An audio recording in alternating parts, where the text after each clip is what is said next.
Honourable members, the Speaker.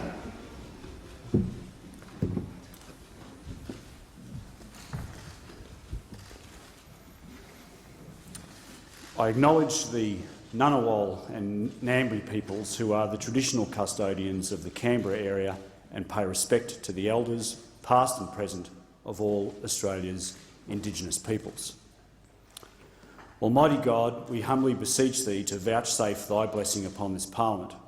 Direct and prosper our deliberations to the advancement of Thy glory and the true welfare of the people of Australia. Our Father, who art in heaven, hallowed be Thy name. Thy kingdom come, Thy will be done on earth as it is in heaven. Give us this day our daily bread, and forgive us our trespasses, as we forgive those who trespass against us. And lead us not into temptation, but deliver us from evil. For Thine is the kingdom, and the power, and the glory, forever and ever. Amen.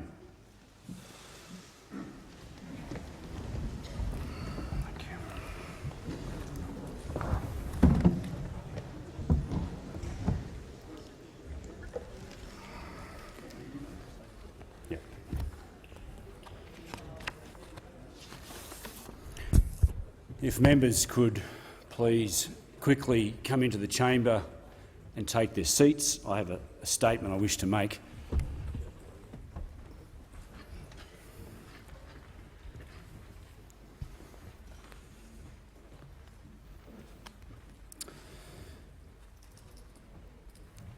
In the final sitting week of 2021, the independent review into Commonwealth parliamentary workplaces was published by the Sex Discrimination Commissioner, Kate Jenkins. Today, on the first sitting day of 2022, we deliver this statement on behalf of the Parliamentary Cross-Party Leadership Task Force recommended by Commissioner Jenkins and as a reflection of the Parliament. We acknowledge the unacceptable history of workplace bullying, sexual harassment and sexual assault in Commonwealth parliamentary workplaces. This issue is of the greatest importance and the responsibility of all people who work in this place.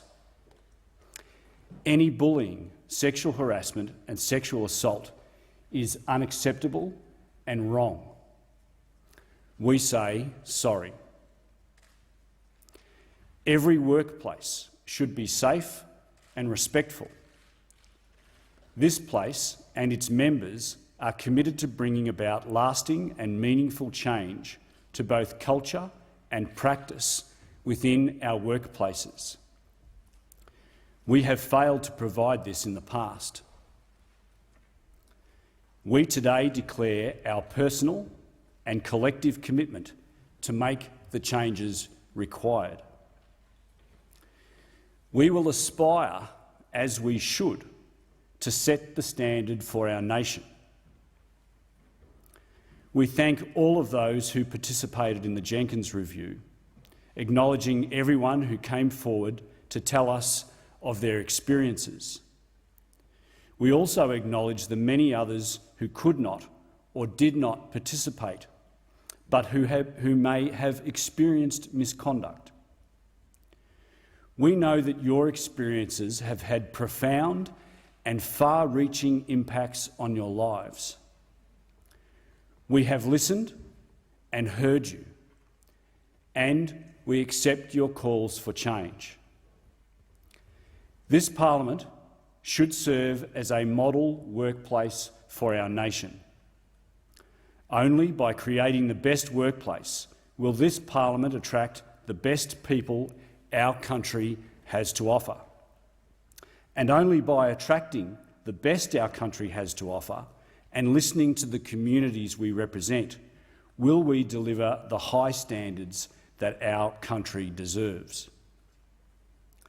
Parliamentary workers feel pride in working for their country and the privilege and honour of making a difference for the Australian people. However, for far too many, it has not been safe or respectful. The Jenkins Review proposes an ambitious program of reform to ensure Commonwealth parliamentary workplaces meet the highest standards. We are fully committed to working across the parliament to implement all of these recommendations within the timeframes proposed by Commissioner Jenkins. We have started to act. Last year, we established a new independent complaints process and began providing trauma-informed support for people who have experienced serious incidents working in the parliament. Members, senators and staff have undertaken professional workplace training. Parliamentarians must uphold the highest standards and be accountable for delivering required actions. We know that cultural change has to come from the top. It has to be role modelled and championed by all of us. While we know we cannot undo the harm that has already been done, we are committed to acknowledging the mistakes of the past and continuing to build safe and respectful workplaces. I give the call to the Prime Minister. Thank you, Mr. Speaker. Can I thank you for your statement of acknowledgement? You are elected in this place to be the voice of all of us here, and I thank you for speaking on behalf of all of us with one voice today here in this parliament, and I hope that voice is heard loud and clear right across our country, as indeed it will be in the other place. I rise to enthusiastically support this acknowledgement and to recognise all of those who are why we are here today and making this acknowledgement. And I particularly want to acknowledge Ms Brittany Higgins, whose experience and, more importantly, courage is the reason why we are all here today, and I want to thank her for that. I also want to recognise all of those who have contributed to the Jenkins Review. Some 1,700 individuals contributed. 935 participated in surveys from right across this building, not just in parliamentary staff, media galleries, those who work and call this place their place of work. 490 interviews were conducted. 11 focus groups were undertaken. This review speaks of a long-standing culture, generations of culture, in this place and in the building before it, of bullying and harassment that has occurred over this time, and a power imbalance over that time that has been exploited. And that exploitation, abuse, bullying and harassment has played itself out through terrible, traumatic and harrowing experiences. The harassment of staff, particularly female staff, as well as the harassment of female members and senators. Over many decades, an ecosystem, a culture was perpetuated where bullying, abuse, harassment and in some cases even violence became normalised. This has to change. It is changing, and I believe it will change. So those who can come into this place as members, those who come to work in this place, can have that confidence, as every Australian should in any workplace anywhere in this country, as these issues are not unique to this place, as we all know. Parliament can't be a place of cruelty, nor can it be a place where incivility towards each other is somehow proof of some strength. This chamber and this building is a place where ideas are tested, a place where the rigours of debate hold government and lawmakers to account, and that's appropriate, and it is a place of scrutiny, and never before do I think this place has been under such scrutiny when it comes to these issues, and that is only right. It must also be a place, as the Speaker has said on our behalf, of the highest standards, a place where any Australian can aspire to work and know they can work safely. And as one participant in the Jenkins Review put it, a culture which is all about power doesn't mean it has to be a culture which is about the abuse of power. Power is about service and should be exercised with humility and love, as we were reminded this morning at the church service that opened this year. Commissioner Kate Jenkins has laid the challenge out before us, and I thank Commissioner Jenkins for her tremendous work and counsel on all of these issues. She said, "This is an opportunity for the leaders of our country to transform Commonwealth parliamentary workplaces to become what they already should be. Workplaces where expected standards of behaviour are modelled, championed and enforced, and where respectful behaviour is rewarded, and in which any Australian, no matter of their gender, race, sexual orientation, disability status or age, feels safe and welcome to contribute." That is our task. She has set it out very clearly. We must hold ourselves to this standard, all of us. I hesitate in calling it a new standard because it suggests somehow it shouldn't have been previously. This is a standard that should be outside of time. Because by taking an oath or affirmation at this very table, it means you are a leader, whatever role in which you serve, and you owe just and best judgment to the highest efforts to the Australian people. Mr Speaker, we've understood in this place the power of an apology to bring healing and to bring change.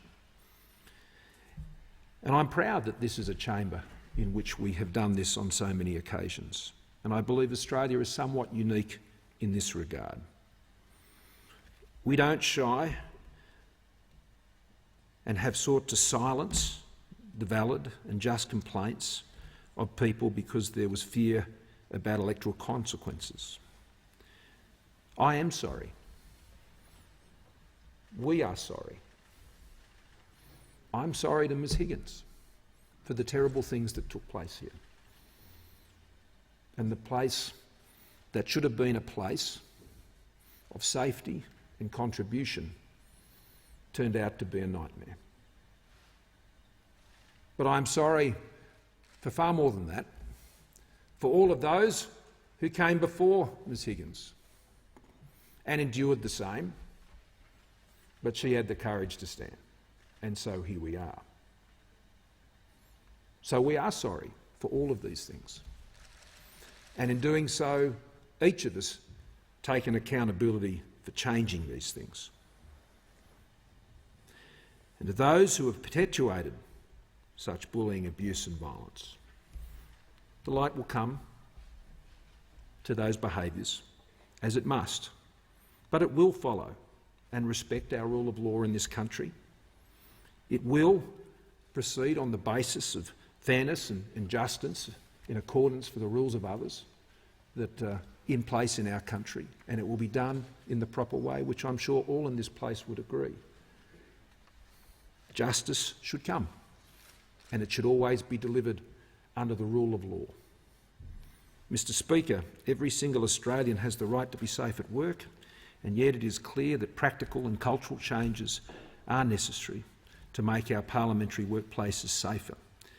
This acknowledgement is a marker, yet another step, a moment of change, a commitment as parliamentarians, each and every one of us, wearing no partisan hat, but here as parliamentarians, employers and as colleagues to change this culture in this ecosystem, and a determination to make this building and its many subsidiaries a place of heart and soul in the future, a place that embodies in every form the values, hopes and aspirations of the Australian people, a place of heart and soul where our humanity is not lost, diminished or harmed because of what is the adversarial nature of our political system. Sorry is only the start. That is our promise to those who are here today and those watching across Australia. For those of us who are here now, we know we have that opportunity, and we must and we can and we will do better. I am determined that we deliver the outcomes of the Jenkins Review and make our Commonwealth parliamentary workplaces safer and respectful for everyone. The parliament has, as you said, Mr Speaker, already commenced that work, even before the Jenkins review was handed down. And we're working together towards the implementation of all 28 recommendations. This past week, the Multi-Party Leadership Task Force convened for the first time, chaired by Ms Kerry Hartland. Whether it is this acknowledgement today or the laws that will be introduced into Parliament this week, we are working to change this place for the better together. We have extended the funding for the Parliamentary Workplace Support Service so work can commence on its expansion and so it can continue to be made available to staff and parliamentarians alongside extra funding for the Parliamentary Support Line. I want this building to be a place where young Australians, and young women in particular, can follow their dreams and can live out their beliefs and not have them crushed by brutality and the misuse of power. That's what I'm dedicated to. We will come back to this work many, many times in the years ahead because this work will take many years. It will be ongoing, but we must not backslide. We owe it to all of those who work in this building. We owe it to all of those who strive to work in this building in the future. And we owe it to the Australian people, who we all have the good grace and great privilege to serve. The Leader of the Opposition.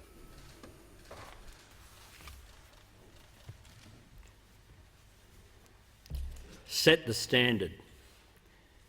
Just 3 words that say so much. This report by Sex Discrimination Commissioner Kate Jenkins is a reminder of our obligation as a parliament to lead by example. It catalogues in personal testimony and shocking statistics our failure to do so. It is also a demand that we act right now. We owe a debt of gratitude to everyone in this building, as well as every former staff member who stepped up to share their experiences of workplace bullying and misconduct, of sexual harassment, and most traumatically, of sexual assault. I also acknowledge particularly the women who bravely stood up and called out a culture of mistreatment that brought this issue into the light. And I particularly pay tribute to the courage of Brittany Higgins, who's with us today. You have torn through a silence that has acted as the life support system for the most odious of status quos. To describe your experiences is to relive them. I say to everyone who took part, that took a level of courage that you should never have needed to show. But you did, and we thank you for it. We also acknowledge everyone who has experienced misconduct but could not take part. Indeed, there are many who are not ready to speak and perhaps never will be. I hope that you can take some heart from knowing that this very institution that failed you is at last acknowledging your hurt. Most importantly, we are sorry. On behalf of the Australian Labor Party, I am sorry. We are committing to change. The Jenkins report, with its piercing honesty about the treatment of women and men both, has exposed a damaged culture. But no word any of us says in here is worth a thing if it does not lead to action.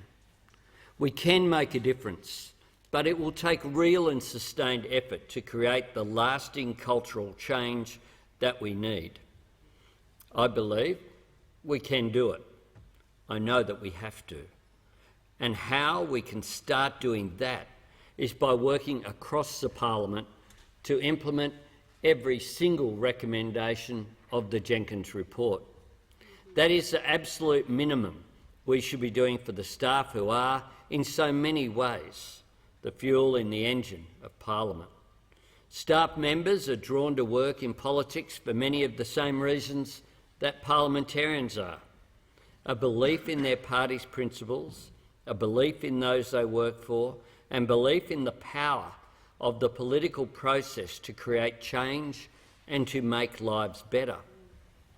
That work should be valued and recognised, even if it is behind the scenes.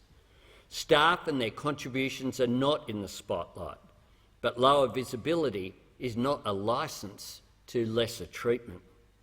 No one deserves to feel unsafe or disrespected in any workplace, let alone our national parliament. Let us be the example for Australia that the national parliament ought to be. The Jenkins report was the culmination of a watershed year in Australian politics, society and gender relations. While the report concerns itself with this place, it is part of something bigger, an overdue national reckoning. Around this time last year, women across the country came together to call out the inequalities of gender and power that permeate their lives each day. Among its many manifestations was the Women's March for Justice, right across Australia, including one in front of Parliament House that I attended. There was something especially momentous about that march within sight of this very building, where revelations about a culture gone wrong proved to be such a catalyst for a national movement. However, we cannot ask the people we represent to make change without also making real and lasting change in this very building. We must, to put it simply, walk the talk. We cannot attract the best people to this place if we don't strive to be the best ourselves. And without the best people, we cannot achieve the best outcomes for the Australian people. Nor can we leave this work just to women. These aren't only women's issues. They belong to us all. Men have to step up and be allies in both word and deed. We have no excuse to wait for yet another wake-up call. This has been made clear to us by the extraordinary examples of not just Brittany Higgins, but Grace Tame and others who have found the strength to lift the weight of their own experience and hold it high until no one could look away. And in doing so, they have lightened the burden, that crucial fraction, for so many others. Let us work together, guided by respect, inclusion, collaboration. That's how we will build a better future for the women and men of Australia. We cannot undo what is already done, but if we have the will, we can break out of this cycle for good, together. A lot of staff members have been failed over the years, but they still had the grace to show us the path forward. Thanks to them, to those members of Parliament who worked on the cross-parliamentary committee, to Commissioner Jenkins, we have no excuse not to take that path. That's surely something that this House of Representatives can unite on as we move forward. The Deputy Prime Minister has the call. Well, thank you, Mr Speaker, and I rise to endorse the remarks of both the Prime Minister and the Leader of the Opposition, and also the views held by so many people who have appeared here today. Parliament House should be the safest workplace in the country. Unfortunately, it isn't, and most certainly in the past it wasn't. In response to the brave voices speaking out about their experiences, the Government commissioned a review into the Commonwealth Parliamentary workplaces, led by Kate Jenkins. Mr Speaker, it had 1,700 individuals participated in the Jenkins review. 490 people were interviewed, 302 submissions provided. 490 people, Mr Speaker, who no doubt were a subset of so many more who could have also provided their views of this place both now and in the past. There's 490 people who believed that they had a reason to speak out. There's 490 people who believed that it was worthwhile making the statement, going out of their comfort zone to express what they believed need to be changed about this parliament. Mr Speaker, the experience people shared as part of the Jenkins review are truly disturbing and confronting. These experiences have no place in any workplace, let alone our parliament. I thank every individual who participated in the review. Your experiences have been heard and will be acted on. I join both the Prime Minister and the Leader of the Opposition saying sorry and acknowledging that we will do better. I'm privileged to represent the people of New England and more broadly Australian people as an elected representative.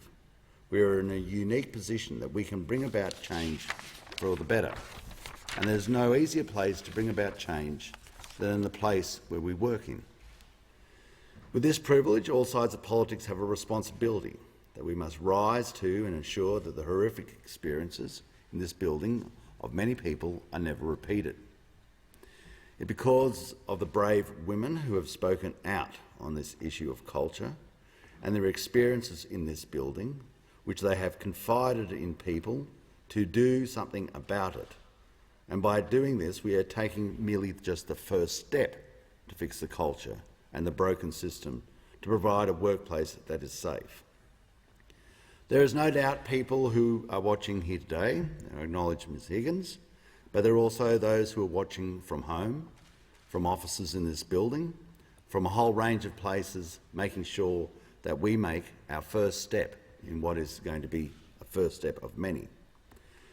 The statement of acknowledgement is the first recommendation in the Jenkins review. There are 27 other recommendations as part of this review. Together, we are committed to make Parliament House the safest workplace in the country and a reflection to our nation of a model workplace for us all to work in. The member for Melbourne has the call. Speaker, thank you, Speaker, for your statement. I want to record the Greens' support for it and our commitment to working for the full implementation of the Set the Standards recommendations. Around half of the staff in parliamentary workplaces have experienced harassment, bullying or assault during their time here. Half. We should all be appalled by that. For First Nations people, people of colour, people with disabilities, the harassment and disrespect can be even worse. The Commission heard that even raising issues of racism or the intersectionality of racism and sexism could provoke an aggressive response. As the thousands and thousands of women and allies who took to the streets to march for justice said, enough. This has to stop. There are many things on which people in this place do not agree, but on this issue we must be unified. There cannot be more blame shifting and glossing over and waiting until later. The blame is ours. The shame is ours. I am so sorry. The toxic culture that has been allowed to fester in Parliament, documented in appalling detail by Commissioner Jenkins in Set the Standard, must end. And that will only happen if we work together to end it. As one of the participants interviewed by the Human Rights Commission said, this is Parliament. It should set the standard for workplace culture, not the floor of what culture should be. We are sorry and we have to do better. Every single one of us, every single day. It's been nearly 12 months since Brittany Higgins bravely shared her experience, peeling back the curtain on the callous disregard that so many women, so many people have endured for so long. Hers was not the first story. Rochelle Miller, Chelsea Potter, countless others had spoken out before. Brittany Higgins' story was not even the most recent story, but hers was the final straw, and this Parliament must commit to making it the last story that someone has to tell. Brittany Higgins, Rochelle Miller, Chelsea Potter, Josie Coles, Emma Hussar, Julia Banks and so many others shared their stories with Kate Jenkins because they felt they had to reveal the toxic culture, the sexism, the bullying, the lack of support, the he said, she said mentality, the cover-ups.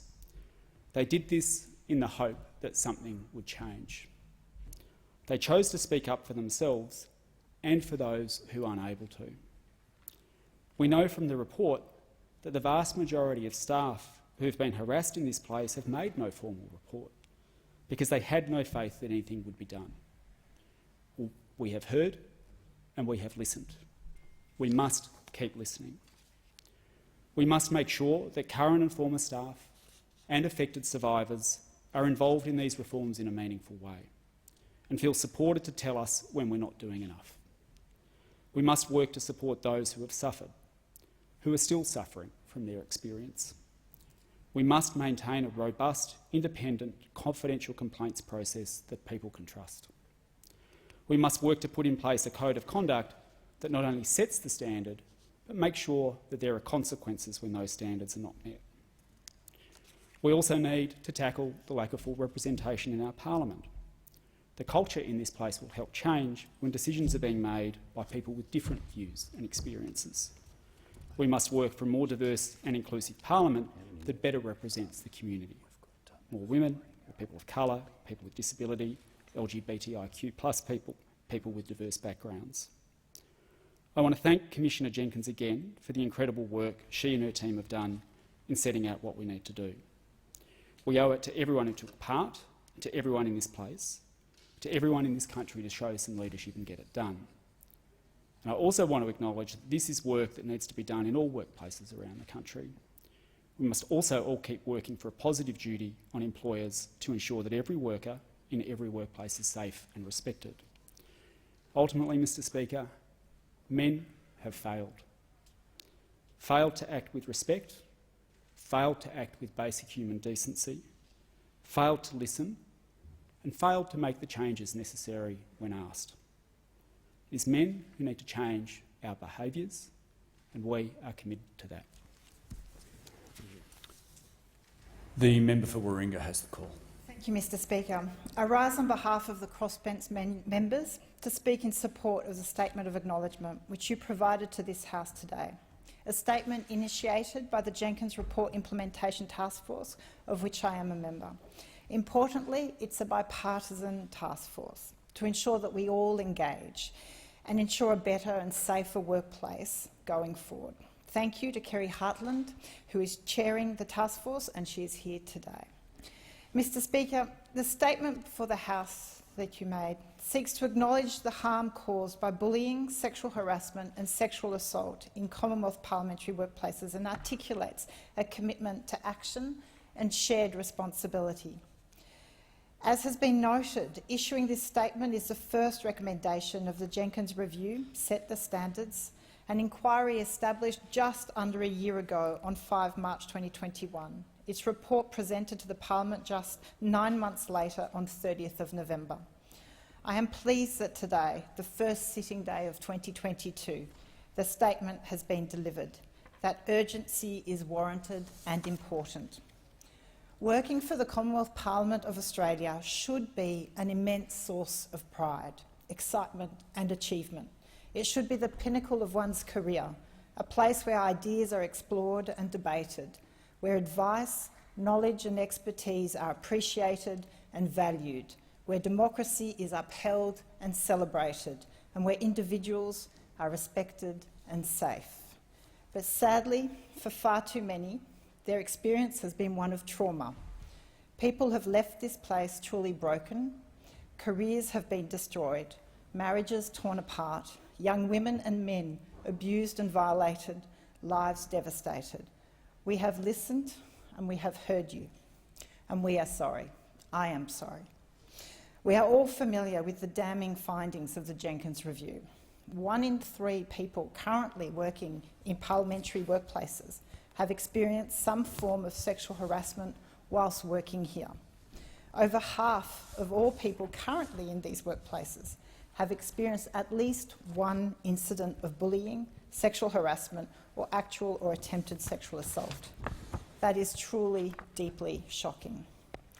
For some who took part in this inquiry, they have endured years of mental and sometimes physical anguish.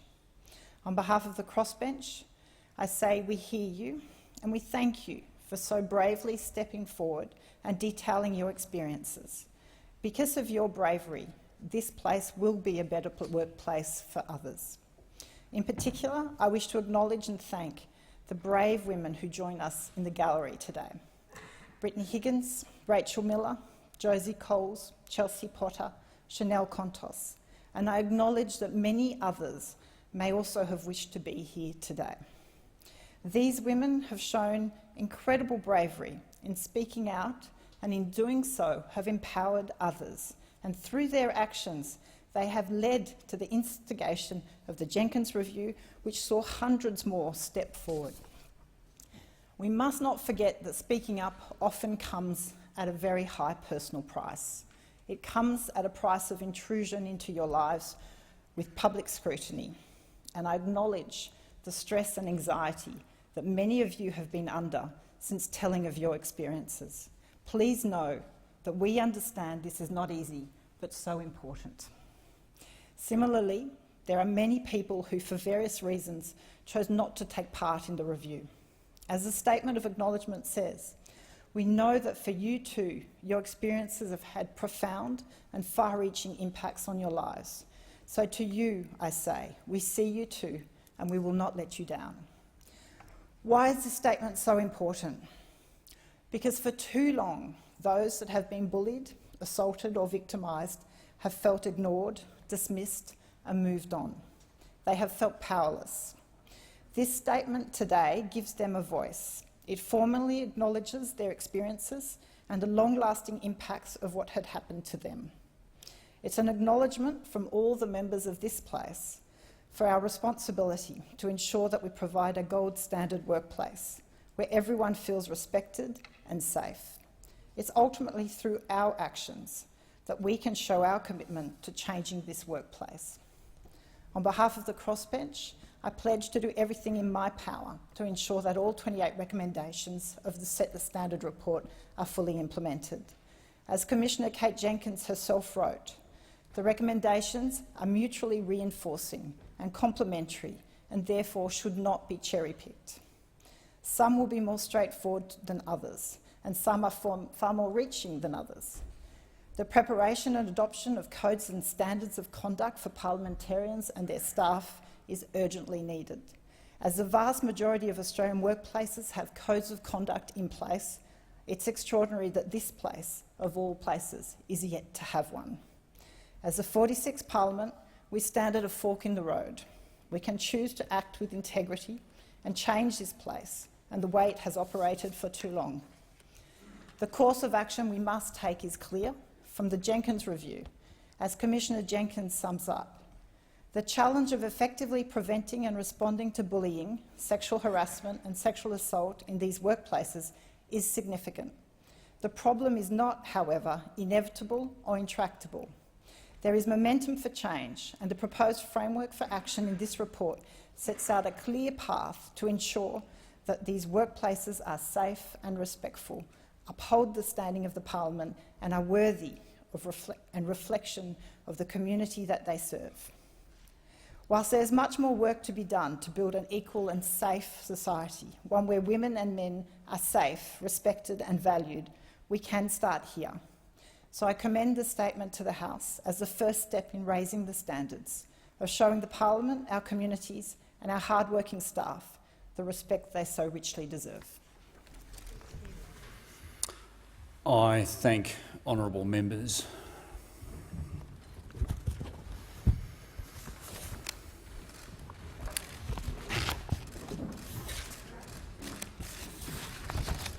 If members leaving the House could do so quietly, please.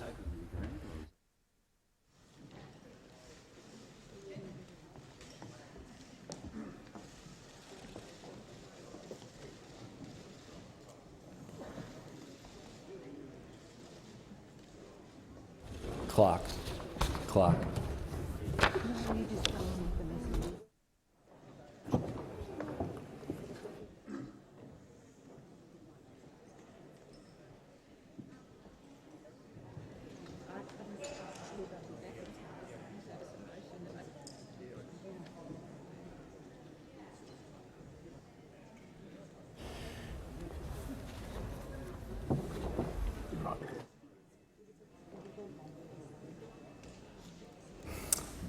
I call the Minister.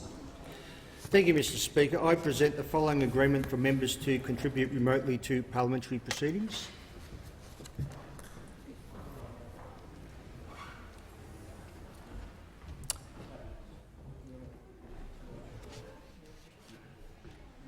The Minister.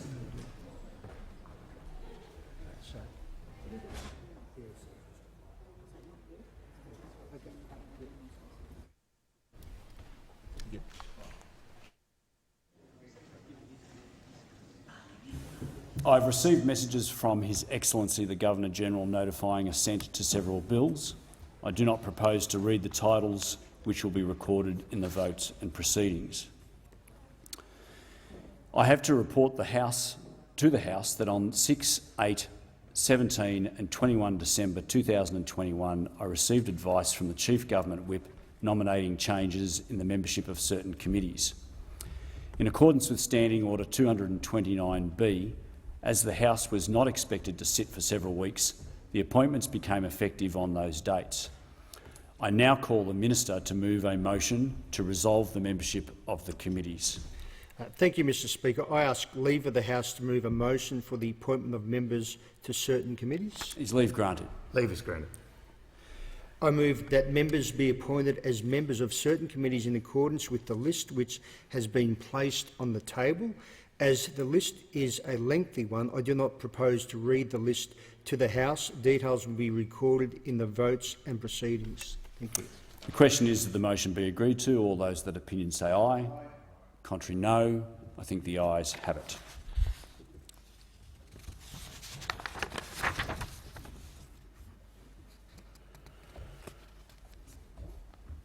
Before the debate is resumed on the clerk, I'm sorry. Government Business Order of the Day number 1, Religious Discrimination Bill 2021, resumption of debate on the second reading.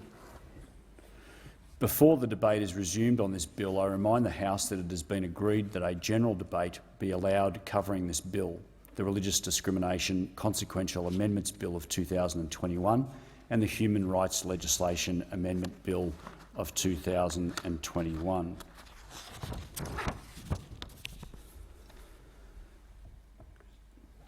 The member for Moreton. Off and running. Oh, I'm sorry.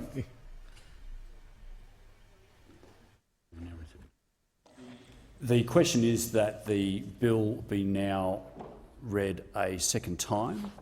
The member for Moreton. Thank you, Speaker. And I rise to speak on the Religious Discrimination Bill 2021 and the related bills. And I'm just going to give my bona fides up front for this piece of legislation introduced by the Prime Minister late last year, in that my children certainly have gone to Catholic schools. I do go to church, not as often as I should perhaps, and in another life as a teacher I taught religion in a Catholic school. And when I worked for the Independent Education Union, the union that covers teachers in non-government schools, I did actually take a case to the Anti-Discrimination Commission where religion was the characteristic that was being discriminated against. I say that by way of introduction because this morning we saw the Prime Minister out front of a church talking about his legislation and saying how he hopes it will bring Australia together, that he wants this legislation to bring Australia together. But when he did so, he referred to in referring to the City Point Christian College, a college in Carindale in Brisbane, a college that I've actually done enterprise bargaining at about 20 years ago, he referred to the fact, and I quote, he said, "You're referring to an existing law that was introduced by the Labor Shadow Attorney General Mark Travis. He put that in place." Now, I just want to unpack that statement before I turn to the three religious discrimination bills, because what the Prime Minister was actually referring to is the Sex Discrimination Act. So the Prime Minister said he had to bring in the religious discrimination legislation because it was an election commitment. He also made an election commitment saying, well, he said he was going to bring in an integrity commission, yet we don't have legislation in front of us about that. He also said he was going to bring in legislation that would prohibit GLBTI students from being discriminated against in non-government schools. That's not the legislation in front of us. That legislation that would be about an amendment to the Sex Discrimination Act.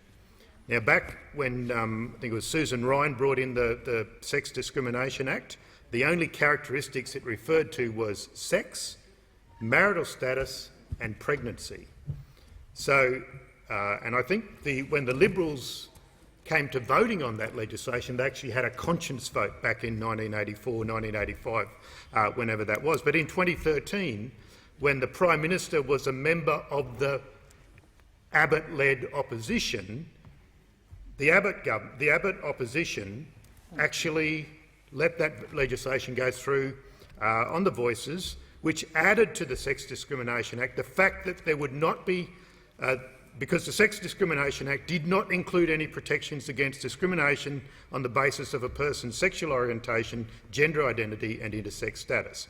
So the Labor Party brought in changes, supported by those opposite, supported by the Prime Minister when he was in opposition, that there would be, before the changes introduced, there was no prohibition on discrimination against any Australian on the basis of their sexual orientation, their gender identity and intersex status. So basically, back before the changes, there was nothing to stop a religious school from discriminating against students on that basis for any reason whatsoever.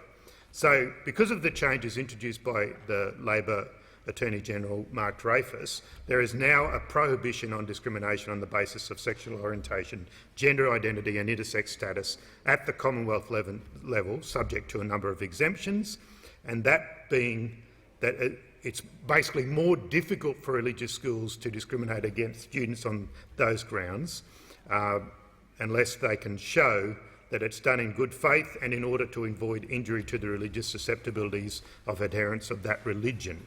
Okay? I just wanted to be clear about that because the Prime Minister was being quite deceptive when in making that statement out front of the church this morning. Labor has no problems with legislation that gets rid of discrimination. We know that. I've talked about the Sex Discrimination Act. We know the Race Discrimination Act, a Labor government. I do commend the Howard government for bringing in the AIDS Discrimination Act. But Labor has a long history of striking treaties and then bringing in state and federal legislation to protect people from discrimination. In fact, as a Queenslander, early in his time in office, Premier Wayne Goss, after the long dark years of the Coalition and the National Party, Premier Wayne Goss decided to make it unlawful for Queenslanders to be discriminated against because of their religion. So it was a Labor Premier that made those legislative changes way back in 1991. And just for the sake of those opposite, when I spoke to the Human Rights Commissioner in Queensland, he said that less than 1% of the cases that come to him are to do with religious discrimination. I'm one of the few people that's actually taken a case to the Commission on behalf of someone who is discriminated against because of their religion. So it's not that common, even though there is a suggestion out there that people are being prevented from practising their faith. That is not the case. Premier Goss was following in the footsteps of a Western Australian Labor government that had done the same thing back in 1984. Thereafter, a Labor government did the same in the Australian Capital Territory here in 1991. And I do commend the Country Liberal government that followed suit in the Northern Territory in 1992. It was Jim Bacon's Labor government that amended Tasmania's discrimination laws in 1999, and it was a Labor government under the leadership of Premier Steve Bracks that made law the Racial and Religious Tolerance Act 2001 in Victoria, and it was also the Rann Labor government that amended South Australia's Equal Opportunity Act in 2009 to prohibit discrimination on the ground of somebody's religious appearance or dress. All of that legislation brought in by Labor governments. The aforementioned actions show clearly that the Australian Labor Party knows that the right to freedom of religion is recognised in international law because of treaties that we've signed and should be legislated domestically. Labor always supports fairness and equality. I particularly say that to my Muslim community, to my Hindu community, to my Buddhist community, to my Jewish community, people who particularly wear their faith, or the Sikh community, people who wear their faith publicly in the clothes that they wear, or the hair, whatever it is that where they show their faith. The freedom to have or adopt a religion or belief is absolute and cannot be limited or confined to protect other interests. As the Ruddock Review noted, the former Attorney-General, the Ruddock Review noted they cannot be departed from even in times of national emergency. In contrast, the freedom to manifest religion or belief may be limited in specific circumstances. But there is consensus from stakeholders, the Attorney-General's Department, both parliamentary committees that looked at this legislation, even though it was rushed over Christmas, when many Christian organisations are a little bit busy, and even from I note that even Prime Minister Morrison noted that the bills that were personally introduced by him late last year are flawed and seriously need amendment. The two most contentious provisions are clauses 11 and 12. Now, clause 11, why is that contentious? Well, it's explicitly designed to override state and territory anti-discrimination laws, specifically recent changes to the law made in the state of Victoria and also in Tasmania. As the Law Council of Australia said in their submission, and I quote, "It departs from orthodox Commonwealth anti-discrimination law, which is generally designed not to exclude or limit the operation of state or territory law that is capable of operating concurrently with it." So given to interference on state and territory law, it is extraordinary that the Attorney-General's Department told the Human Rights Committee, and I note that the chair is here, so we heard the same evidence. I'm the deputy chair of that committee, and I quote, this is what the Attorney-General's own department said. "The department did not have meetings with any state or territory government to discuss any part of the religious discrimination legislative package between the conclusion of the second exposure draft consultation process and the introduction of the religious discrimination legislative package." End quote. So the Morrison government made an election commitment in 2019, and I quote, "to work with the opposition, crossbench and stakeholders in a spirit of bipartisanship to introduce legislation into the parliament that enjoys broad cross-party support." End quote. They're the government's own words. Yet they failed to consult with the Liberal and Labor state and territory governments. They've fundamentally failed to achieve that modest goal, and it will create confusion and heartache. Astoundingly, the Attorney-General's Department admitted during the Human Rights Committee process and the other hearing that the bill that was introduced last year by the Prime Minister has at least one serious drafting error, and that error is yet to be corrected. Now, Clause 12, another contentious clause which provides that statements of belief are not discrimination, received the most criticism during the committee process. The criticism was broad. The Council on the Ageing told the committee in reference to people contemplating going into aged care, what there's going to be is a chilling effect on how people fear that going through, because the messages will come down saying, well, actually they can say what they want to you, whereas currently they can't. The Council of Ageing speaking up for some of our most vulnerable people. Some religious organisations were also concerned about the potential adverse impact of Clause 12. The Uniting Church in Australia told the committee, "Our reading of Clause 12 statements of belief indicates that people can make a statement in good faith believing that it is genuinely held within the doctrine, tenet or belief of a religion, and that it doesn't matter whether the religion itself would reject that view. The person can claim that it's a statement of belief and therefore it is held to be protected under this bill." We think that is quite dangerous. That's from the Uniting Church. The Public Affairs Commission of the Anglican Church of Australia told the committee why they're concerned about Clause 12 doing harm. There is no reason why you need to give that immunity or the ability to override under-discrimination legislation. People are still free to make statements of belief, providing they don't do it in a way that discriminates. If you look at where the harm lies, obviously greater harm lies with the person who's being discriminated against, whereas the person who wants to make a statement can do it in a way that is not discriminatory. Good legislation comes from listening. Good legislation comes from patiently working through the issues, not making a promise 4 years ago and then rushing in at 5 minutes to midnight. Good legislation does not divide the community. There are other concerns with this legislation that has been introduced, including whether or not it's actually constitutionally valid. Always a good one to get right.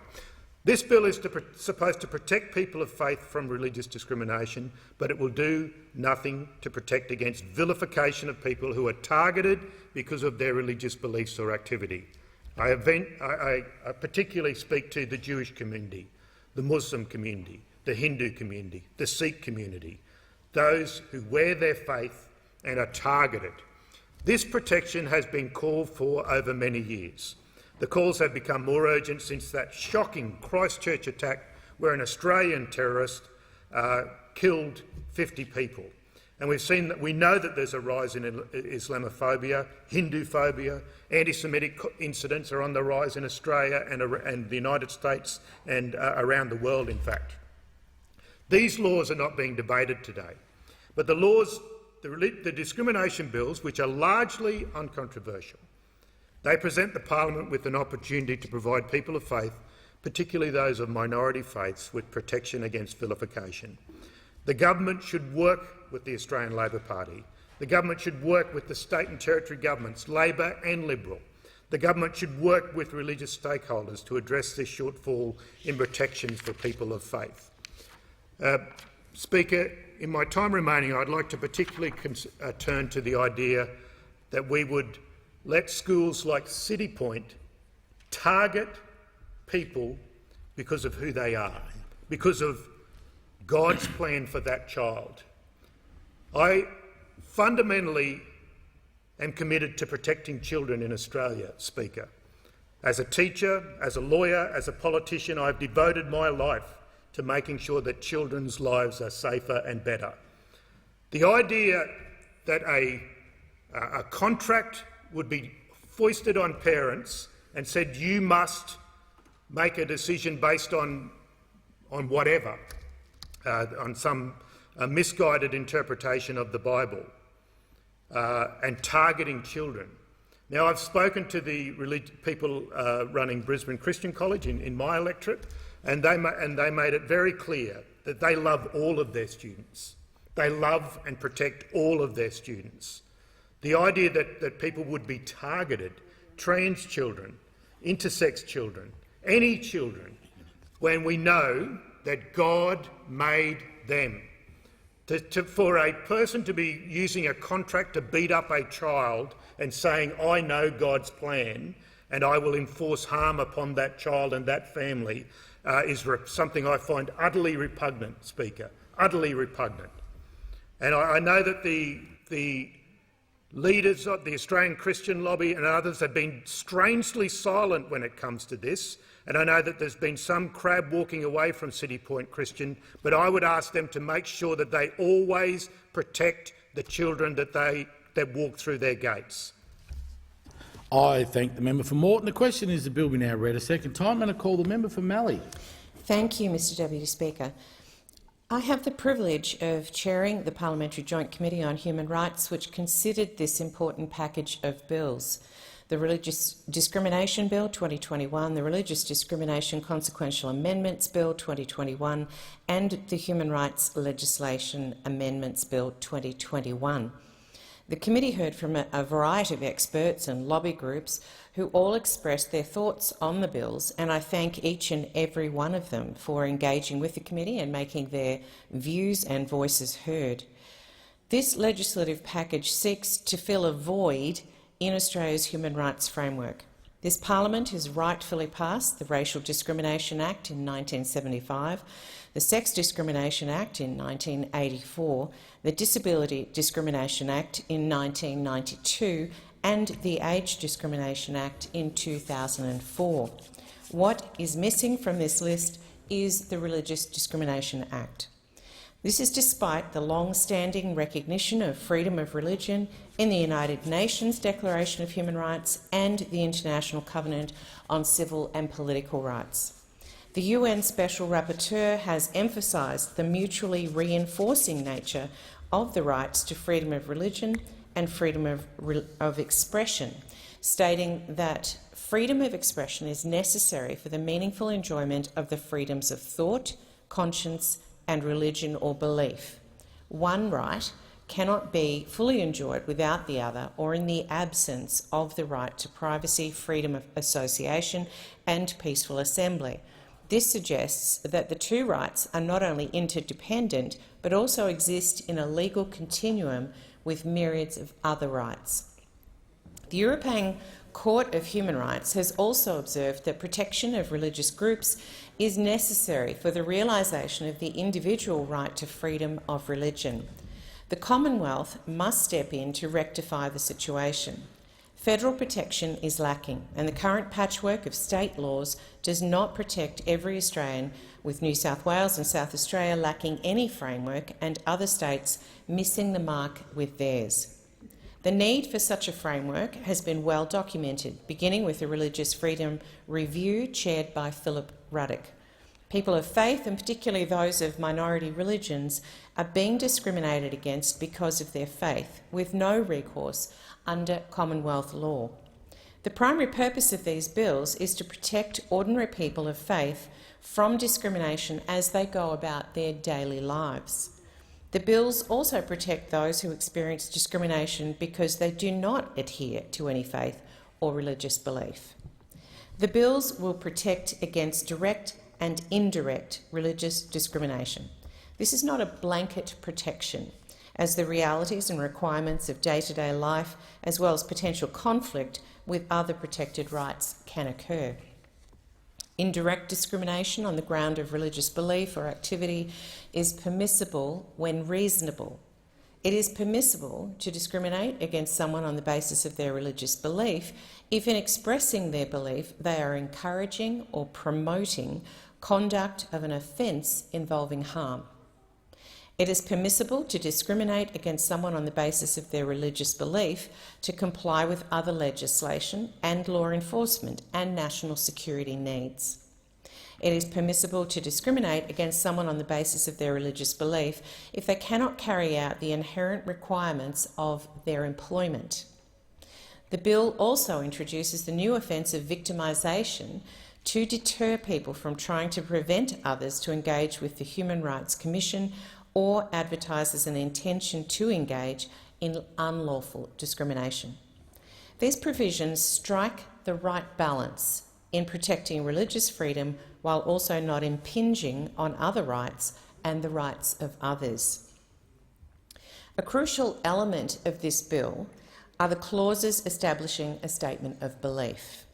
In summary, a statement of belief is a genuine belief made in good faith, in accordance with what a person considers to be part of their belief system.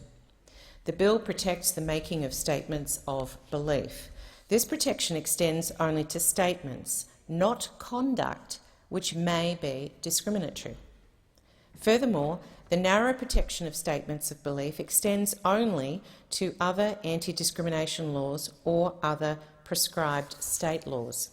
The committee heard from Mr Mark Snedden of the Institute of Civil Society, who remarked statements of belief do not provide an individual a protection from every consequence and sanction, and that individuals can still face employer sanction, be in breach of contract, be in breach of code of conduct, and face regulatory action from professional bodies.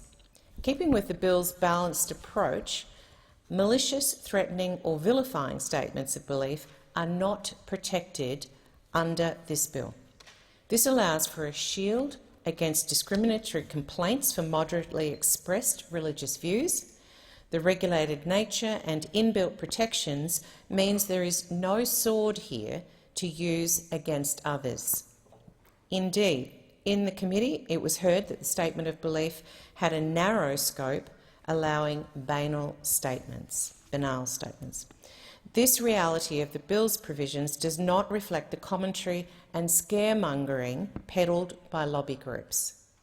The further need for this protection is made clear in the application of some state discrimination laws. In Tasmania, we see the bar for protection set too low, and religious people feel they cannot even express traditional doctrines of marriage.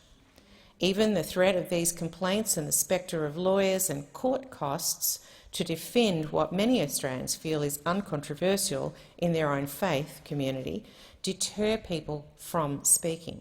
This is not right and has ever been remarked as possibly in breach of Australia's international human rights obligations under the International Covenant on Civil and Political Rights. In practice, the Attorney-General's Department has outlined that statement of belief defence will act as a federal defence to a claim of discrimination under Commonwealth, state or territory anti-discrimination laws.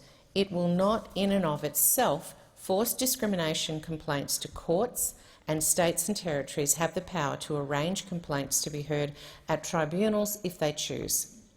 The bill gives further protection by not allowing qualifying bodies to impose standards that would disallow a person from making a statement of belief when not working. Again, this is balanced, that this protection does not extend to if the qualifying body conduct rule is an essential requirement of the job. Teachers, lawyers, health professionals and tradespeople should not be at risk of losing their registration or qualifications by reason of the expression of their religious beliefs in their personal capacity. This bill gives religious organisations the protections needed to safeguard their religious ethos. This is a key issue for religious schools and their communities who wish to maintain their faith and culture.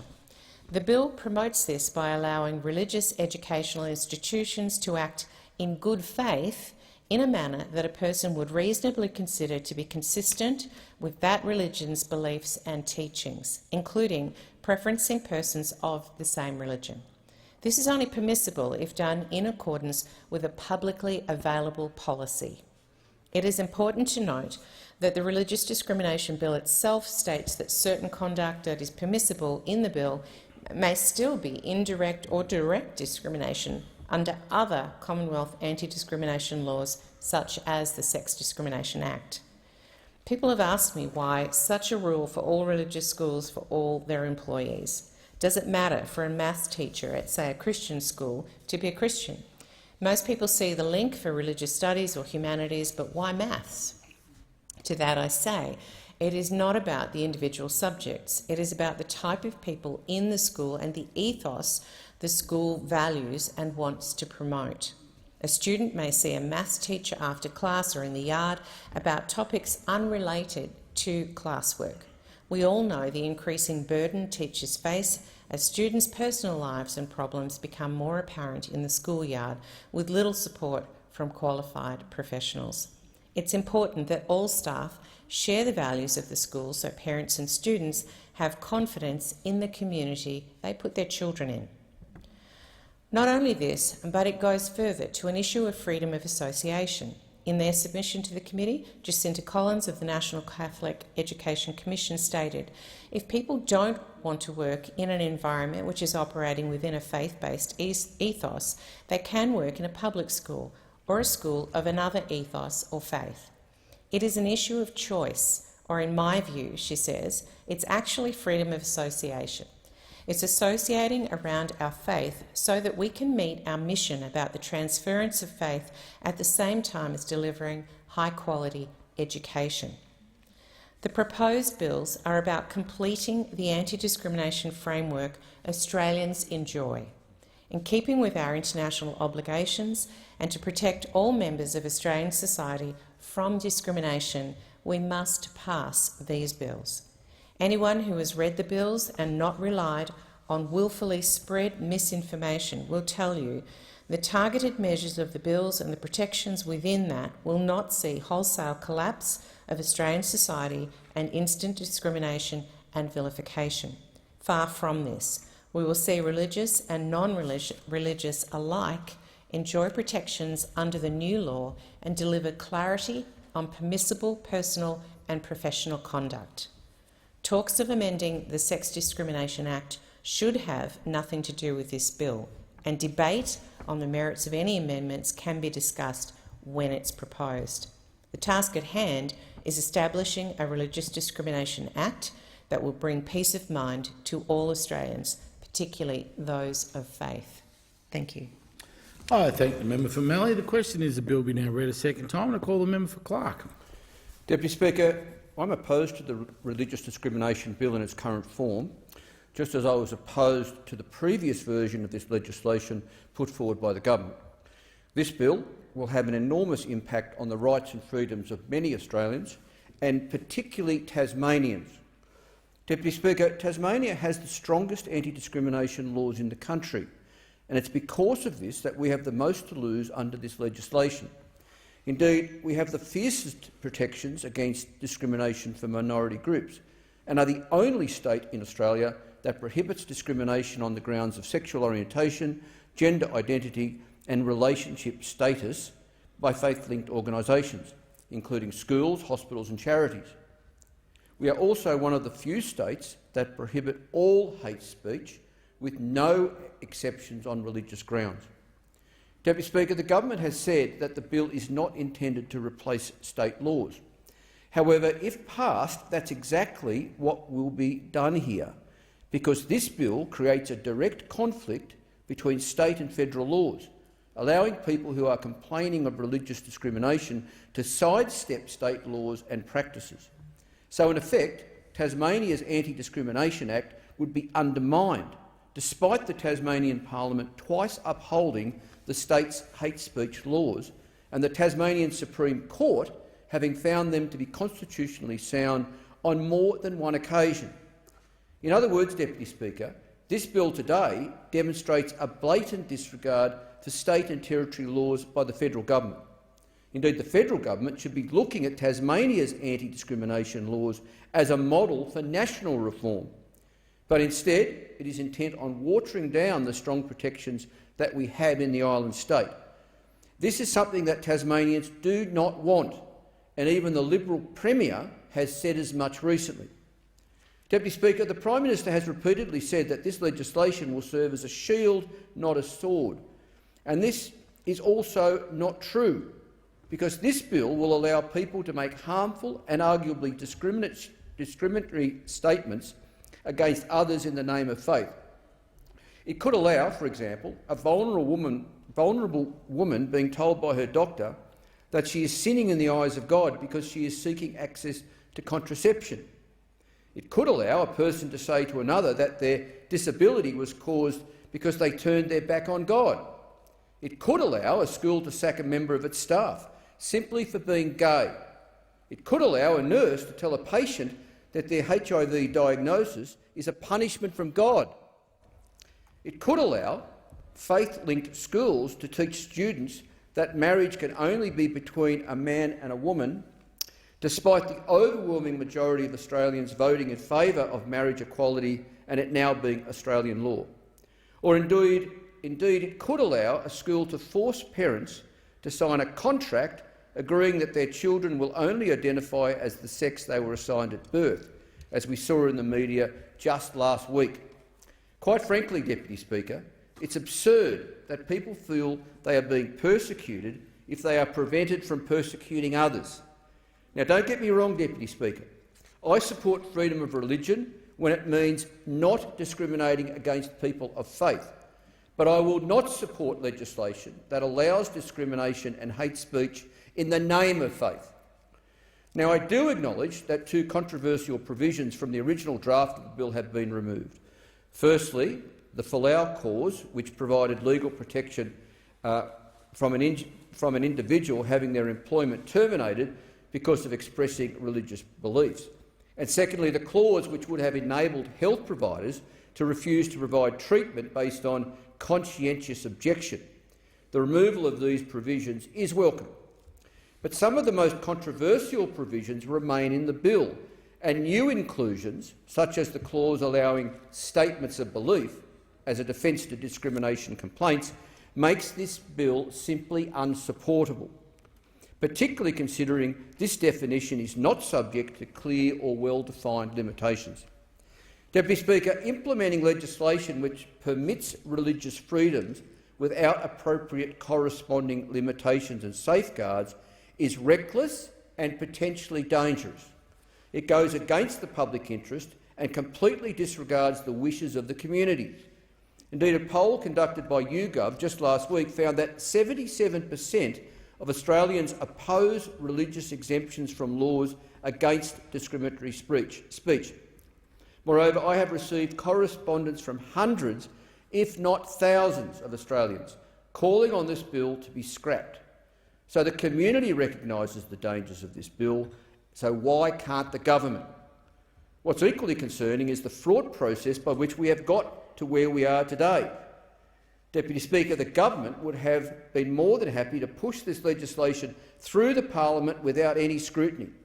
But due to public and internal pressures, the bill was subject to not one but 2 concurrent inquiries over summer.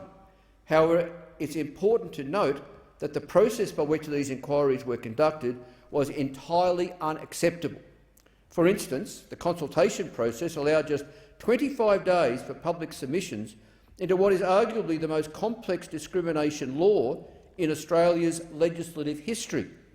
What's more, the inquiries were conducted over the Christmas-New Year period, when many organisations have closed for the year.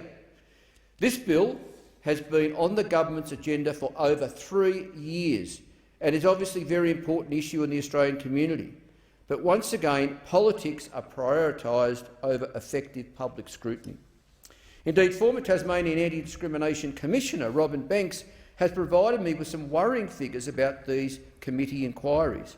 For example, at the time of conducting her analysis, Ms Banks found that although the overwhelming majority of submissions received opposed the bill, only 14% had the opportunity to give evidence in person. On the contrary, of the small number of submissions received in support of the bill, 53% were allowed to give evidence. Further, there were 4 submissions from legal academics or legal groups which support the legislation, of which 3 gave evidence. On the flip side, only 2 of the 21 submissions from legal academics or legal organisations opposing the legislation gave evidence. This leads to the conclusion, Deputy Speaker, that the committee has privileged certain voices of religion over others, and it is an unacceptable example of undue process. In short, the entire inquiry process has been a farce and a tick-box exercise by the government to justify passing this unjustifiable bill. Deputy Speaker, if the government is serious about protecting the rights and freedoms of all Australians, then it must ensure that the right balance is met between protecting people from discrimination based on their faith and protecting people from harm based on statements or actions by others in the name of faith. Deputy Speaker, we are also bound to ensure that such a balance is reached under our international obligations. For instance, as a signatory to the International Covenant on Civil and Political Rights, under Article 18, we must ensure that everyone should have the right to freedom of thought, conscience and religion. This right includes the freedom to express one's religion or belief, but importantly, it also provides an essential and well-defined limitation. Article 18(3) in particular states that the freedom to manifest one's religion or beliefs may be subject to limitations as prescribed by law and which are necessary to protect public safety, order, health or morals or the fundamental rights and freedoms of others. Such a limitation would ensure the protection of all rights, whilst also maintaining the autonomy of state and territory laws. Deputy Speaker, we cannot selectively apply our international obligations. The human rights of all Australians must be considered and applied as a complete package, including international law. Deputy Speaker, Australia remains the only democratic nation without any sort of bill or charter of rights, and I have sought to remedy this with my Australian Bill of Rights bill, which I've now introduced twice but has not been supported by either major party. This bill would address the issue of religious discrimination. It would render invalid any Commonwealth, state or territory law that is inconsistent with the Bill of Rights to the extent of that inconsistency. It would also specify that Commonwealth, state and territory laws should be interpreted so as to be consistent with the Bill of Rights. In terms of the issue we are discussing today, Article 6 of my Australian Bill of Rights would enshrine a right to freedom of religion or belief, and Article 4 allows for freedom of expression. Importantly, however, Deputy Speaker, my Bill of Rights imposes a necessary limitation in that people will be limited in expressing their rights as is necessary to ensure that the fundamental rights and freedoms of others are protected. So I say to all members of Parliament, if you really want to protect the rights and freedoms of all Australians, my Human Rights Bill is what we should be debating here today. This is the bill, that is the bill that should be passed. Deputy Speaker, in summary, I cannot support the Religious Discrimination Bill in its current form because it doesn't ensure that all Australians are protected from discrimination. and because it would have a particularly harmful effect on the Tasmanian community, which already has a strong protective framework. Deputy Speaker, we should not be advocating for one group of Australians against another. Our laws should protect each and every one of us equally, no matter who we are, what we believe or who we love. We must move towards a more inclusive and accepting society that promotes equal rights for all and not special rights for some. Deputy Speaker, in light of everything I've said in this speech, I move the amendment that has been circulated in my name, that all words after that be omitted with a view to substituting the following words. The House declines to give the bill a second reading and notes that 1. This bill will have a greater negative impact on Tasmania than any other state or territory because our anti-discrimination legislation is currently the best in the country. And 2, the Tasmanian Anti-Discrimination Act 1998 has the full support of the Tasmanian Parliament and been strongly endorsed by the Liberal Premier, the Honourable Peter Gutwein MP. Thank you, Deputy Speaker. Is the amendment seconded? The member for Mayo. Thank you, Mr Speaker. I second the motion and reserve my right to speak. I thank the member for Mayo. The original question was that this bill be now read a second time. To this, the member for Clark has moved an amendment that to omit words and substitute others. If it suits the House, I will state the question in the form that the amendment be disagreed to, and I'll call the member for Moore. Thank you, Mr Deputy Speaker. I rise to support the Religious Discrimination Bill 2021 and associated legislation. Australian society is diverse and multicultural in nature, made up of immigrants from more than 200 different nations around the world, with very different ethnic, cultural and religious backgrounds. It is a credit to our tolerant society that Australians from varied cultures have been able to live together peaceably and in relative harmony compared with many countries in the world which are marred by civil unrest and conflict. Although we live in a tolerant society, there have been recent instances of discrimination in Australia based on religion, as reported in the media, which this legislation aims to address. It is the intent of this bill to add further protections for people based on their religion, in line with the existing legislation in place, which protects individuals based on attributes such as their age, sex, race or disability. Religion is important to Australians. The 2016 Census of Population and Housing revealed that 61% of the Australian population, which equates to 14 million people, are affiliated with a religion or spiritual belief. Christianity is the dominant religion in Australia, with 12 million people and 86% of religious Australians identifying as Christians. However, just over 2 million Australians observe a religion other than Christianity, accounting to 14% of religious people, or 8% of the total population. As a migrant nation, Australia is home to a diverse collection of people, and this is apparent through the wide variety of different religions recorded on the census. The most prominent non-Christian religions are Islam, Buddhism, Hinduism, Sikhism, and Judaism. Although Australia is a predominantly religious country, about 1/3 of all Australians, 30%, or 7 million people, indicated no religion or a secular belief, such as atheism, humanism, or agnosticism. This legislation also aims to equally protect people who do not adhere to any faith. My electorate in the northern suburbs of Perth, with a large proportion of overseas-born migrants, is home to many different faith communities. The world's mainstream religions have a lot in common when it comes to concepts such as morality, ethics, and charity.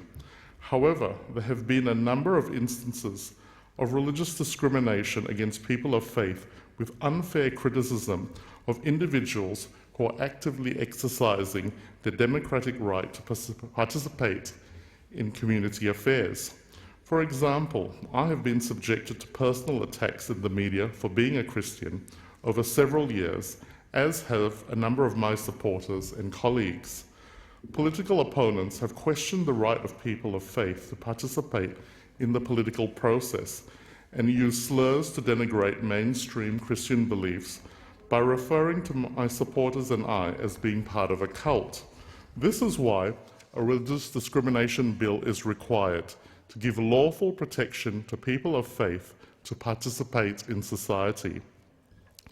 In the current debate on religious freedom, it is important that we are respectful and tolerant of the religious beliefs of all Australians. The legislation before us may well be more accurately described as promoting religious harmony as opposed to religious freedom. As a lifelong Christian, I am a strong supporter of traditional family values, freedom of religion, freedom of speech, and multiculturalism. Governments should not restrict the rights of Australians to worship freely according to their faith, beliefs, values, and conscience, except in instances where hate, violence, or illegal acts are incited. Simply disagreeing with the religious views of another person or group of persons should not be the grounds for government intervention. Religious freedom extends into the realm of cultural freedom, which is important in our multicultural society. Individuals must be free to live their lives according to deeply held beliefs and values, which are not only religious but cultural in nature, without impinging on the rights of others to exercise their rights and freedoms. For example, Christmas is both a religious and cultural festival in nature. The freedom to believe in Christ and the freedom to celebrate with customary carols and festive traditions are religious and cultural freedoms which must be preserved. Religious beliefs often guide our choices in life. There is a distinct difference between the notions of discernment and discrimination. Individuals must be free to discern between what is good and bad. They must have the freedom to choose between what is right and wrong and determine what is appropriate and inappropriate. These choices are quite distinct from discrimination, which legislation seeks to curtail. Each day we make discernments in our choices and our behaviour, and with whom we choose to associate. These choices must not be confused with discrimination.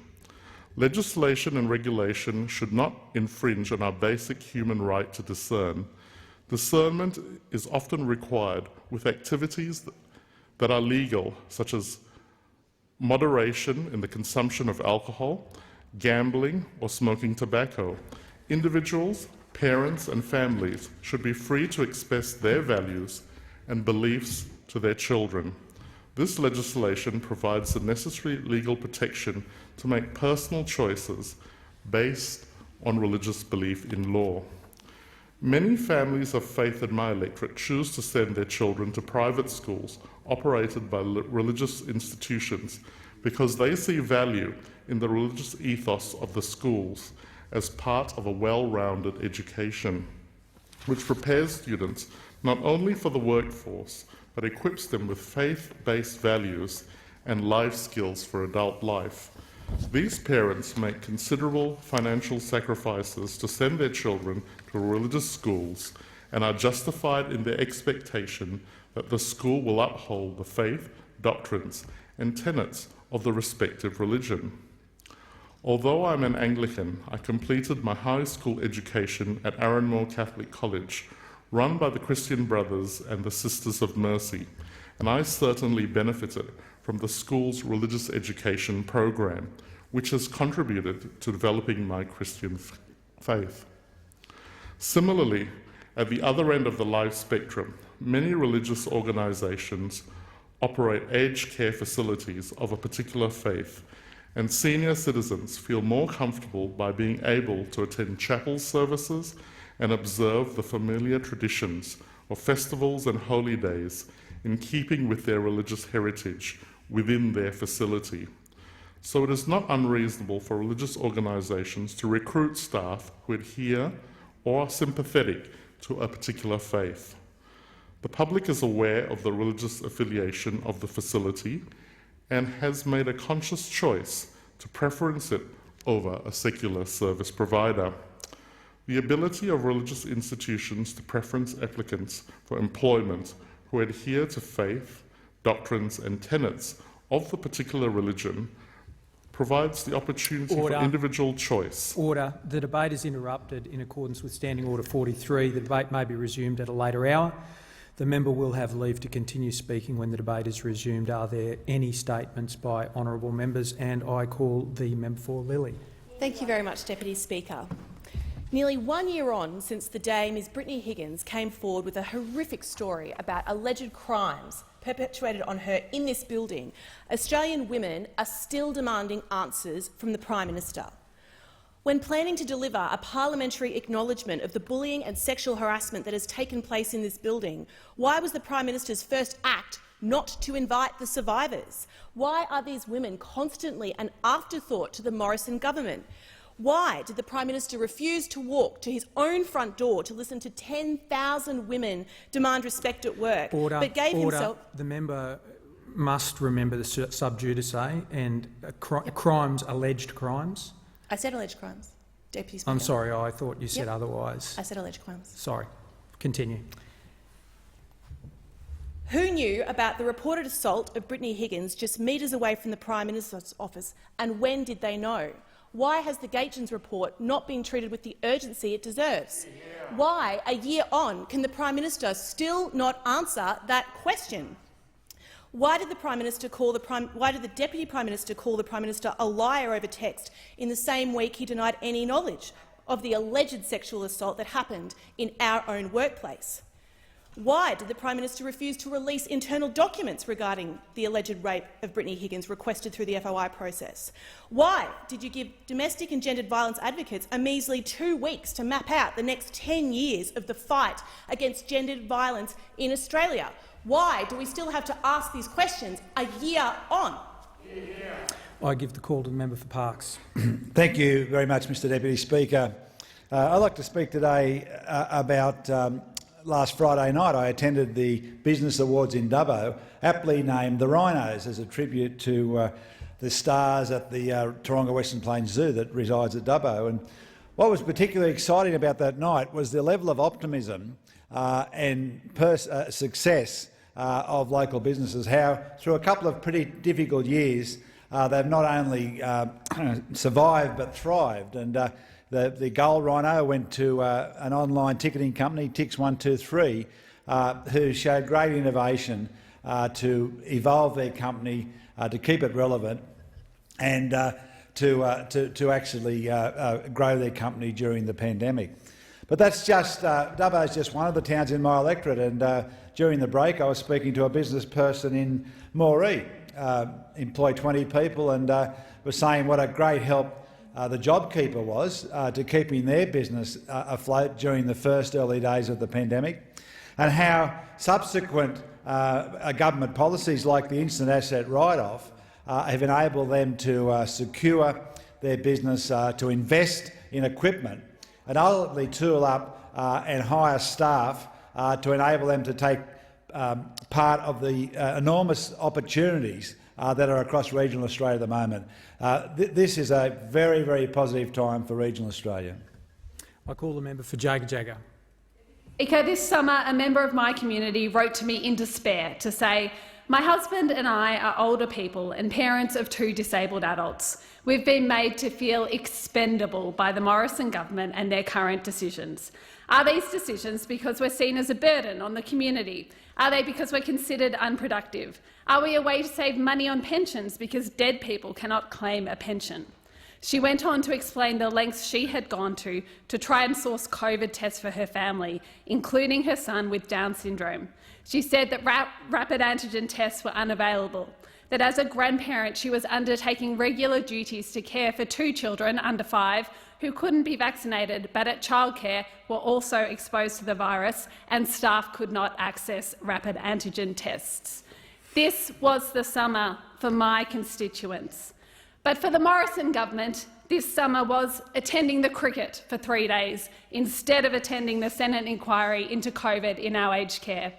It was trying to explain away text messages about the Prime Minister's character from the former New South Wales Premier, a current Cabinet Minister and, of course, the current Deputy Prime Minister. And most recently for the Prime Minister, it was attending to campaign stunts and washing a woman's hair for the cameras. My community is sick and tired of this Prime Minister and this government just not doing their jobs. We deserve so much better. The member's time has expired. I call the member for Nichols. Thank you very much, Deputy Speaker. Over 2.2 million people live across the most productive agricultural region in Australia, and that is the Murray-Darling Basin. Those 2.2 million people are in extreme fear due to the Labor government and the Green Party in relation to their water policies. As a senior journalist interviewed the Shadow Water Minister recently, the member for Griffith mentioned that when it comes to should they increase buybacks out of agriculture, buying water off desperate farmers, and there is a 1,500 gigalitre cap on this area, the Shadow Minister would not answer that question. This is the most destructive policy you can have for over 2 million people that live around the Murray-Darling Basin, and she was non-committal about increasing the cap on buying water from farmers.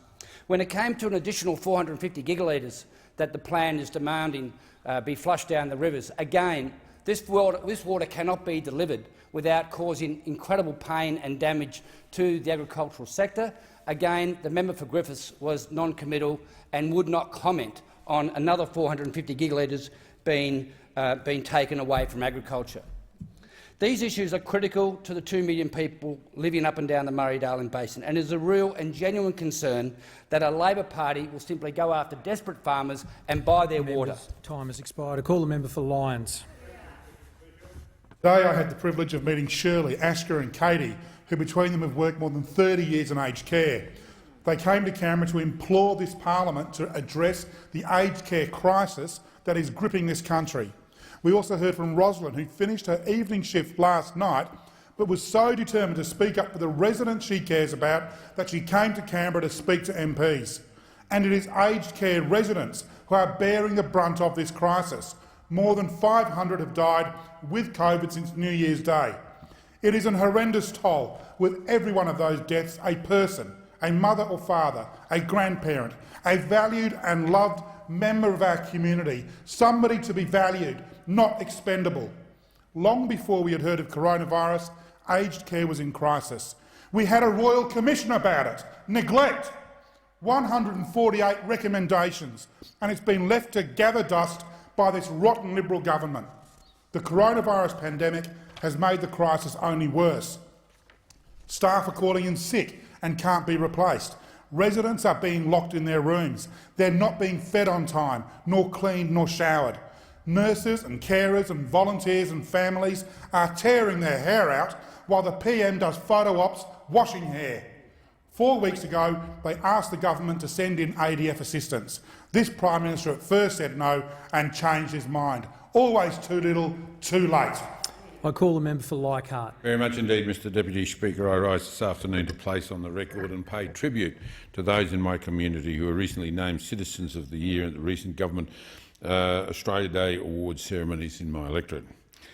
These awards are always one of the highlights of the year as they acknowledge those who work tirelessly to ensure that their community is a great place to live, work and play. Sadly, due to the current events, ceremonies were held virtually or with capped numbers.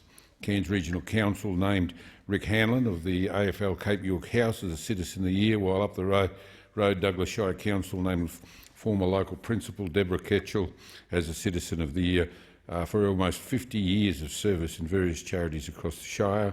Cook Shire Council named Lou Norgard as a Citizen of the Year, and Stephanie Savage took home the top gong in the Torres Strait Torres Shire Council Australia Days Awards. And last but certainly not least, Rose Robbins was named Weeper's Top Citizen. I also wanted to take the opportunity to acknowledge the many, many other unsung heroes in my community who make up don't make any official list, but those whose work in our community over the past year certainly hasn't gone unnoticed. To those people, I say thank you. Our communities are far richer by your tireless and selfless contributions. I call the member for Doe Bell. Deputy Speaker, everyone, wherever they live, deserves access to the best education and training Australia has to offer. But this government is deliberately making it harder for young people in my community to take up a trade. Over the past 8 years, the Morrison government has cut millions of dollars to vocational education and training. This has led to a 10% drop in the number of apprentices and trainees on the north end of the Central Coast. And now the government has decided to exclude young people living in my community from the Commonwealth Scholarships Program for Young Australians. This program offers $13,000 scholarships for people wanting to take up an apprenticeship or traineeship in a few hand-picked regions across Australia. In New South Wales, this includes Gosford, but completely excludes the north end of the coast. This doesn't make sense. How can you exclude part of the coast from this program when we're one region? Exactly. It's hard enough for young people living outside big cities to get the training and skills they need, but now they're being deliberately overlooked. There are already a higher number of job seekers on the north end of the coast. If this scholarship program is based on need, then why are young people in Dobell being excluded? We have a skills crisis across the coast, not just in Gosford, and people in my community deserve a fair shot at training and more secure work. Every young person, wherever they live on the coast, deserves this opportunity. The Morrison government needs to explain to young people in Dobell why they're missing out again. I call the member for Barara. Thanks, Deputy Speaker. It's rare that one event can bring the whole community together, but over 20 years the Glenhaven Christmas Carols is an event that can and does. Each year Glenhaven Oval fills with thousands of local families sitting on their picnic blankets, enjoying each other's company and soaking up the Christmas spirit. Last year the event drew over 4,000 people to the Oval, mums, dads, grandparents and children. The Glenhaven Christmas Carols is the product of the hard work of community-minded citizens, including members of Glenhaven Rotary and the Glenhaven RFS, who want to put on a great night of family entertainment. I particularly want to acknowledge the hard work of the Glenhaven Carols Christmas Committee. Barry Phelps, Mitchell Blue, Chris Costagana, Pablo and Eve Unwanta, Sarah Didsbury, James Langan, Donna Fraser, Karen Stowe and Louise Hedges. Despite the challenges of the COVID-19 pandemic, last year's Christmas Carols was the best ever. Glenhaven Oval took on a carnival atmosphere with rides and amusements as well as stage performances by local dance groups and young entertainers living in the area, including Read the Music, Cassidy Ray Wilson, Jenna's Singing School, Sister to Sister School of Singing and the combined Northwest Wind Ensemble and Castle Hill Youth Orchestra. The evening finishes with a spectacular fire display, and money raised at last year's carols will be used to support local community groups including the RFS, Hills Community Aid, the SES, Glenhaven Community DFIB Project and 180TC Rehabilitation. I want to take this opportunity to congratulate Glenhaven on a wonderful event that brings our community together year after year for over 2 decades. I call the member for Melbourne. 14 new coal and gas projects in the approvals pipeline, and right now both the government and the opposition want to see them developed. This would create 2.5 times as much pollution as Australia currently produces every year. The International Energy Agency has said that to meet either the 1.5 degrees or the net zero by 2050 goals supposedly adopted by both of those parties, that not one single new coal, oil or gas project can proceed. One of these 114 projects alone could blow every climate target. In order to reach the goal of a safe planet, Australia needs to hit pause on all new coal and gas projects. And that's why the Greens want to see a freeze put on any new projects. We shouldn't be pouring more petrol on the fire, we should be trying to put it out. Young people get it. They have taken this government to court over its approval of new coal mines and how an expansion of coal will damage their health and well-being. Governments hold a duty of care for future generations. The federal court has backed in these 8 young Australians, but the government is appealing to the full federal court because this government refuses to be bound by any such notion like caring for and looking after future generations. Liberal and Labor want more coal and gas, but the Greens don't. And that's why I'm proud to table this petition, supporting the brave young people taking this government to court over its expansion of coal and gas. No more coal and gas. I give the call to the member for Boothby. Thank you, Mr Deputy Speaker. Today I would like to congratulate the recipients of awards in the 2022 Australia Day Honours within my electorate of Boothby. I'm honoured to be able to congratulate this year's recipients and to highlight their contributions to our local community, to South Australia and the nation. The following local residents were awarded a Medal of the Order of Australia in the 2022 Australia Day Honours. Mr Robert Kearney for his service to cricket, Mr Roger Grund for his service to conservation, Dr Kerry Hancock for service to medicine through a range of roles, Ms Meg Harris for her service to sport as a gold medalist at the Tokyo Olympic Games, winning gold in the 4x100 metre freestyle swimming relay at only 19 years of age, Ms Angela Pangello for her service to people with neurodevelopmental disorders, Mr Graham Priestnall for his service to the defence industry. A number of local residents were also recognised with meritorious awards, and I would like to also highlight their work for our community, state and nation. Mrs Sarah Fleming was awarded the Public Service Medal for outstanding public service to the development and provision of paediatric palliative care services. Mr Malcolm Amos was awarded the Australian Fire Service Medal, and Mr Jamie Goldsmith was awarded the Australian Corrections Medal. Each of these honours recipients is a dedicated and respected member of our local community, and I would like to extend my sincere congratulations and thanks to them all. I call the member for Eden Monaro. Thank you. And it is with sadness that I rise today to say farewell to an incredible member of the Queanbeyan community. After a long battle with motor neuron disease, Queanbeyan mother of 5, Tasha Loadsman, passed away on Sunday. My heart goes out to Tasha's husband, Matt, her children, family, friends and the broader Queanbeyan community who are mourning this loss. Tasha was a remarkable woman. She served in the ADF for more than a decade, moving around Australia before settling in Queanbeyan in 2013. She was a business owner, a dedicated mother and was an extremely active woman until her motor neuron disease diagnosis. With no known cure, the past 3 years have been incredibly difficult for Tasha and her family as her body shut down. I first met Tasha almost 2 years ago to discuss her application to the NDIS for a lift, and that application wasn't met. By this time, Tasha was confined to a wheelchair and needed support every day. MND is terminal. There is no cure, but despite this, Tasha remained strong and fought every single day. Not only was she fighting for her own battle every single day, she let other people in on that battle by documenting it on social media on a page called You, Me and MND. She also let her voice advocate for the respite care in Queanbeyan.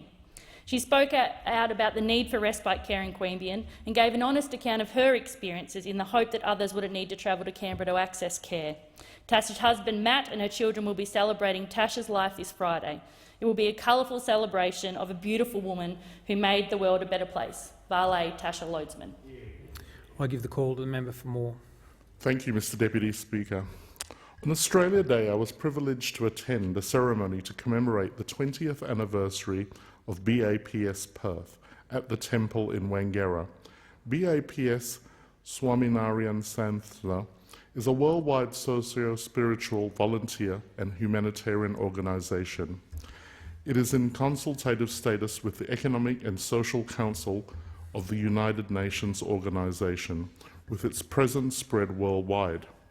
Through various spiritual and humanitarian activities, BAPS Perth, under the guidance and leadership of His Holiness Mahant Swami Maharaj, has taken part in regular annual food donation drives, distributing several tons of canned food to local charities, including the Salvation Army, the Spears Centre and No Limits Perth. The organisation has also been involved in preparing meals for bushfire volunteers and distributing health care packages during COVID lockdowns. BAPS has also raised money for the local hospital through fundraising walkathons, participated in Clean Up Australia Days and blood donation drives. The BAPS organisation is dedicated to community service, peace and harmony. I would like to thank Yogesh Shah, Hank Wadia and Dylan Wadia for welcoming me to the organisation. I call the member for Shortland. Thank you, Mr Speaker. Mr Speaker, the Liberal government hates Medicare, and that's why there's a GP crisis in Shortland right now. Shortland is the 6th oldest electorate in the country, we have a higher than average Indigenous population and household income is below the state and national average. My constituents rely on bulk billing and Medicare. The changes introduced by the government in 2020 now classify Shortland as being metropolitan for bulk billing incentives for GPs. This classification is absurd. Shortland is a regional electorate. To classify the region I represent as the same as Wentworth and North Sydney is a disgrace. On top of this, Lake Macquarie is not considered a distribution priority area anymore, meaning that overseas trained and bonded medical program doctors can no longer practice in the region. These decisions by the Morrison-Joyce government mean we now have a chronic GP shortage, and practices are just not able to provide bulk billing to the extent they used to. One practice advised me they went from bulk billing 80% of their patients to just 20%. On top of this, Mr Speaker, the Liberals have also gutted funding to the Hunter's much-cherished GP Access after-hours service. Belmont Hospital has cut its hours of operation for this service on weekends and public holidays in half. The Liberals' pathological hatred of Medicare is hurting the people of Shortland and preventing them from accessing the health care that they need and deserve. I call the member for Groom. Thank you, Mr Speaker. Healthcare is an economic mainstay of the Toowoomba region, contributing around $1.6 billion to our regional economy and accounting for 1 in 5 jobs in our fair city. That's why I was delighted last week to welcome the Regional Health Minister, Dr David Gillespie, to our region. It was a vote of confidence in and recognition of our reputation as a health hub. Our local hospitals and health services not only care for Toowoomba's growing population, but our communities well into Western Queensland, even down into northern New South Wales. And a shout out to my family in Warialda, who always came to Toowoomba hospitals for their care. It was great to introduce Dr Gillespie to the heads of our major hospitals and key representatives from aged care and medical training courses. These local leaders were able to share some of the opportunities and challenges facing our region, particularly in attracting and retaining a skilled workforce. I thank the Minister for listening and announcing a $2 million boost to Southern Queensland Rural Health to support allied health students to undertake placements at Goondier Health Services in St George. This will get more students out of Brisbane classrooms and into the bush, building up the health team around our hard-working GPs, who will also see their numbers bolstered through a recent change to our DPA status that was very hard fought for and won by local clinics. This is excellent recognition of Toowoomba's role in providing a hub-and-spoke model of health care that supports patients to live their best and healthiest lives in our regional communities. I call the member for Dunkley. Thank you, Deputy Speaker. Last week the Prime Minister came to my electorate, to my community, and what did he do? He washed a young woman's hair. It's such a shame that he didn't tell me he was coming, because I would have introduced him to a range of local people, the sort of people that it seems that he just doesn't want to hear from, like Tracy, who's the hardest working nurse you could ever hope to meet, who was in my office last week crying because she and her colleagues at Frankston Hospital are run off their feet and they are getting no recognition from the federal government. Or Matthew, who has an intellectual disability and all he wants to do is get a job, but because of cuts to his NDIS plan, he can't even afford the transport to go to interviews. Or Joe, perhaps, whose parents are in aged care, the aged care system which is in crisis. They got COVID, they were separated, isolated in dementia wards, and so distressed at being left alone that they had to be sedated. Or maybe the aged care workers who are working shift after shift after shift to care for the most vulnerable Australians and have had their pleas for help ignored by this federal government and a minister who goes to the cricket. Or perhaps he could have talked to Rachel, who runs 2 GP clinics in Carrum Downs, and they can't get bulk billing GPs to come and to stay because of this government's policies. These are the real people in my electorate who I stand up for every day. I call the member for Riverina. Mr Speaker, a bit of a fun fact. There are around 11,000 beaches in Australia, which means that you could go to a new beach every day for the next 30 years and not go to the same beach twice. Isn't that fascinating?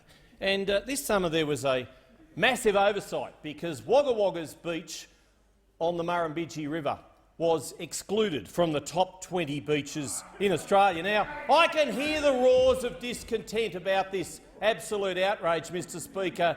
2 years ago, it was included as number 9, would you believe, the 9th best beach in all of Australia. It was the first inland river beach to be included in that exclusive list, but unbelievably, inextricably, it has been excluded from this year's list. And what's number one? Well, with all due respect to the member for O'Connor, Deputy Speaker, it's Misery Beach. Now, I believe that Wagga Waggas should be in the top 20, if not number one, and it goes to the judge's assessment of the beaches as to why Wagga Waggas Beach isn't in that list. But hope is at hand. Of the $9.2 million that Wagga Wagga City Council has got as part of their local roads and community infrastructure investment, they are upgrading the river precinct. And with the new playground, the new shade sails and everything else they're investing, Wagga Waggas Beach will be back in the top 20, if not number one, very soon. I call the member for Moreton. Thank you, Deputy Speaker. And today I'm making a big shout-out to Wendy Cox, who runs the Graceful Fine Foods and Deli, and her team. Everyone in Graceful knows Wendy. Last year she received a Moreton Volunteer Award for the support she provided to my local community during the first year of the pandemic. Well, Wendy needs a new award this year because Wendy and her team just keep on going. Wendy started the Thank You Nurse campaign, making delicious dishes for the nurses working in Brisbane's COVID wards. My mum, Peggy Perrott, was a nurse, so I know the long hours that they work, the care they give to patients, the sacrifice they make in being away from their families and, often during a pandemic, putting themselves in harm's way. So anyone who's supporting nurses is number one in my book. The Thank You Nurse campaign is a community-supported enterprise of love. Locals have donated funds to buy food, and the cooking and delivery is done by Wendy, her chef, and the deli staff and volunteers. So while this pandemic has taken a terrible toll on our medical staff, people working day in and day out to keep people alive, sometimes particularly those unvaccinated, it has also shown us the generosity and community spirit many have in their hearts. So well done, Wendy. Well done to Chef Gareth, Tori and the rest of the staff at Graceful Fine Foods and Deli. I've been going there for nearly 30 years. I know that they will keep making life a bit brighter for our wonderful nurses, and let's see if we can get another award for Wendy and her team at Graceful Deli. I call the member for Bowman. Deputy Speaker, as a career supporter of choice, faith-based education and values, many of us in Brisbane were shocked by the actions of City Point College last week. And the notion, Brian Mulheron's notion of gender contracts are just revolting, and I'm glad that they were consigned to history. But more broadly, in the Religious Discrimination Act and these competing notions, I'm strongly supporting the role of faith-based education, but I will be guided in my vote by the experiences of a family in my own electorate who today travel 1 hour across my city and back twice a day to find a school that will accept this child who is not accepted at a local school. And the current provision that expulsion shall be prohibited of these young children struggling with gender issues is simply not enough, because these students are usually not expelled. Too often they're bullied out of schools by a range of other tactics that allows a school to say we never expelled them. And it's incredibly tragic. Let's remember for a moment in this great tension between parents seeking a faith-based education, board members and schools maintaining what they believe they stand for, that schools are not necessarily a place of delivering faith as much as a place delivering education. For those students who are there for the right reasons, they deserve to complete their education without being forced out of schools in the absence of these protections. The member for Greenway has the call. Thank you, Mr Speaker. Now more than ever, Western Sydney deserves better health infrastructure. The population of the North West is forecast to soar, and its needs cannot be absorbed by Blacktown and Westmead hospitals alone. What Western Sydney residents want and need is a first-rate emergency ward at the long-promised Rouse Hill Hospital. They do not want a glorified medical centre. Just last week, a local resident reached out to me saying, "Please keep fighting for an emergency department in Rouse Hill. I went to Westmead Hospital yesterday but gave up after hours of waiting for triage in the car park with a crowd of other very sick, coughing elderly people lying on benches or in wheelchairs outside for hours. It's a disaster."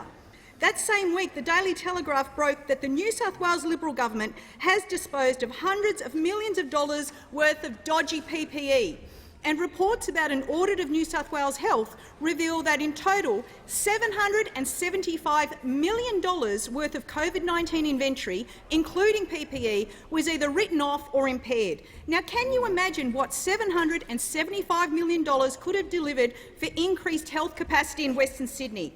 In the lead-up to the 2015 state election, the New South Wales Liberals promised to build a hospital at Rouse Hill to cater for this growth. It's now 2022 and they are still consulting on what capabilities and functions the hospital should have. It's not good enough, and I will continue to fight for the people of Greenway to have the best health facilities possible. The member for Mackellar has the call for 20 seconds. Thank you, Mr Speaker. I think you're looking quite wonderful today, and can I say the entire chamber would agree with me on that point. Thank you. It being 2 p.m, in accordance with Standing Order 97, the proceedings are interrupted. Questions without notice. Are there any questions? Motion. Statement. The Prime Minister has the call. Thank you, Mr Speaker. I move that an address of congratulation be presented to Her Majesty the Queen as follows. Your Majesty, we, the Speaker and members of the House of Representatives, express to Your Majesty our warm congratulations at this time of celebration of the Platinum Jubilee of your accession to the throne. We express our respect and regard for the dedication you have displayed in the service of the Commonwealth and your deep and abiding commitment to Australia and its people. Mr Speaker, 70 years ago, the then Princess Elizabeth was on her way to Australia. Then the world, as she knew it, changed forever. Her beloved father had died, and a young princess in her 20s, in the first years of her marriage with 2 young children, became Queen of Great Britain and Northern Ireland and a Commonwealth of nations that spanned the globe. The Queen has never celebrated this day, and understandably so. I'm sure she would have preferred to enjoy her father's love and example for many more years before she was called upon to wear that heavy crown. A reminder that no matter who we are, events happen in life, events out of our control, that require more of us than we think sometimes we may be able. And in that moment of profound and immense sadness, and with the tremendous grace and poise and dignity and strength for which she has become known all around the world, and particularly here in Australia, Her Majesty commenced her duties as our Queen. Her life is one of dedication, of duty and devotion, of service over self, of steadfast and unflinching adherence to the ideals and the responsibilities of constitutional monarchy. Years before that heartbreaking day of accession on her 21st birthday in a broadcast from South Africa, the future Queen declared, "I declare before you all that my whole life, whether it be long or short, shall be devoted to your service and the service of our great imperial family to which we all belong." Looking across the vista of 3/4 of a century, we can say that Her Majesty has in every way been faithful to that vow. Throughout her reign, Her Majesty has been a steadfast and unifying presence in the life of our world and in the life of our nation as Queen of Australia. Even in our capital, we see her recurring presence.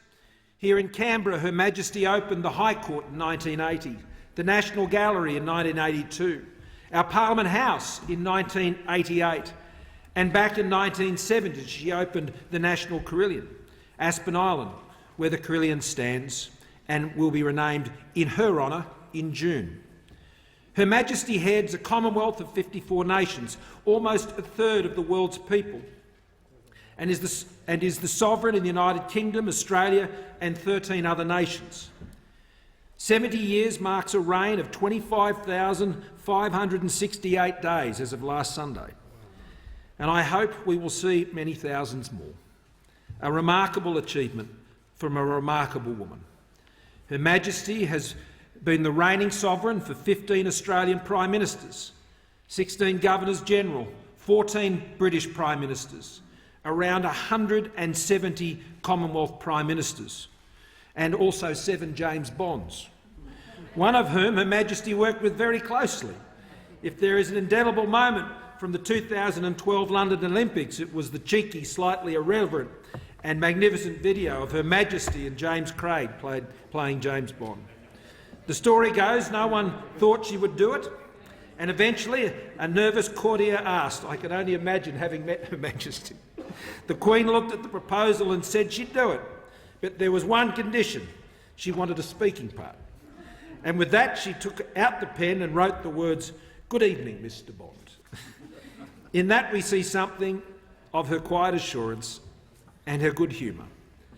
Someone whose values are timeless and yet change with the times.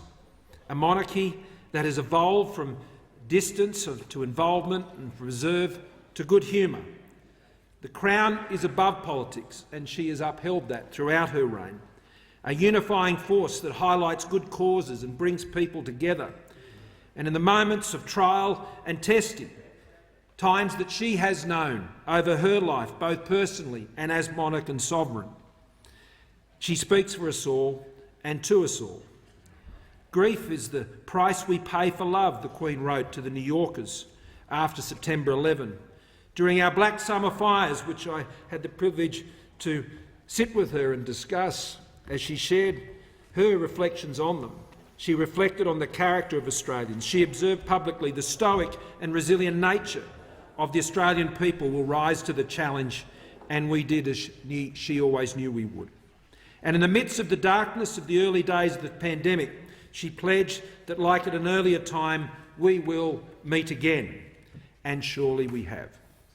In past Jubilees, silver, gold, diamond, there has been unbridled joy, a celebration of a life of service, a reminder of the ties that bind, and an expression of affection for the history we share. There were flags, there's bunting, visits, gun salutes, stamps and coins, an excuse as good as any to celebrate. But this Jubilee is one that is more poignant. In the midst of these celebrations, we know that our Queen will stand alone, as she did during the service that farewelled her loved husband of some 73 years. And on that day we all saw her. We truly saw her, stoic and strong, yet human and frail and vulnerable. Dignity in the midst of suffering, even if it is her own. In that moment we realised that though we will will her on forever, we know that even monarchs face the frailties of body and the sunsets that beckon us all. But still, at 95, Her Majesty continues to serve, and passionately so. So this Jubilee is one of gratitude, a pause to reflect on what a good life truly means, to ponder the place of non-partisan service and selflessness in a modern, robust democracy, and to reflect on the values that sustain us as a free people. Since the Queen's first visit to Australia in 1954, which was in its day a cultural phenomenon unlike any other in our history, the Queen has had a deep understanding and respect of Australia and Australians. It was best reflected in her action and words during and following the 1999 referendum on the Republic. As a constitutional monarch, she lived out her belief that monarchy must be above politics, and the Queen played no role in that campaign, pledging to respect and accept the result. And after that debate had passed, she said, "I shall continue to faithfully serve as Queen of Australia under the Constitution to the very best of my ability, as I have tried to do for these past 48 years. It is my duty to seek to remain true to the interests of Australia and all Australians as we enter into the 21st century," and so she has done. Over these past 70 years, the Queen has shared our Australian journey. As she once said, "Since I first stepped ashore here in Sydney in February 1954, I have felt part of this rugged, honest, creative land. I have shared in the joys and the sorrows, the challenges and the changes that have shaped this country's history." So, Your Majesty, on this Platinum Jubilee, a Jubilee unlike any other, we too remember the joys and the sorrows, the challenges and changes of which Her Majesty has been a part. We honour her service. We honour her duty and her devotion, and on behalf of all Australians, I offer our warmest congratulations to Her Majesty, the Queen, on her Platinum Jubilee. God save the Queen. The Leader of the Opposition. Thanks very much, Mr Speaker. In her 7 remarkable decades on the throne, indeed through most of our lifetimes, Her Majesty, Queen Elizabeth II, has been a rare constant, an enduring, inspiring presence of calm, decency and strength. When Winston Churchill first encountered her as a 2-year-old at Balmoral, he reported his first impressions to his wife Clementine. Quote, "She has an air of authority and reflectiveness astonishing in an infant." Clearly, Her Majesty started as she meant to continue. Churchill would eventually become the first of her long line of Prime Ministers in Britain, while Robert Menzies had the honour here. No Jubilee, no matter how happy, is without a tinge of sadness. This is her first without Prince Philip, half of a partnership so close that the tenderness could be glimpsed between the layers of formality and tradition. It is also a celebration of a reign that began with the premature death of her adored father, George VI. When he died, the young Princess Elizabeth was in Kenya and en route to Australia. The relatively carefree life she and Prince Philip had envisioned for themselves in those early years of marriage was over. Princess Elizabeth returned to England as Queen. The responsibilities of the throne on one shoulder, the sudden absence of her father on the other. Not for the last time did she have to find the strength amidst her grief to measure up to the expectations of a nation and the great weight of the institution into which she was born. Unlike her forebears, Princess Elizabeth did not choose a new name for herself as monarch. There was no question that she would retain the name she'd had all her life. Already she was giving a sign of the stability and continuity that she would provide, and indeed the continuity that women have provided. Over the past 184 years, the throne has been held by women for 133 of them. Just 2 women, Queen Victoria for 63 years and Queen Elizabeth, the first monarch to reign for 7 decades. When she fulfilled that interrupted plan to travel to Australia in 1954, she became our first reigning sovereign to visit our shores. It was also Australia's first televised event. Now, even if you discount the issues caused by thinking about something as exotic as travel during this time of COVID, the itinerary was not for the faint-hearted. 57 towns and cities in 58 days. And those in charge of organising events had to synchronise their watches with the time signal from the ABC at 9 a.m. each morning. Both here and in Britain, there have been so many Prime Ministers since then. Governments have come and gone. Our societies have enjoyed booms and endured hardship. Populations have grown. Television arrived and eventually so did colour. The faces of our societies have changed. So did Australia's currency. Our place in our region evolved. Britain entered Europe and eventually left again. Communism collapsed. The poles of power shifted and realigned. The world shrank. Opportunities grew. Space was conquered. The internet was born. Music expanded beyond vinyl and eventually found its way back to vinyl. So many old certainties have been broken. New, more tentative ones have taken their place.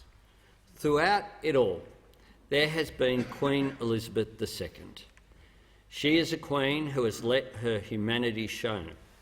She has stood with us in times of hardship, even as she has endured her own. As Queen Elizabeth once put it, Like all the best families, we have our share of eccentricities, of impetuous and wayward youngsters, and of family disagreements. The nature of the bond between our nations is not what it was at the dawn of her reign. No longer parent and upstart, we stand as equals. And although our systems are no longer so inextricably intertwined, the affection and the unique nature of our friendship remains. Likewise, the affection and respect in which Her Majesty is held. In so many ways, Queen Elizabeth transcends barriers. Even many Australians who do not hold with the principle of monarchy feel regard for her. You can be a Republican, as I am, and still have the deepest respect for the Queen. She has done her duty with fidelity, integrity, humanity, and as she sometimes lets slip, with a sly sense of humour. On behalf of this side of the House, I offer my sincerest congratulations and best wishes to Her Majesty for this Platinum Jubilee this year. The Leader of the House. Thank you very much, Mr Speaker. I move that the debate be adjourned. The question is that the debate be adjourned. All those that opinion say aye. Aye. Contrary, no. I think the ayes have it. Thank you, Mr Speaker. I ask leave of the House to refer the matter to the Federation Chamber for further debate. Is leave granted? Leave is granted. Leave is granted. Mr Speaker, I move that the order of the day be referred to the Federation Chamber for debate. The question is that the motion be agreed to. All those that opinion say aye. Contrary, no. I think the ayes have it. Ministerial arrangements. The Prime Minister has the call. Just the Minister of Defence Industry we represented who's unavailable today because of the border arrangements in Western Australia, and she'll be represented by the Minister for Defence. I thank the Prime Minister. Questions without notice. The Leader of the Opposition. Thanks, Mr Speaker. My question is to the Prime Minister. Since the beginning of the year, at least 622 aged care residents have died of COVID, more than double the number of deaths in the whole of last year. It's only the 8th of February. Will the Prime Minister admit responsibility for this crisis? The Prime Minister. Thank you, Mr Speaker. The pandemic takes a heavy toll in this country, as it has, Mr Speaker, over the course of this pandemic. And, Mr Speaker, since the beginning of this year, it is true that in aged care facilities, 587 people, as at the 7th of February, had died with COVID. Mr Speaker, I note also that since the 1st of January of this year, up until the 28th of January, some 4,141 people who are in aged care have passed away. Since the onset of Omicron, some 682 people have died in aged care facilities, Mr Speaker, who have had Omicron, and some 9,141 people who have been residents in aged care have passed away. It has been an incredibly— Member for Hotham. It has been an incredibly tough time for those who have been working in those facilities, Mr Speaker, with the onset of Omicron, and it has been incredibly tough for those families who have had to say goodbye to loved ones over that period of time. And, Mr Speaker, at every occasion throughout the course of this pandemic, we have sought to provide every single support we possibly can to ensure that we can be assisting both the workforce and those who are engaged in providing that care to those in those facilities. And, Mr Speaker, while less than 10% of those who have passed away in residential aged care facilities may have died with COVID, Mr Speaker, the other issue that the government has been very focused on is not just those who have had COVID, Mr Speaker, but the quality of care that can be provided to people living in residential aged care facilities during this very challenging time. Member for Barton. Mr Speaker, some may wish to pretend that the pandemic and that COVID cannot have an impact to the most vulnerable in our communities. But, Mr Speaker, that would be naive and that would be misleading and that would be false. Mr Speaker, our government will continue to do everything we can to support those in residential aged care facilities and those working with them, as not only in Australia but around the world. We work to try and provide support to those who are most vulnerable.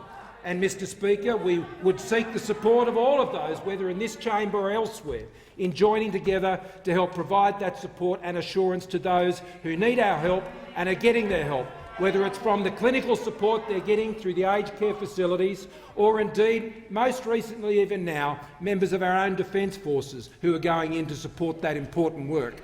Mr Speaker, we will continue to apply every effort, working with state and territory governments all around the country to provide every support we can through this pandemic, where Australia has one of the lowest fatality rates in the world. The time has expired, and I give the call to the member for Robertson.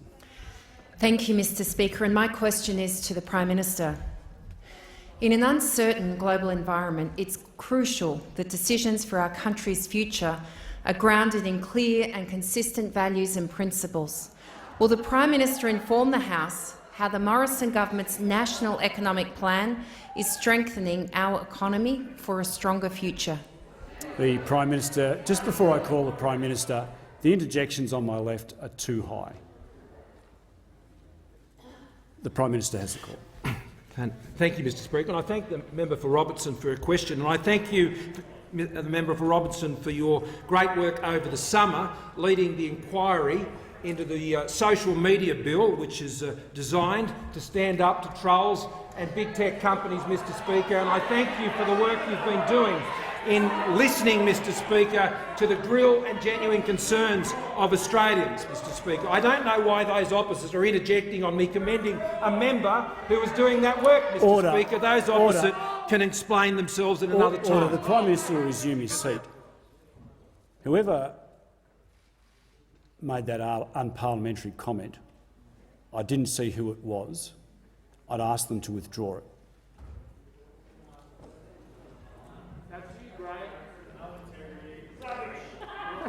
Order.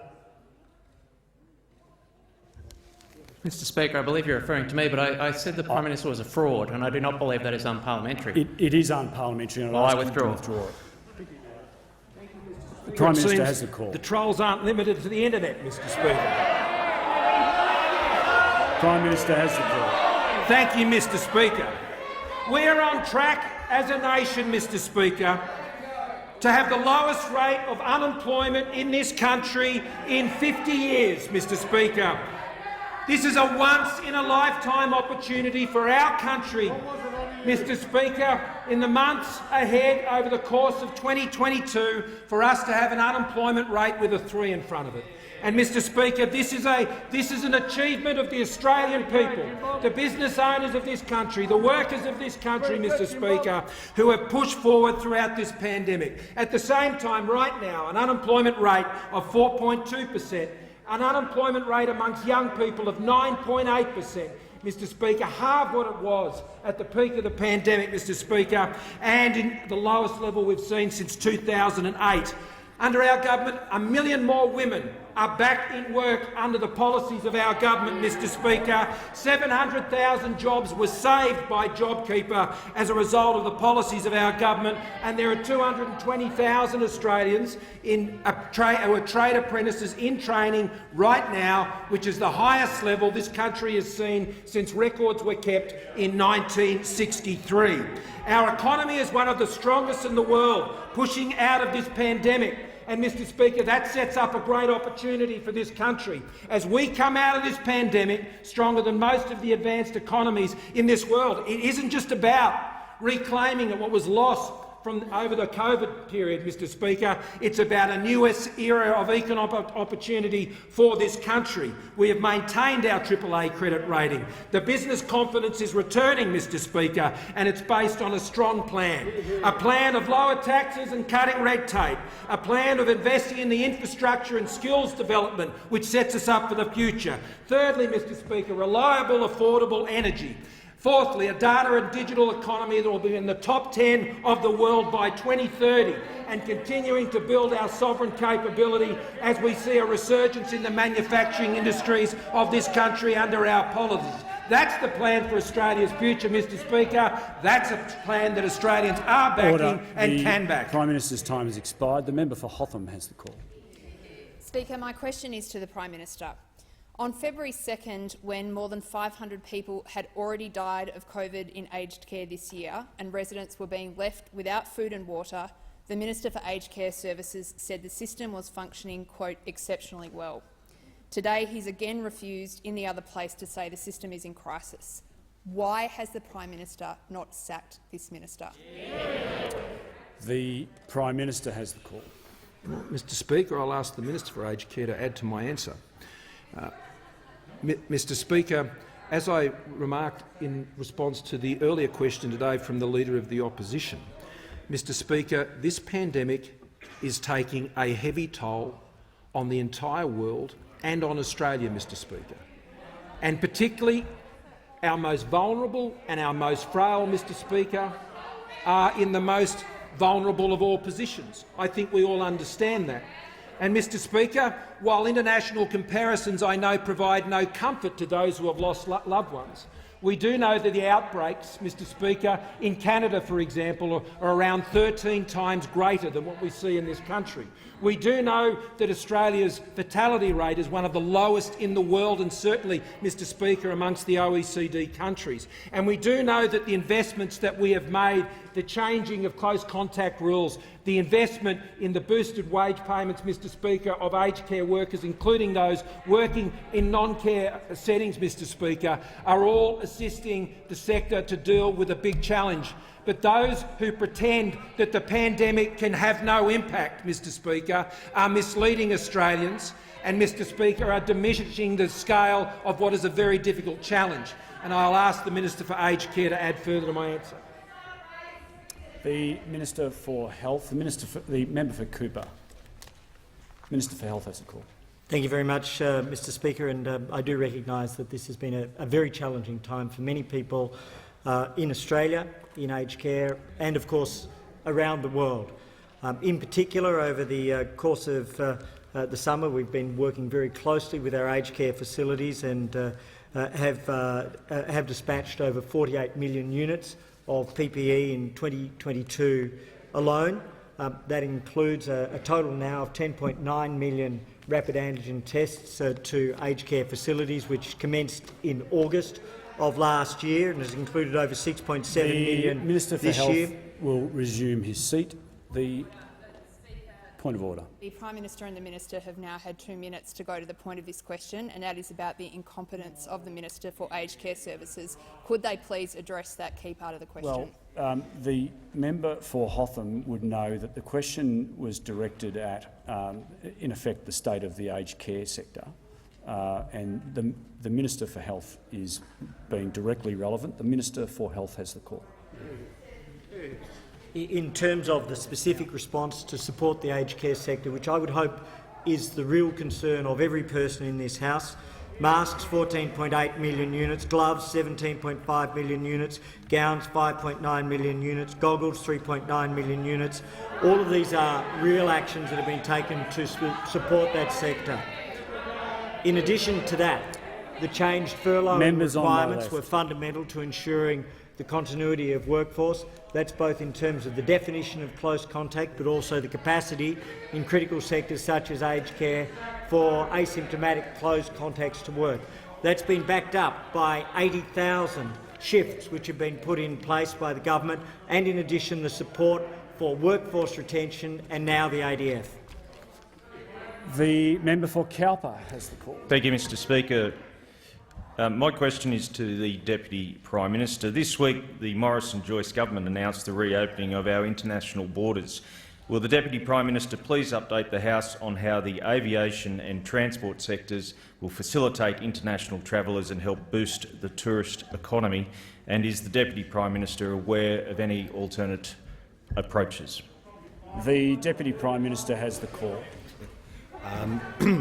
Well, Mr Speaker, I thank the honourable member for his question and Member also briefly would also like to acknowledge the great service of Her Majesty Queen Elizabeth II as both in her service to the Commonwealth and her example to the world on the dignity of high office. Mr Speaker, obviously tourism is incredibly important, and I note the member for Cowper, and especially places such as Port Macquarie and Coffs Harbour, that rely so heavily on what was a peak of 1.2 million passengers, 1.2 million passengers a month, which in the midst of the pandemic went down to merely 6,500. This caused incredible stress on so many businesses throughout the member for Cowper's electorate. But not only the member for Cowper, but the tourism industry that is seen in such things as Uluru, Alice Springs and Kakadu in the member for Lingiari's seat, or in the member for Dawson, the Great Barrier Reef and Whitsundays, or the member for Leichhardt with Cairns, the Great Barrier Reef, Capricornia, Carnarvon Gorge, Great Keppel Island, Mount Etna National Park, and it goes on. In the member for Hunter's seat, who's not here today, the wineries of Culp and Barrington Tops.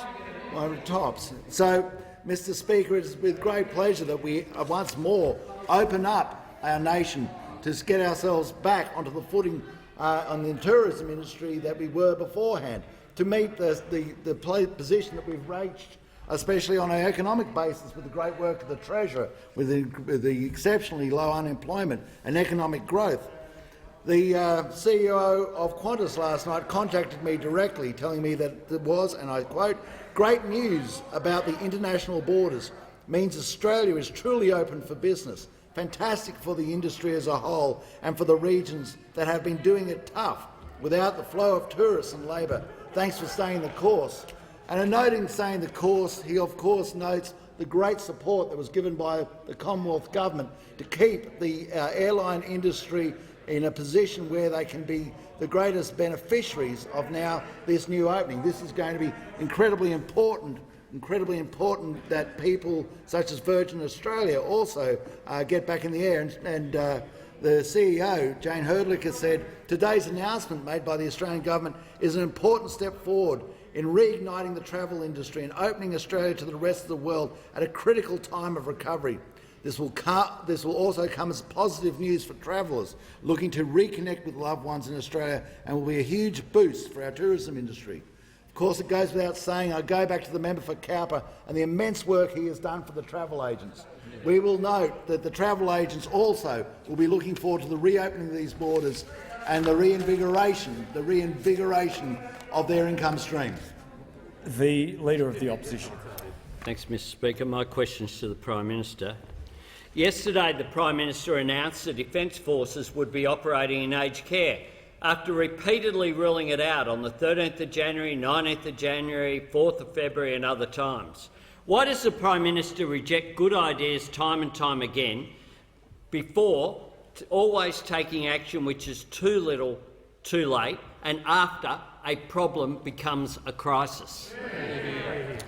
The Prime Minister. Thank you, Mr Speaker. When will the Leader of the Opposition stop trying to politicise the pandemic, Mr Speaker?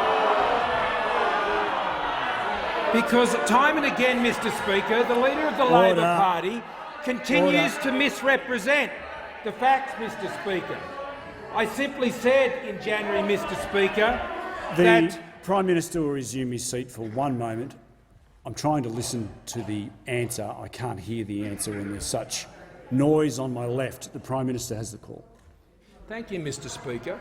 I made the point quite openly and honestly that the suggestion that the Defence Forces could be a replacement workforce for the aged care sector, Mr Speaker, was not a realistic option. That's all I've said, Mr Speaker. And that is not, Mr Speaker, what the government has now done. And I was very clear, Mr Speaker, yesterday about what the targeted involvement would be of the Defence Forces, as I asked them, Mr Speaker, on the very day the Leader of the Labor Party accuses me, Mr Speaker, of saying they have no role. On the very day, Mr Speaker, or thereabouts, I spoke to the Vice-Chief of the Defence Force and asked him to work, Mr Speaker. The Leader of the Opposition, on a point of order. Yes, Mr Speaker. It goes to relevance. The Prime Minister said, "I've seen the suggestion that Defence Forces can go in and operate in aged care." No, that's not the case. The Leader of the Opposition will resume his seat. The Leader of the Opposition will resume his seat. There's no valid point of order. The Prime Minister has the call. Mr Speaker, the Leader of the Labor Party can snarl and growl all he likes, Mr Speaker, as he has done over the course of this pandemic, Mr Speaker, as he has constantly been negative when it comes to the serious challenges that our country has faced. and he can seek to downplay, Mr Speaker, Australians' efforts in how we've come through this pandemic with his constant negativity, snarling and growling, Mr Speaker. But the facts are these. On each occasion, we have worked to address the situation that we have had before us, Mr Speaker. On each and every occasion, we have sought to apply the resources, whether they be the Defence Forces, indeed our own public service officers and those around the country, to address the needs that have been required, and particularly in the aged care sector, Mr Speaker, where our Defence Forces were applied in Victoria during the second wave and are now being used in a similar way with targeted interventions, Mr Speaker, not with the wholesale replacement of the aged care workforce, which, if the Leader of the Opposition, the Leader of the Labor Party, was actually interested in solving the problem, then he would have attended himself to the facts of those issues. The Leader of the Labor Party is all about exploiting this pandemic, Mr Speaker, not about addressing it, Mr Speaker. The member for Melbourne has the call. Thank you, Speaker. My question to the Prime Minister: isn't it the case that if your religious discrimination bill is passed, even with your amendments, a school can sack an unmarried teacher because she's pregnant if it's against the school's beliefs? A doctor can tell their patient that their sickness is a punishment from God because they're gay, and a student can be expelled because they're transgender. We all support protecting religious groups from victimisation, but why are you using the dying days of this parliament to push through a Trojan horse for hate that will mean more discrimination, not less? Just before the Prime Minister rises, I'm concerned. I'm happy to hear from the Manager of Opposition Business and the Leader of the House. I'm concerned that the question involves legal opinion. I'm happy to hear from the Manager of Opposition Business.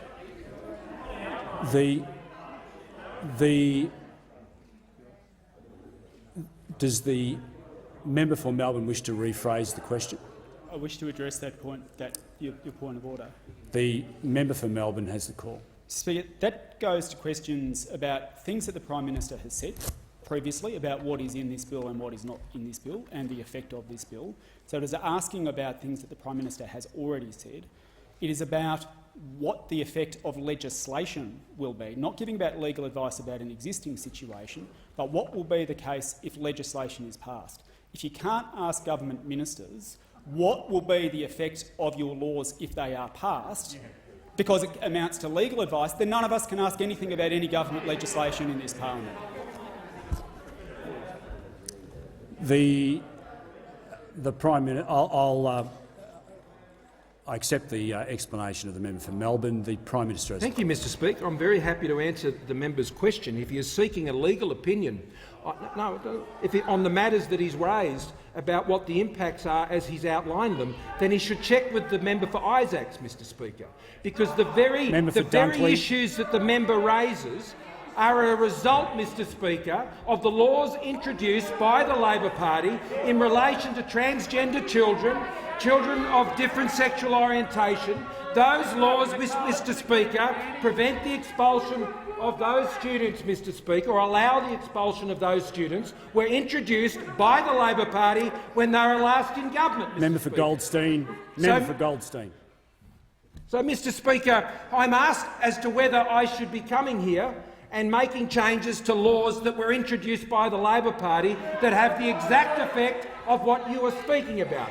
What I am introducing, Mr Speaker, and what I introduced at this dispatch box was a set of positive laws which weren't about the Sexual Discrimination Act, Mr Speaker, about positive laws that prevent discrimination against people of religious faith or who have no religious faith. And the issues that are contained in that bill do not provide the powers to do the things that you talk about. Those powers exist in the law as it stands today, as was introduced by the Labor Party, Mr Speaker, when they were last in government. So our laws, Mr Speaker, are about saying to all of those Australians that have come from places far and wide around the globe, and we're in an Greek Orthodox church today, but we could have easily been at a Maronite church. We could have easily been at a Coptic Orthodox church, Mr Speaker, and we could have been at those churches, and I can tell you their parishioners would say this to you, as Bishop Tarabay has said to me, a good friend of many in this chamber.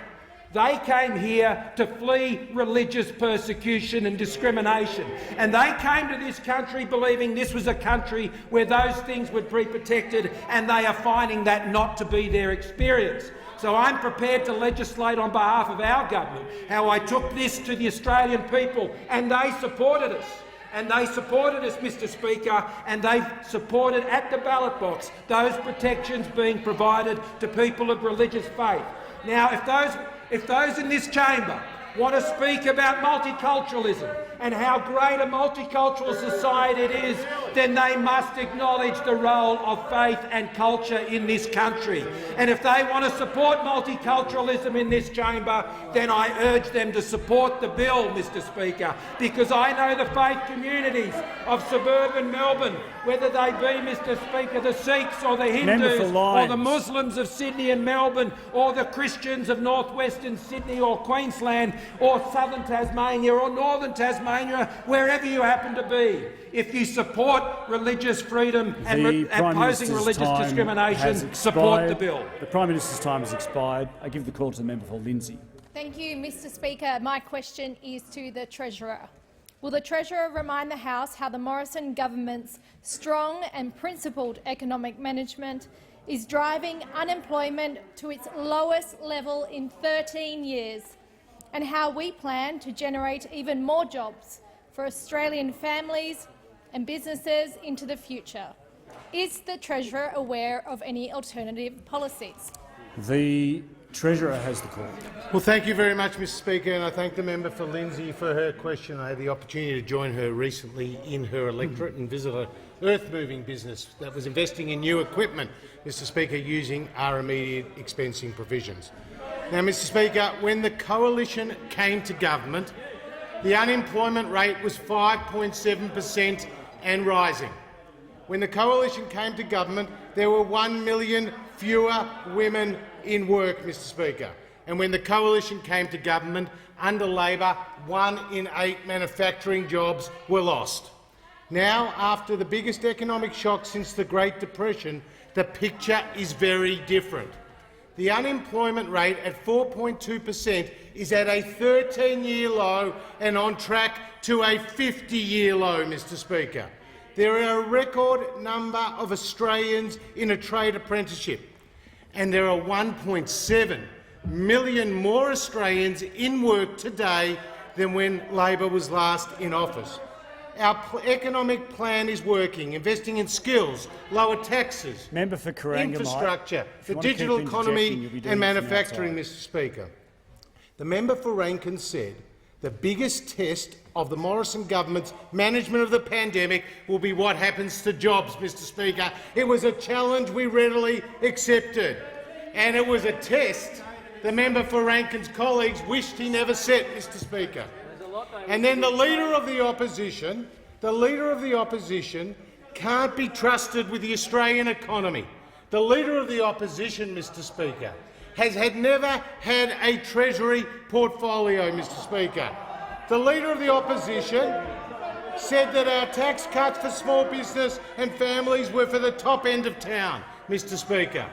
And the Leader of the Opposition has been in partnership with the Greens and, given it a chance again, would be in partnership again, Mr Speaker.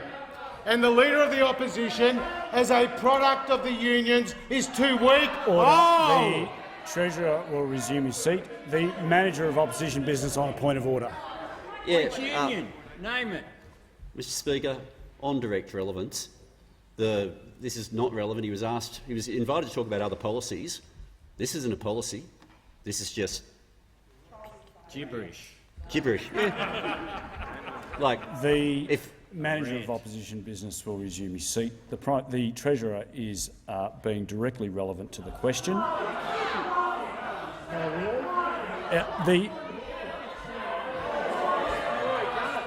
The Manager of Opposition Business. Point of order. So that we understand your ruling, Mr Speaker, does this mean that if a question asks for alternative policies, any character assessment can be given, any political rant can be given, anything at all can now be said? Is that the new standard for this chamber? Because it's not a policy approach. The Manager of Opposition Business will resume his seat. The member for Shortland will leave under 94A.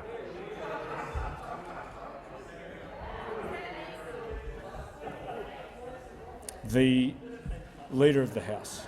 That was a very good ruling, Mr Speaker, I might say. Mr Speaker, the way in which the Manager of Opposition Business firstly scoffed at your ruling, if I might say, and then the way in which he showed disrespect to the chair, I think his reflection on the chair, frankly, Mr Speaker, was out of order, first point. The second point, Mr Speaker, is that the Treasurer was entirely within the standing orders, absolutely relevant to the question asked of him. The only aspect of inconvenience here was the proper character assessment from this guy who's got a complete glass jaw. The Leader of the House will resume his seat. To the point of order. To the point of order. The Treasurer was asked. The Treasurer was expressly asked in relation to economic management and driving unemployment. He was also asked about whether he was aware of any alternative policies. The Treasurer spoke for some time on economic management. He was not, in my view, attacking the Leader of the Opposition personally. The Treasurer is being directly relevant, and I give the Treasurer the call. Well, Mr Speaker, the Leader of the Opposition expressly supported $387 billion of higher taxes, Mr Speaker, and if given half a chance on the Treasury benches, he will put higher taxes on the Australian people. The Leader of the Opposition, a product of the unions, is too weak to stand up to the unions, Mr Speaker. The Leader of the Opposition— The Leader of the Opposition. Yes, Mr Speaker, this is now putting you in an untenable situation. This is embarrassing. This has nothing to do with any policy. This is some rant about some alleged union I worked for or something. I don't know what it is, but it's an attempted personal character assassination which has nothing to do with the question that was asked.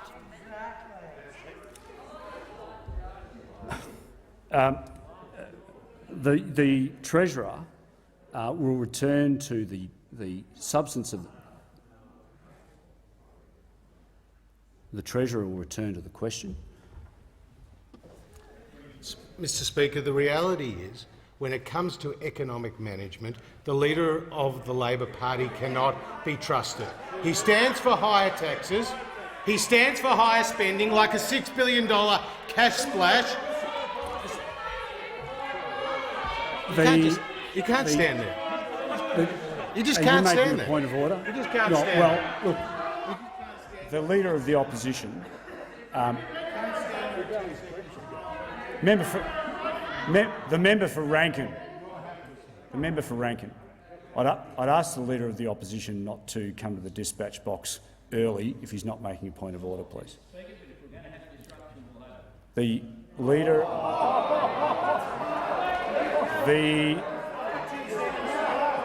The Leader of the Opposition has the call. Thanks, Mr Speaker. My question is to the Prime Minister. Does the Prime Minister agree that it's the job of governments to look after the most vulnerable in our society, and that under this Prime Minister at least 622 aged care residents have died of COVID this year? As of Friday, there's almost 12,000 aged care residents and workers infected with COVID in more than 1,100 facilities. Up to a quarter of shifts are going unfilled. Why has the Prime Minister failed to do his job? The Prime Minister has the call. Mr Speaker, I can confirm, as I did in response to the Leader of the Labor Party's earlier question, that the data I have is that in 2022 so far this year, some 587 persons are deaths reported in residential aged care facilities, Mr Speaker, that are COVID-19 related. And I note the advice that was provided to us just this week, Mr Speaker, by Professor Brendan Murphy, who continues to make this point, that there were some 4,141 Australians living in residential aged care facilities who passed away since the 1st of January this year. And many Australians, we know around 1,000 per week on average pre-COVID, would pass away in aged care facilities each week, Mr Speaker. And as what Professor Murphy has reminded us, is that when people are passing away with COVID, Mr Speaker, that does not necessarily mean, Mr Speaker, that they have passed away because of COVID. That is the medical advice. That is the health advice. And our task, Mr Speaker, is to ensure that all of those in aged care can receive the best quality aged care that can possibly be provided under the severe strains that are being imposed on the aged care system as a result of the pandemic. Now, those opposite, Mr Speaker, may wish to dismiss those pressures. They may wish to pretend that they are not there. And I think, Mr Speaker, that would diminish the great sacrifice and work that is being done by people in our aged care system to try and manage that support as best as they can, and have been supported with record support by the Commonwealth Government, Mr Speaker. I do not believe that the challenges that we're seeing in aged care facilities, Mr Speaker, should be a subject for the opposition to seek to exploit for political gain in this way, and I would urge the opposition, Mr Speaker, to work with the government to address this challenge and not, Mr Speaker, to undermine the confidence of Australians in an aged care sector that is clearly under pressure because of the pandemic, and all Australians are working as hard as they can to provide the best care they can, Mr Speaker. The member for Wentworth. Thank you, Mr Speaker. My question is to the Treasurer. How is the Morrison government's long history of cutting taxes helping Australian families and businesses keep more of what they earn? How are our values of keeping taxes low securing our economic recovery? And is the Treasurer aware of any alternative approaches? The Treasurer, the Manager of Opposition Business, on a point of order in relation to the question. You've previously made a ruling about alternative policies being allowed to be asked about, but it hasn't been raised at the end of a question before as to what your ruling is on alternative approaches where it doesn't go to policies. This question, if I may put it, standing orders are quite clear that ministers can be asked about their area of responsibility. You have allowed that to be extended to policies that are not within their responsibility. To allow that tag and for it to go to approaches beyond policy takes it completely beyond the responsibility of the minister, outside practice and outside standing orders. I thank the Manager of Opposition Business for the point of order. I'm happy to stand corrected on this, but from memory, you raised that on day one in relation to policies and approaches. I'm happy to have that debate with you on another day, but that's my recollection that you raised both those issues on day one of me taking the chair. In my view, the question remains within the standing orders, and I'm happy to I'll rule that the question is valid and the Treasurer has the call.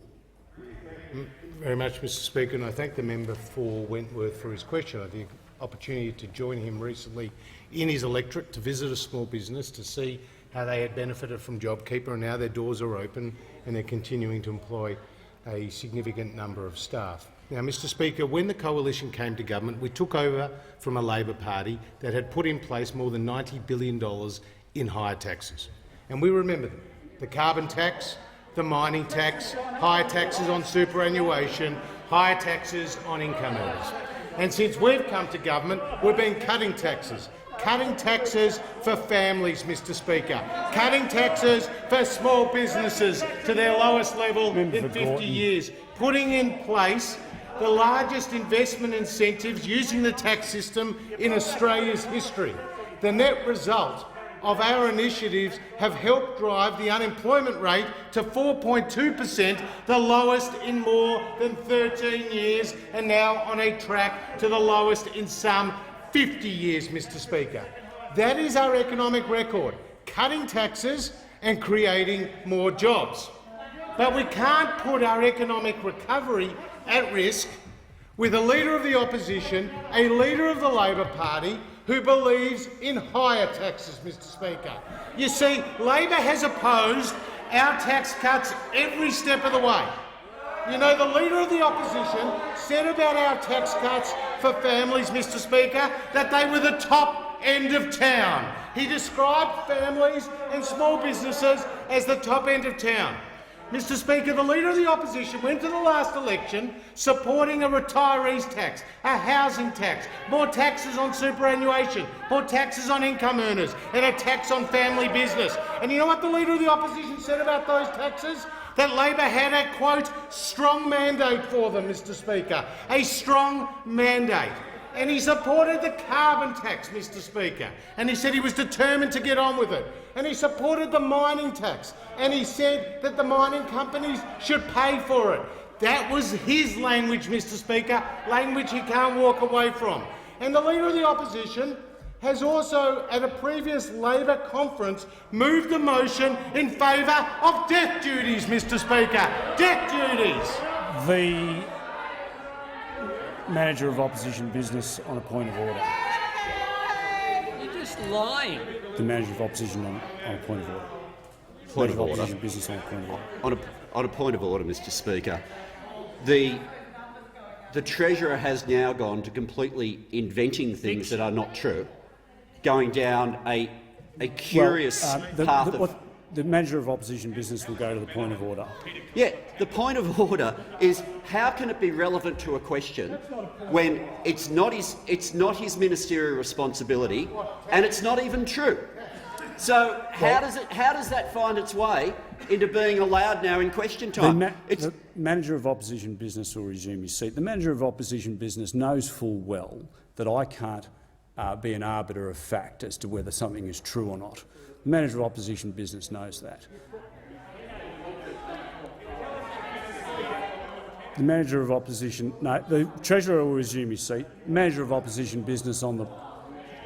The Manager of Opposition Business.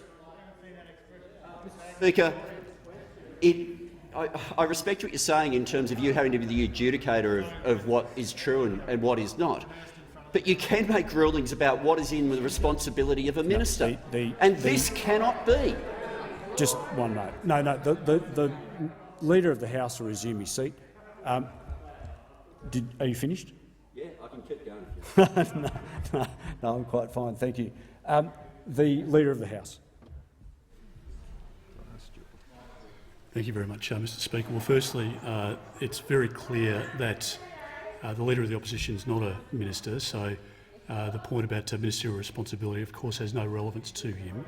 Mr Speaker, if the Leader of the Opposition has a point to make in terms of claiming to have been misrepresented, there's a form of the House where that can be dealt with. That's after question time, not during the course of question time, Mr Speaker. Just wait one moment. I'm having trouble hearing the Leader of the House because of the interjections on my left. I'm very happy to speak up, Mr Speaker, so those opposite can hear as well, because this chamber is a contest of ideas and a test of character, and if he doesn't want his character tested, Mr Speaker, he shouldn't be sticking his hand up for the job that he seeks. All right. No, I don't. On a point of order. Point of order, Mr Speaker. On a point of order on the point of order. Yes, Mr Speaker. Exactly. Mr Speaker, my concern with where this is going, and it includes the comments just made by the Leader of the House, is if it is in order for a question in question time to just ask for a general spray, where it is in order for people to say anything at all, then what will occur in this chamber in terms of the dignity of the House is not one which will bring this House's standing up, but will reduce it further. Earlier today we had a debate in this House at 12 o'clock where we spoke about, and it was relating to gender and behaviour, but we spoke about the need to lift standards, and this sort of stuff will just drag it. The Leader of the House will resume his seat. I'm sorry, the Opposition Leader will resume his seat. What I would say is that, as I have previously said in the last year, referring particularly to the Jenkins report, that we discussed so well and debated so well today, in a respectful manner, that I believe that the Australian Parliament and the Australian people are looking for a greater degree of respect in this place. On that, I do agree. Now, in relation to the original point of order that was raised by the manager of opposition business, the Treasurer is entitled to, when the question is asked about alternative approaches or alternative policies, he is entitled to address any alternatives other than the government's. But I would remind the House that that should be done in a respectful manner and not by way of personal attacks. The Treasurer has the call. Well, Mr Speaker, as I was saying about the Leader of the Labor Party, previously he has said, I am pleased to move this resolution calling upon the government to consider the imposition of an inheritance tax, Mr Speaker. Now, that is what the Leader of the Opposition has previously said to a Labor Party conference. No wonder the member for Fenner has said the Albanese supporters were known as the Bolsheviks, Mr Speaker. The Albanese supporters were known as the Bolsheviks. Time has expired. The Treasurer's time has expired. The Leader of the Opposition has the call. Thanks, Mr Speaker. I move that so much as standing orders be suspended as would prevent the Leader of the Opposition from moving the following motion immediately. That the House 1 notes A. In the third year of the pandemic, aged care remains in crisis, with almost 12,000 aged care residents and workers infected with COVID in more than 1,100 facilities as of Friday, and over 600 deaths among aged care residents this year. B. Tens of thousands of aged care residents are still waiting for a booster dose. C. Aged care facilities have been left without rapid antigen tests and PPE. D. Aged care residents have been left without food, water and medical care because the government's surge workforce strategy was inadequate. And E. Despite aged care being in crisis, the Minister for Aged Care Services has declared the sector is performing exceptionally well. And 2.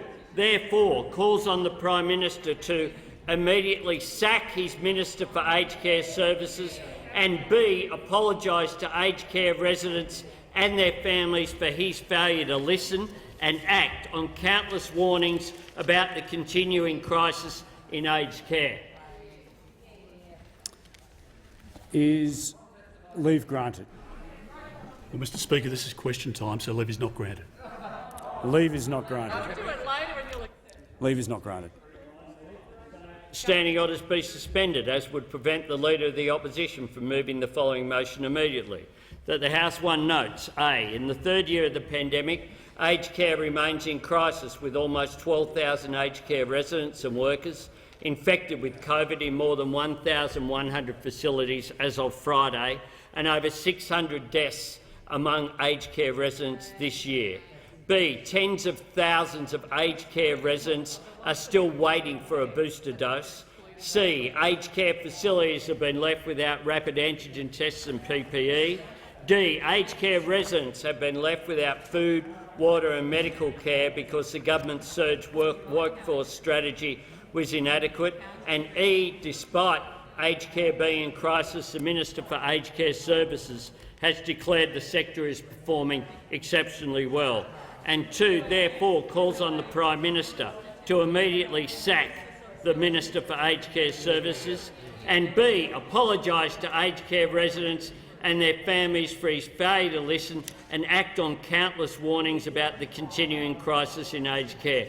Mr Speaker, this aged care system is in crisis, and this government is too distracted by its internal war. They haven't given the call to the Leader of the House yet. The Leader of the House has the call. The Leader of the House? The Leader of the House has the call. No, I just hadn't given him a call yet. No, I didn't. Mr Speaker, I move the member be no longer heard. The question is that the Leader of the Opposition be no longer heard. All those of that opinion say aye. The contrary, no. I think the ayes have it. Noes have it. Is a division required? Ring the bells for 4 minutes.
Lock the doors. The question is that the member be no further heard. The ayes will pass to the right of the chair and the noes to the left. I appoint the honourable members for Nichols and Gray as tellers for the ayes and the honourable members for Werriwa and Lawler as tellers for the noes.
Order.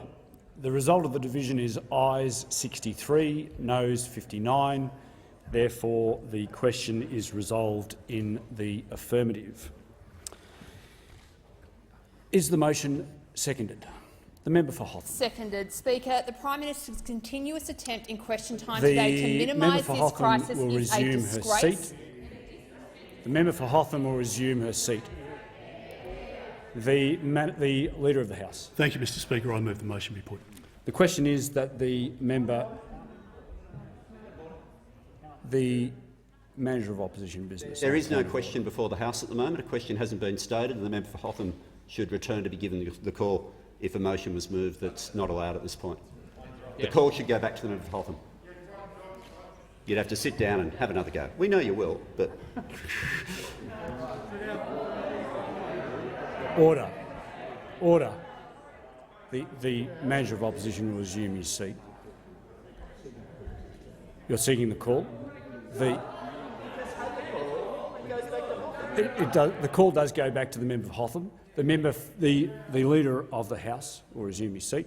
The member for Hotham has the call. Speaker, 622 people have lost their lives in aged care this year, and the Prime Minister seeks to minimise those deaths. The member for Hotham will resume her seat. The Leader of the House. I move the member be no longer heard. The question is that the member be no further heard. All those that opinion say aye. The contrary, no. I think the ayes have it. Is a division required? Ring the bells for 1 minute.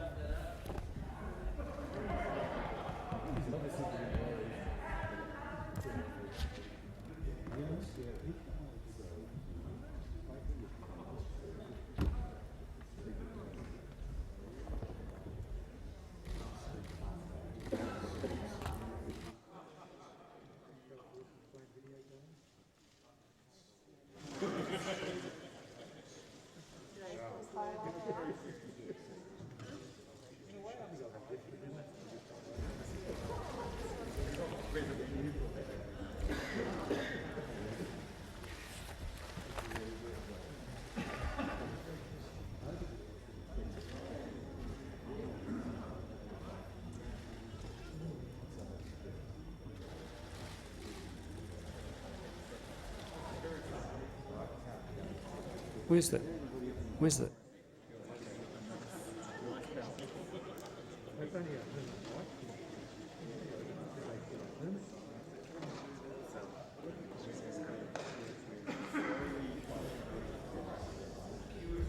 Lock the doors.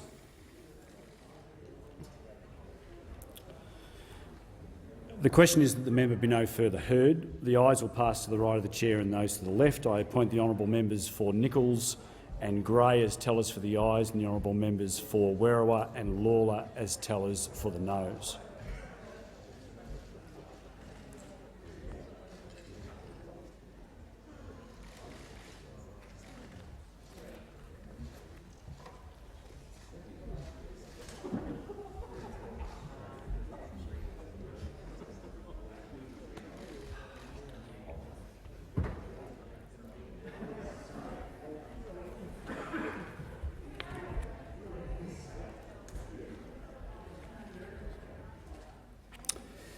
Order. The result of the division is ayes 63, noes 59, and the matter is therefore resolved in the affirmative. The Manager of Opposition Business. Thank you, Mr Speaker. The government is in chaos. Aged care is in chaos because the people opposite are not doing their job. You need to state the question as soon as you get He doesn't know how to do his job, the one opposite. The Prime Minister goes missing every time there's a crisis. The Manager of Opposition Business will withdraw that comment. The Manager of Opposition Business, was that a reflection on the chair that you just made? No, I pointed to the Prime Minister. Well, I think you're doing your job. I don't think the Leader of the House is. I don't think the Prime Minister is. Well, and certainly the Minister for Aged Care when the Manager of Opposition Business says you're, he's reflecting on the chair. Well, I can assure you, Mr Speaker, and if you go back and check the video, I was pointing squarely to the person who got the last procedure wrong. All right. The Manager of Opposition Business will resume his seat. The Leader of the House. Thank you very much, Mr Speaker. I move that the member be no longer heard. The question is that the member be no further heard. All those that opinion say aye. The contrary, no. I think the ayes have it. Division required. Ring the bells for 1 minute.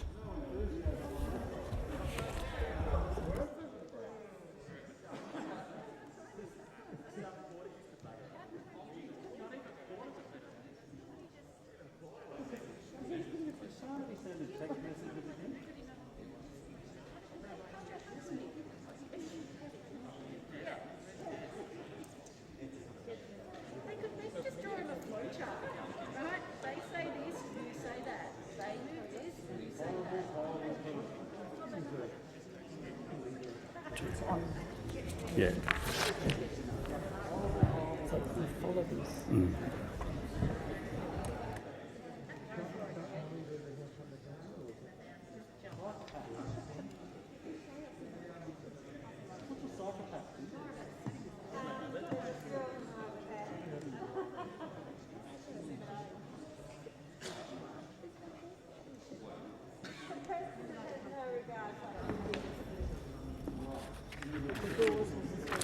Lock the doors. The question is that the member be no further heard. I appoint the same tellers for the ayes and for the noes as the previous division. Members, if they wish to change their votes, should direct their attention to the tellers. Otherwise, they should remain in their seats.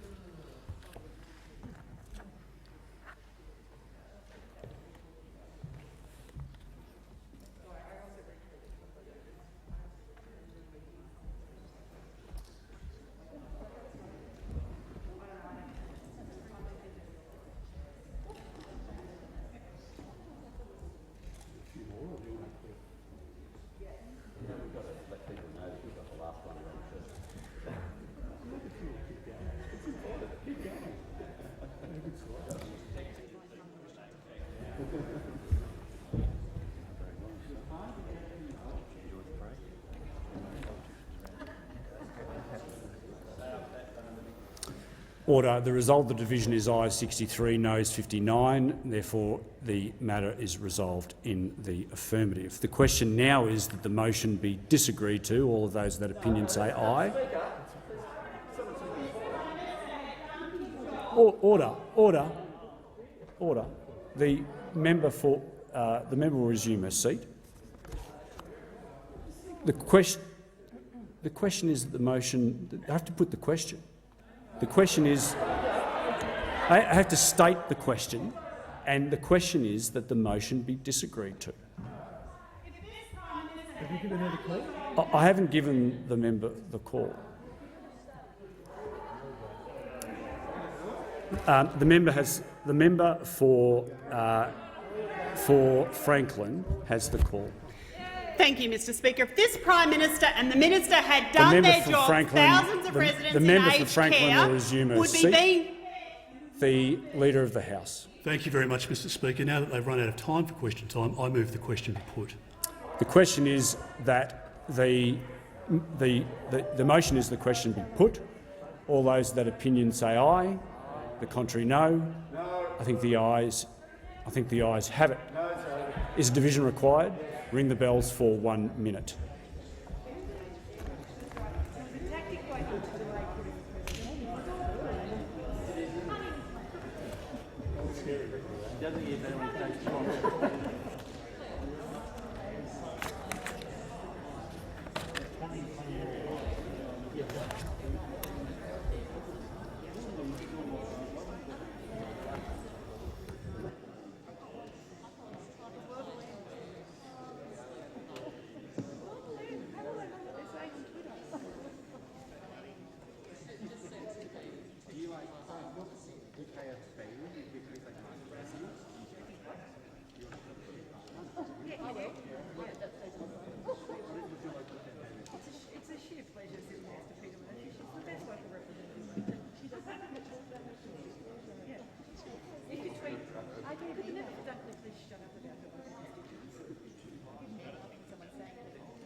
Lock the doors. The question is that the member be no further heard. No. The question is that the question be put. All those that opinion say aye. I'm sorry. Beg your pardon.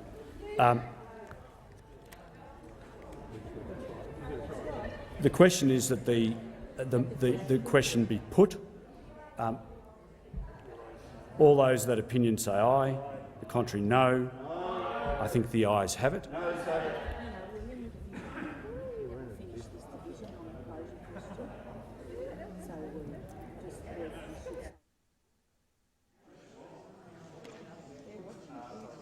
The ayes will pass to the right of the chair and the noes to the left. I appoint the honourable members for Nichols and Gray as tellers for the ayes, and the honourable members for Werriwa and Lawler as tellers for the noes.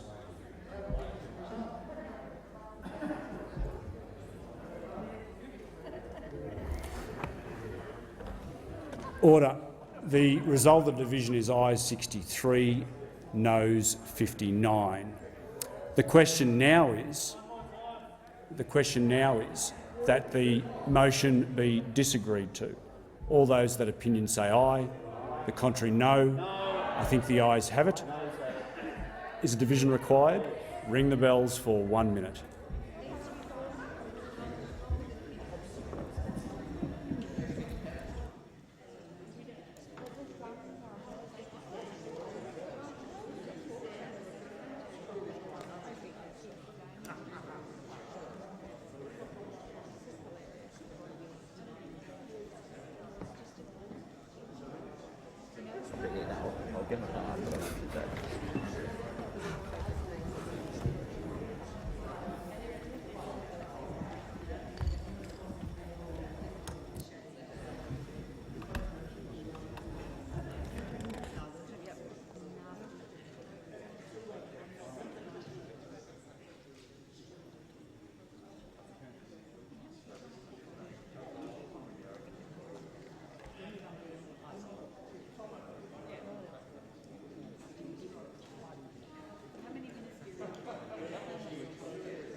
Lock the doors.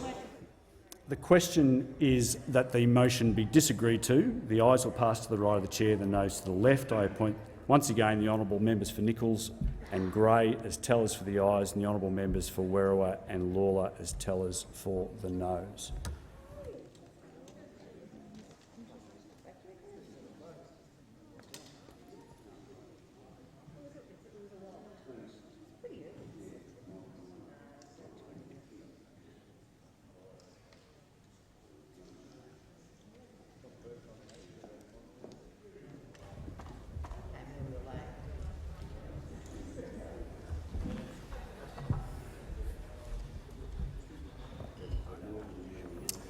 Order. The result of the division is ayes 63, noes 59. Therefore, the matter is resolved in the affirmative.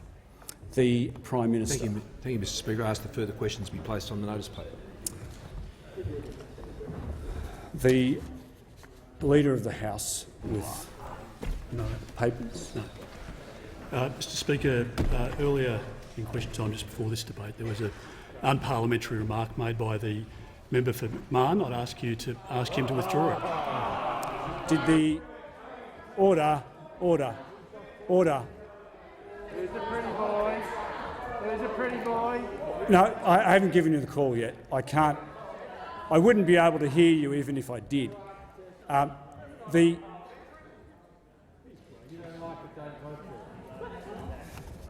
Yes, the member for McMahon has the call.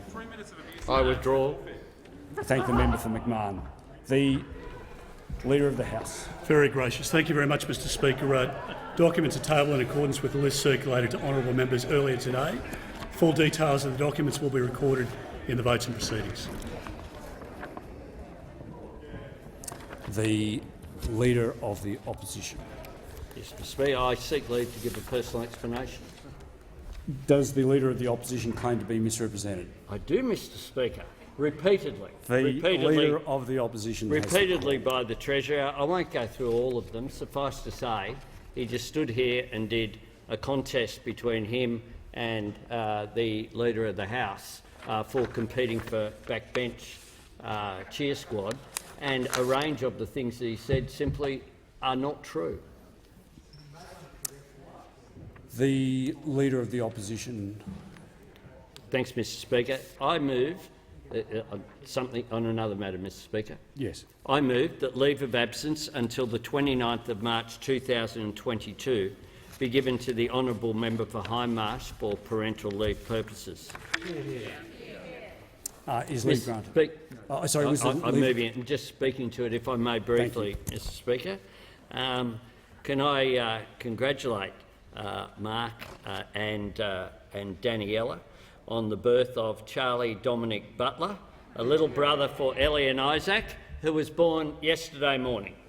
Both Daniela and Charlie are doing really well, and I'm sure I speak on behalf of the entire chamber to wish them all the best, and we look forward to meeting young Charlie down the track and for Mark being able to return. The Minister for Health. Congratulations to my counterpart and his wife Ellie, I believe, and on the birth of little Charlie. Daniela, I apologise to Mark and Daniela on Charlie's birth.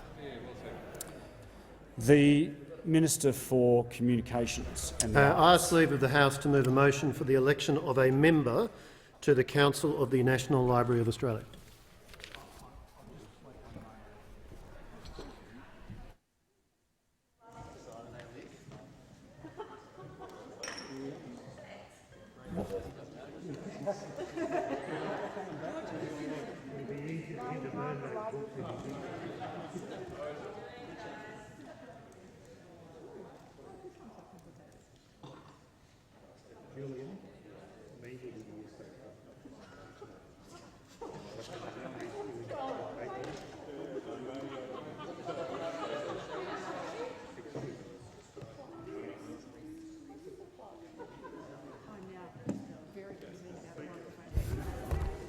In relation to the motion moved by the Leader of the Opposition, the question is that the motion be agreed to. All those that opinion say aye. Contrary, no. I think the ayes have it. Pursuant to the resolution of the House of Representatives on the 11th of October 1984, I present a report on access to committee documents. I also present the annual report of the Parliamentary Service Commissioner for 2020-2021. In addition, I present the Auditor General's reports numbers 12 to 15 for 2021-2022. Details of the reports will be recorded in the votes and proceedings. The Minister for Communications, just before we go to MPI. I ask leave of the House to move a motion for the election of a member to the Council of the National Library of Australia. Is leave granted?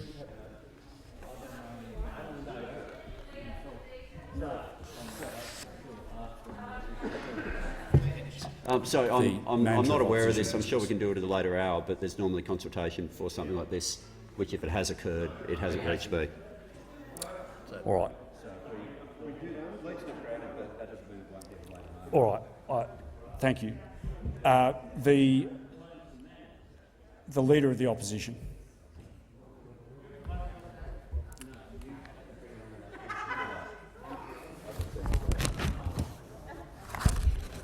I've received a letter from the Leader of the Opposition proposing that a definite matter of public importance be submitted to the House for discussion, namely the government's focus on itself instead of on the problems affecting Australians. I call upon those honourable members who approve of the proposed discussion to rise in their places. The Leader of the Opposition. Thanks very much, Mr Speaker. Well, this is not a government, this is a shambles. A rabble defined by division, disunity and dishonesty. And that's not the problem. The problem is the result of that has led to dysfunction, and its incompetence is having a real impact on real people. A government which in the lead-up to Christmas was too busy giving each other pats on the back and high fives to worry about the crisis that was impending. Riding around in a racing car around Bathurst. Remember that? The great pretender, pretending he was a racing car driver, saying he was looking through the windscreen, not looking through the rear-view mirror. Well, if he was looking forward, he would have been planning for the crisis, because that crisis is at its most acute in aged care. Over 600 deaths this year, 1,176 outbreaks right now, tens of thousands of aged care residents who have not got their booster shots. Over half the aged care workforce has not got their booster shots. 12,000 residents and workers infected as we speak, and between 20 and 25% of staff off each and every day. Residents in 2022 in Australia unable to get food and water, having their wounds untended because no one is looking after them, unable to get a shower or even get a wash. This is the real-life experience of older Australians today. And most tragically, older Australians, many of whom we know in aged care, affected by dementia, scared and frightened and alone, locked in their room in their last days, and for their loved ones unable to go and say goodbye. And yet what we have is this hand-picked minister, a minister who has shown complete contempt for the fundamentals of doing his job, a minister who is too busy to attend committee meetings and be held accountable, too lazy to know what's going on in the sector. And what is his response when he finally turns up to a committee meeting? He says the sector is going, quote him, exceptionally well. That's his response. A Prime Minister who has said repeatedly that it wasn't appropriate for the Defence Force to go into aged care. No, they can't assist there. Who just yesterday changed his mind on that and sent the Defence Force into aged care.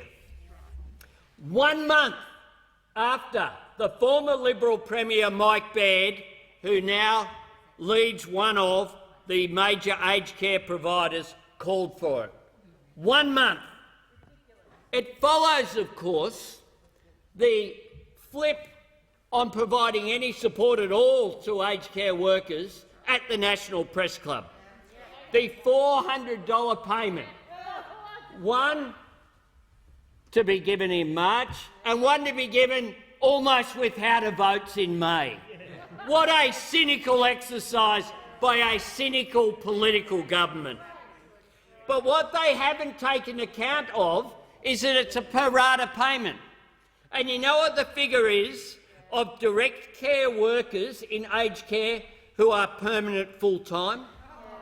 6%. 6% are the people who get the $400. 6%. It says everything about the need for secure work in this country. The fact that a sector like that are in a position whereby just 6% are permanent full-time. The aged care crisis is indicative of the way this Prime Minister and this government approaches every issue. It's always too little too late, and it's always the case that they ignore a problem until it becomes a crisis.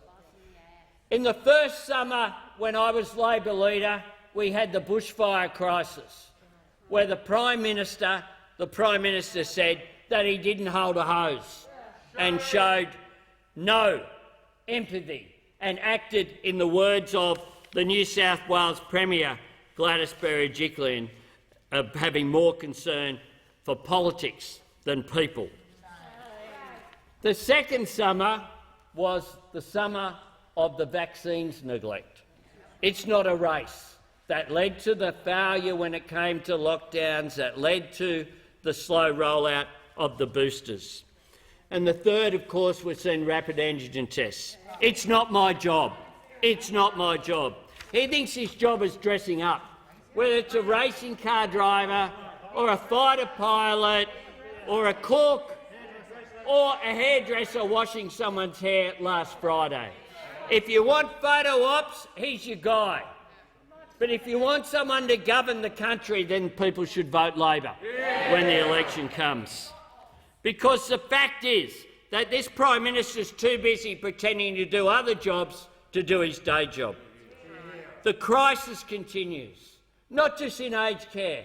Real wages going backwards, insecure work increasing, productivity flatlining, living standards falling, people being more and more insecure. And yet this parliament sits for 10 days in 6 months because they have no agenda for this term, let alone an agenda for a second day in office. A government in which the latest PM, when he got the job, described the government in his own words as a Muppet show. Well, at least the Muppet show was educational. The problem is this government never learns anything from its mistakes. They're just repeated over and over again because it's all politics, no substance. And the New South Wales Premier, of course, Gladys Berejiklian, at the height of the bushfires, called that out at a time when people were losing their lives, people were losing their homes, communities were under siege. The Deputy Prime Minister said, of course, he regarded the Prime Minister as a hypocrite and a liar from my observations, and that is over a long period of time. Well, that is after he had served as Deputy Prime Minister the first time and sat in a cabinet with the then Treasurer for 6 years and served in Parliament side by side for 15 years. This was a considered opinion in the context of the Prime Minister saying that no one told him about a reported sexual assault just metres from his office for 2 years, even though his own office knew, people in Parliament knew, it occurred in the Defence Minister's office, and the Defence Minister's Chief of Staff went to work for him just after the alleged incident occurred. Well, I say this to the Australian people, and I don't think I know this to be the case. Imagine if this government fought for you with the energy that they fight each other. Imagine if they had that commitment, that diligence, that passion that they show when they fight each other. Because if they did that, they'd be fighting for the interests of aged care residents. If they did that, they'd be fighting for the interests of aged care workers. If they did that, they'd be fighting for the interests of people in insecure work. If they did that, they'd be fighting for people whose living standards are going backwards because wages aren't keeping up with the cost of housing and rent, the cost of petrol, the cost of food and groceries. Young people are struggling to buy a house. This government says that it's all okay, it's all hunky-dory, even at the height where you have people in aged care being locked away, being unable to get the basic essentials of care, when there isn't food on the shelves of supermarkets. When we have an absolute crisis, this government just is all spin and no substance, which is why they don't deserve another term in office. I give the call to the Assistant Minister for Youth and Employment Services. Very much, Mr Deputy Speaker. But what do we hear from those opposite? More negativity at a time when Australians are looking for leadership, looking for leadership in the middle of a global pandemic. For a moment. The members on my leave quietly. Will leave the chamber quietly. Thank you. The Assistant Minister has the call. Thanks, Mr Deputy Speaker. Australians are looking for leadership and they're looking for messages that are not negative, and that's what we hear continually from those opposite, including the Leader of the Opposition. Constant negativity, constantly talking down the nation, constantly talking down the government. Well, Mr Deputy Speaker, I'm really proud to stand up in this House as a member of the Morrison government, a member of the Australian government, as the Assistant Minister for Youth and Employment and Federal Member for Petrie, because I'm part of a government that does focus on Australians, that does care about what they need in order to live their lives to the full. Mr Deputy Speaker, jobs and employment is something close to my heart, and there are now more Australians in work today than when I was elected in 2013 when Labor lost office. So many more Australians in work today. The level of unemployment is the lowest level recorded in the last 12 years, Mr Deputy Speaker. In March 2021, Australia became the first advanced economy to have more people in employment than before the pandemic. And that's great for local people, that they have jobs available, advertised options. I was talking to someone in my own electorate this week about the opportunity to move from permanent part-time into full-time work within a school system, and she was jumping at that opportunity, and we'll talk to her principal about it. Mr Deputy Speaker, that is 13,242,000 Australians in employment. In December alone, employment rose by 64,800, and the youth unemployment for those people aged 15 to 25 that make up 15% of the Australian population dropped below 10%. And that's the first time that happened since 2008 during the global financial crisis. And that's just fantastic. And I want to commend those young people around Australia that have taken those opportunities. Such good news.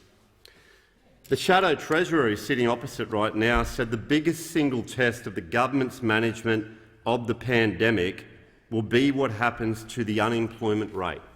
Well, I agree with the member for Rankin. And what we're seeing is the unemployment rate going down and down and down, and the Australian government is very happy that this is happening. We represent Australian people, we're there for Australian people, and we're working hard for them every day. Today there are now more than 146,000 aged Australians in work than what there was in March 2020. So if you go back to the beginning of the pandemic, there's 146,100 older people in jobs today. Many people listening might not know as well that manufacturing jobs are also increasing. There are over 1 million manufacturing jobs in Australia right now, Australian-made, that we're all proud to buy. Prior to the pandemic, there was well less than that. Business, we're getting the settings right for business, whether it's small and family business or larger businesses. They employ most Australians. And so far, we're pleased with what they're doing and we're backing them into the future. That's why the government's JobKeeper program supported 3.8 million jobs and over 1 million businesses. And in many facts, we know that it saved 700,000 Australian jobs. Without JobKeeper, that the Morrison government introduced and delivered, 700,000 more Australians would have been out of work. In my own electorate, the Aspley Devils, which is a rugby league club down in Brisbane City Council, the General Manager, Mark Newman, said JobKeeper was a fantastic program. It kept our employees tied to the club, which means the minute we got the word we could reopen, we called the staff and they were back to work the next day. The opposition leader, Butt, calls businesses owners, the top end of town. We certainly know the Shadow Treasurer does. We know that they are just hard-working Australians, Mr Deputy Speaker, mums and dads, small and family businesses that had their shoulder to the wheel and the last one often to pay themselves. To back Australia's small business-led recovery from COVID-19 pandemic, we're extending the SME Recovery Loan Scheme to the 30th of June this year, and well over $7.3 billion has been provided to businesses since the scheme commenced in March 2020 that has flowed through to employees and created the low unemployment rate we have today. Businesses were helped with the cash flow boost and so many more wage subsidies. I can't stress too the boosting apprenticeship scheme that has got so many young Australians into apprenticeships. If we look at taxes, in my own electorate of Petrie, over 70,000 residents have benefited from the tax reductions the Australian government, the Morrison government, has introduced. That's more money in people's pockets to help with living costs, bread, milk, shoes and uniforms for families who have had their kids back to school just yesterday. At every opportunity, we've looked to cut taxes. Now, I can't say that about those opposite. They look at every opportunity to raise taxes. We look to reduce them and let people keep more of their own money. We've got small business tax cuts that are the lowest in over 50 years, and we know that income tax rates are falling further and further as well. With our legislation that we've introduced, the maximum tax rate that people will earn, up to $200,000, is 30 cents in the dollar, and that will help so many people in my electorate. You think of all those people, those tradies, those nurses, those people that work overtime, they won't be hit with higher rates of tax, which will make a big difference in their lives. And of course, the first $18,200 is tax-free. Leadership is about meeting the needs of Australians today and understanding their needs tomorrow. Mr Deputy Speaker, at my mobile office just on Saturday, a young person, 12 years of age, Harriet Peter Kingshott, gave me a poem, and I was heartened by its positivity and its observation of our wonderful country from different perspectives. Harriet won a national award for gum trees. I've got it right here in my hand at the dispatch box. And part of the poem reads, here's an excerpt. While the humans chattered away, the animals would watch from afar, dancing to waltzing Matilda strummed upon the guitar. Their farmer hats didn't fit, and their suspenders were quite really baggy. Their cat was outright lazy, and their dog was dirty and shaggy. What a great poem from young Harriet, 12 years of age, in my electorate. And I met her and her mother, Claire Peters, at my mobile office on Saturday, and they were positive about Australia's future.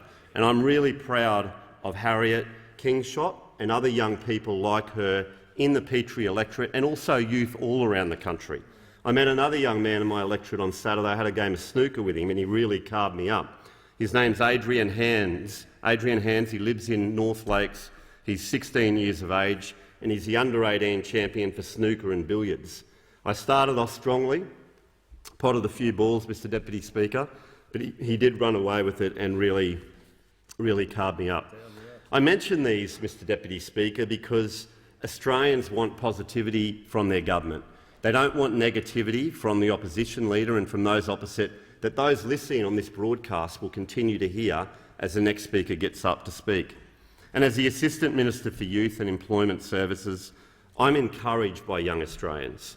The facts are that they are taking and accepting the challenges, whether it's through apprenticeships or training that they're getting through Job Trainer, whether it's through the Youth Jobs Path program that supported 88,594 young people into work, and we're investing $7.1 billion this year alone on skills and training. If I hear one more Labor member, Mr Deputy Speaker, say you're not doing enough for TAFE, we're putting more money into TAFE, skills and training than any Australian government in history. And you know, I've heard this line, I'm sure the member for Hinkler has as well, they drag it out every 3 years, the state governments do the same. Very boring, but the fact is we're investing, we're supporting Australians, we are focused on all Australians and will continue to do so. And the facts are that in this pandemic, the Australian government, the Minister for Health, Health, the Chief Medical Officer will save lives and livelihoods better than anywhere else in the world. And that's the record that Australians can be sure of when they vote at the next election. Don't risk Labor and a weak leader. Support the coalition and we'll continue to deliver for you. Thank you. The member for Hotham has the call. Thank you, Deputy Speaker. We saw two very different approaches to the critical question of aged care exhibited in question time today. We had the Leader of the Opposition here on behalf of the Labor Party asking detailed questions and advocating for the 200,000 people almost who rely on this sector for their lives and livelihoods. And then we had on the other side of the chamber the Prime Minister doing something that I find truly extraordinary, and that is using his position as the leader of this country to minimise the crisis in aged care today and to minimise the fact that 622 people have died in aged care from COVID just by today's date in this year. Now, Deputy Speaker, how can we expect the government to do anything about this crisis when the Prime Minister, instead of acknowledging what is happening today in aged care, is instead attempting to essentially diminish this, to say what, that other people died in aged care, so the people who died of COVID don't matter? I actually can't believe that he's using his platform in this way.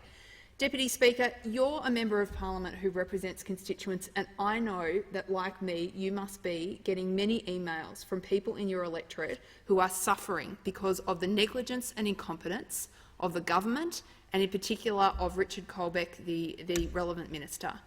We know that there are people today in aged care who are not getting showered, who are not getting food and water, who are not getting their wounds tended to.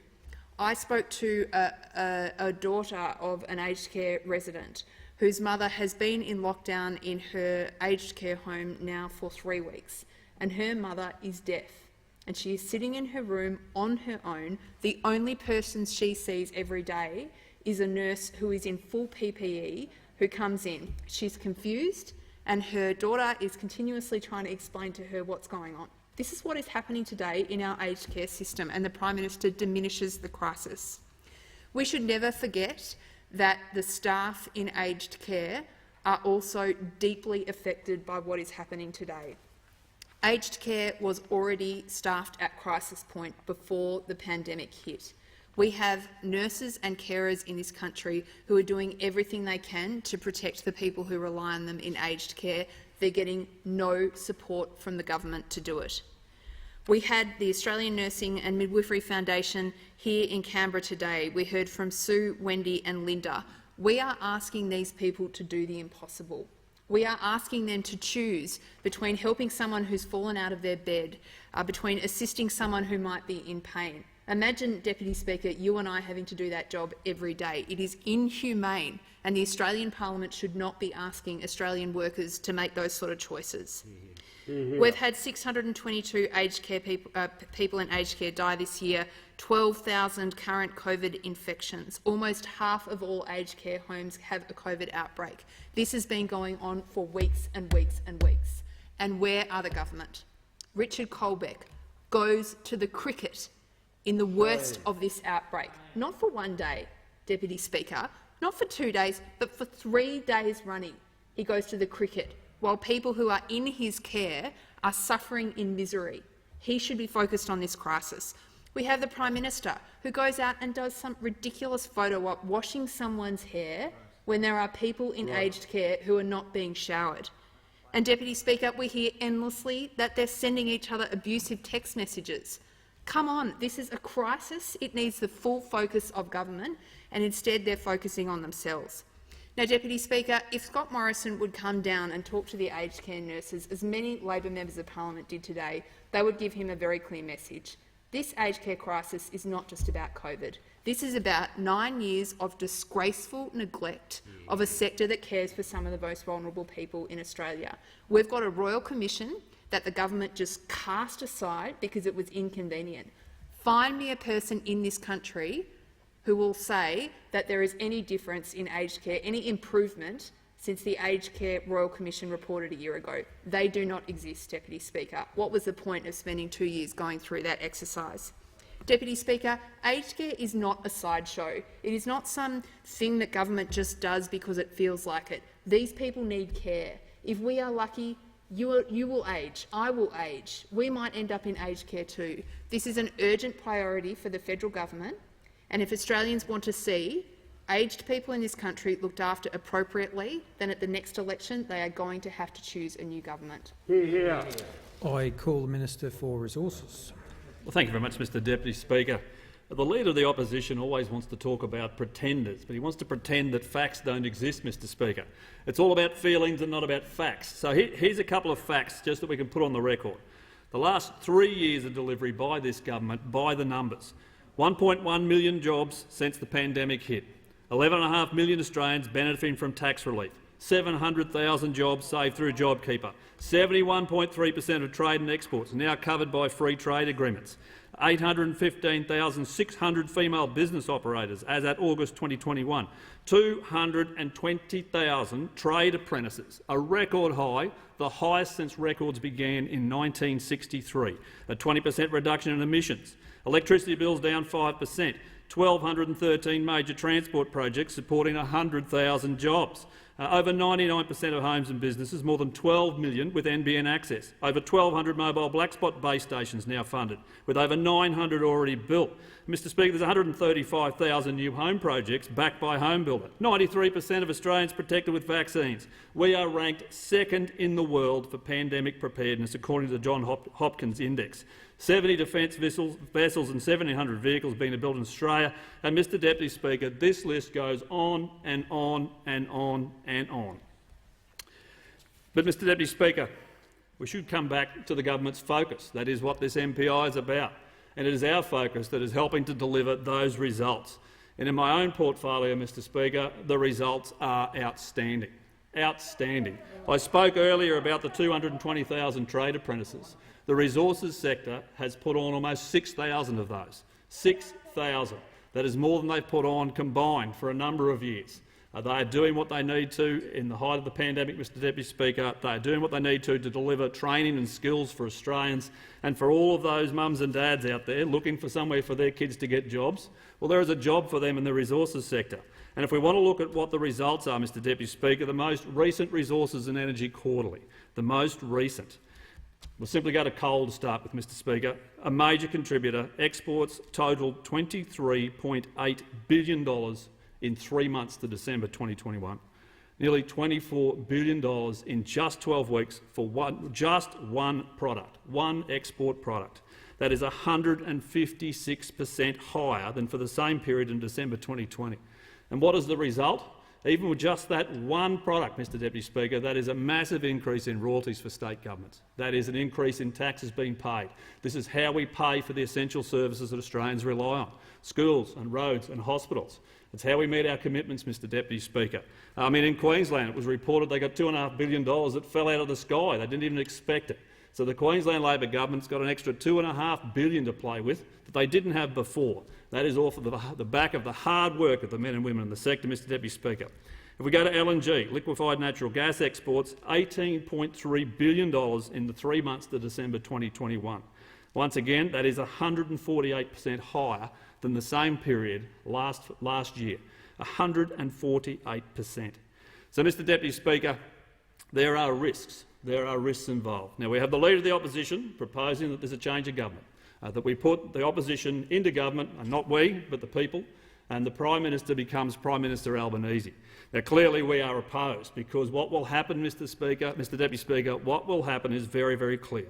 We have seen the member for Melbourne, the Leader of the Greens, out in the press in recent days claiming they will shut down these future projects in the resources sector.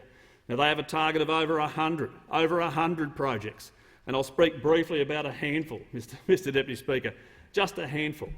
Scarborough in WA, roughly $15 billion of investment, FID taken by Woodside. This means jobs for Australians. It means more money into our economy. It means more export dollars. It means more reliability supply for our domestic gas.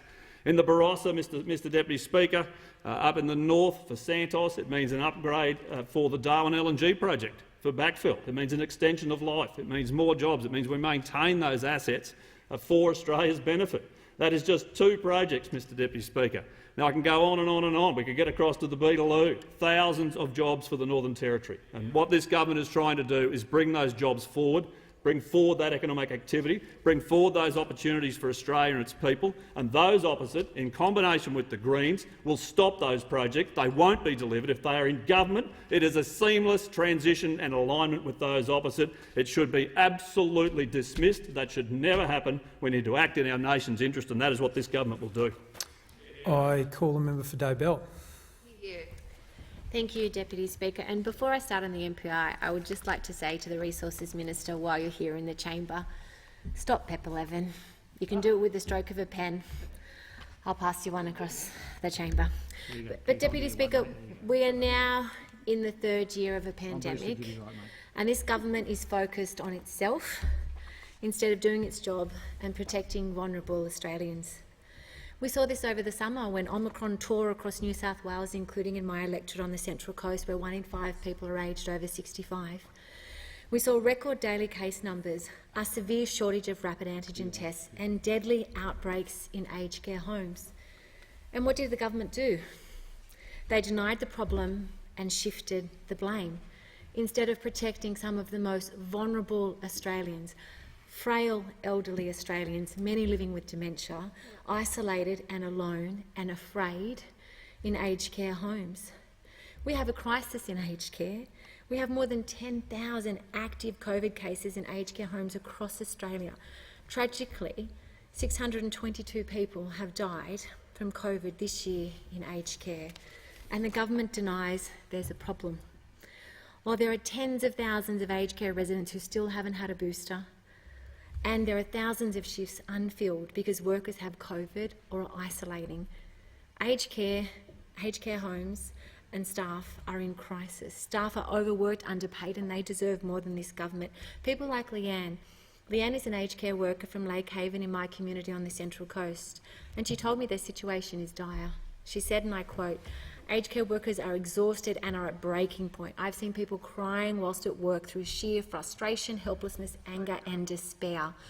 All of us are anxious about going to work, unsure what we will be confronted with, staff shortages, positive rapid tests and never enough time to do all that is required." But what has this government done? Have they supported their calls for better wage, for better conditions and safe staffing levels to help them care for the most vulnerable, frail, older Australians? No. What they've done is a cynical move on the eve of an election to offer aged care workers up to $800 in a bonus payment. It is offensive, it's insulting. Aged care workers deserve better. Most aged care workers are paid around $22 an hour. $22 an hour. What they need is an urgent pay rise, like the Productivity Commission recommended, not a small payoff on the eve of an election. This government has been denying the crisis in aged care for nearly a decade, a crisis largely of its own making. And over the summer, when COVID cases were at their worst, where was the Minister for Aged Care? The Minister was at the cricket. As our Shadow Minister has said, not for 1 day, not for 2 days, but for 3 days. For 3 days at the cricket, while Omicron was raging through aged care, while staff were there without PPE, where people couldn't get a rapid antigen test, where people were alone and afraid and isolated. The Minister was at the cricket. Deputy Speaker, one of the biggest problems we've faced over the summer was the shortage of rapid antigen tests. In my community on the Central Coast, people were desperate for rapid antigen tests, including one of my constituents, whose 4-year-old granddaughter is in palliative care. To visit her in hospital, her parents need to have a rapid antigen test, a negative rapid antigen test every 3 days. After they used their last test, they contacted my office, desperate. This is what the grandfather said. "We have tried to purchase rat kits but have been unsuccessful. It would be unthinkable if their daughter was to die and they could not see her because of the unavailability of rat kits." This should not happen. This should not happen to this grandparent, to this family or to anyone in Australia. It's devastating. The government was warned last September and earlier to shore up rapid antigen tests, and what did they do? Left the most vulnerable people exposed and at risk, and families not able to visit loved ones who are in palliative care. Families should not be forced into this position because of a shortage of rat. Test kits should be available freely and to all Australians. As I said, this government was warned, and what did they do? They failed to act, leaving the most vulnerable Australians at risk. They promised to supply more rapid antigen tests to aged care homes, but according to the Australian Nursing and Midwifery Federation, more than a quarter of aged care staff say their workplace is not giving them free rats. The HSU National President Gerard Hayes said recently there are active outbreaks in hundreds of aged care facilities across the country, yet workers can't access rats, they can't access PPE, they're on the front line with very little protection. The Morrison government has effectively abandoned the sector under the premise of living with this virus. Deputy Speaker, we need a government that stops focusing on itself and starts putting the health and safety of Australians first. We need a change of government. I give the call to the member for Riverina. Thank you, Mr Deputy Speaker, and I follow on from the member for Dobell, and I acknowledge her work as a pharmacist prior to coming to this parliament in 2016, acknowledge her work particularly in providing medications and the like for in the mental health space, and certainly she is a good person, I acknowledge that. She would also acknowledge this government's work with the pharmaceutical benefits schedule, Mr Speaker. Indeed, we have provided so many medicines, in fact 857 new medicines listed on the PBS since 2019. And that has come because we actually got the economic measures in place in 2013 that allowed us to put new drugs for such things as I can recall early in the piece, cystic fibrosis and other ailments which people unfortunately endure. And when we go to health, we look at the 163,105 new aged care home care packages. That is dealing with health, because these people need our attention.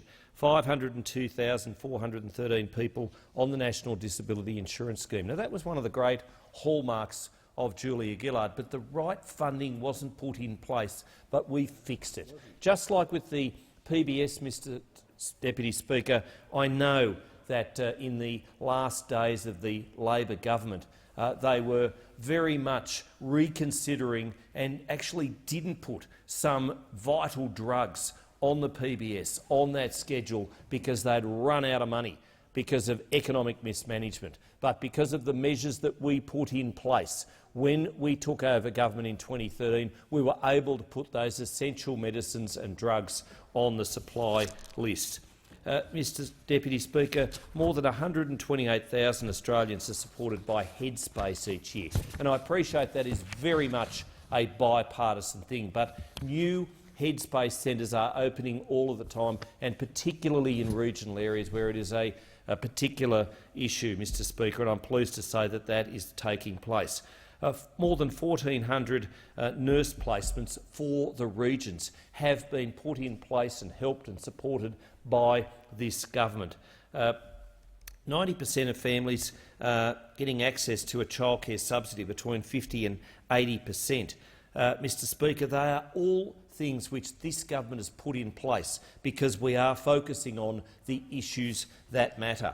And you heard in the question time today from the Treasurer that when we took government, the unemployment rate was 5.7% and rising. We have addressed that. The figure is now very much below that. There are indeed, under Labor, 1 in 8 manufacturing jobs were lost.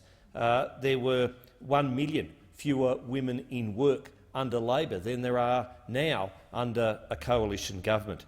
There are 1.7 more Australians in work today than when Labor was in office. Now, we should get ticks for that, and I know out there in the real world, out in Voterland, they are looking at this government and they are saying we have addressed those issues. There are indeed more than 60,000 jobs available in regional Australia now, and I stand in front of the member for Nichols, and I know in his electorate there are many jobs that are perhaps needing people to go out from the cities and to take up, just like there are in my electorate of the Riverina.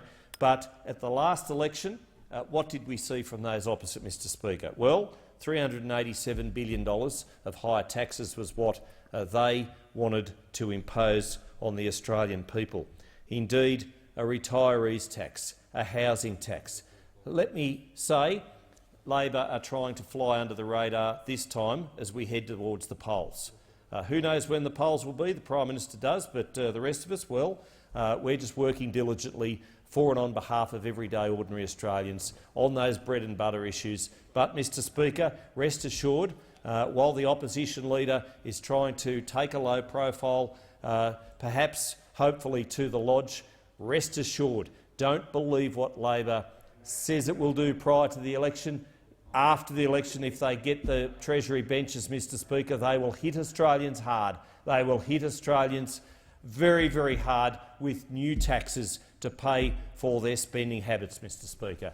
I thank the honourable member for Riverina and I call the honourable member for Moreton.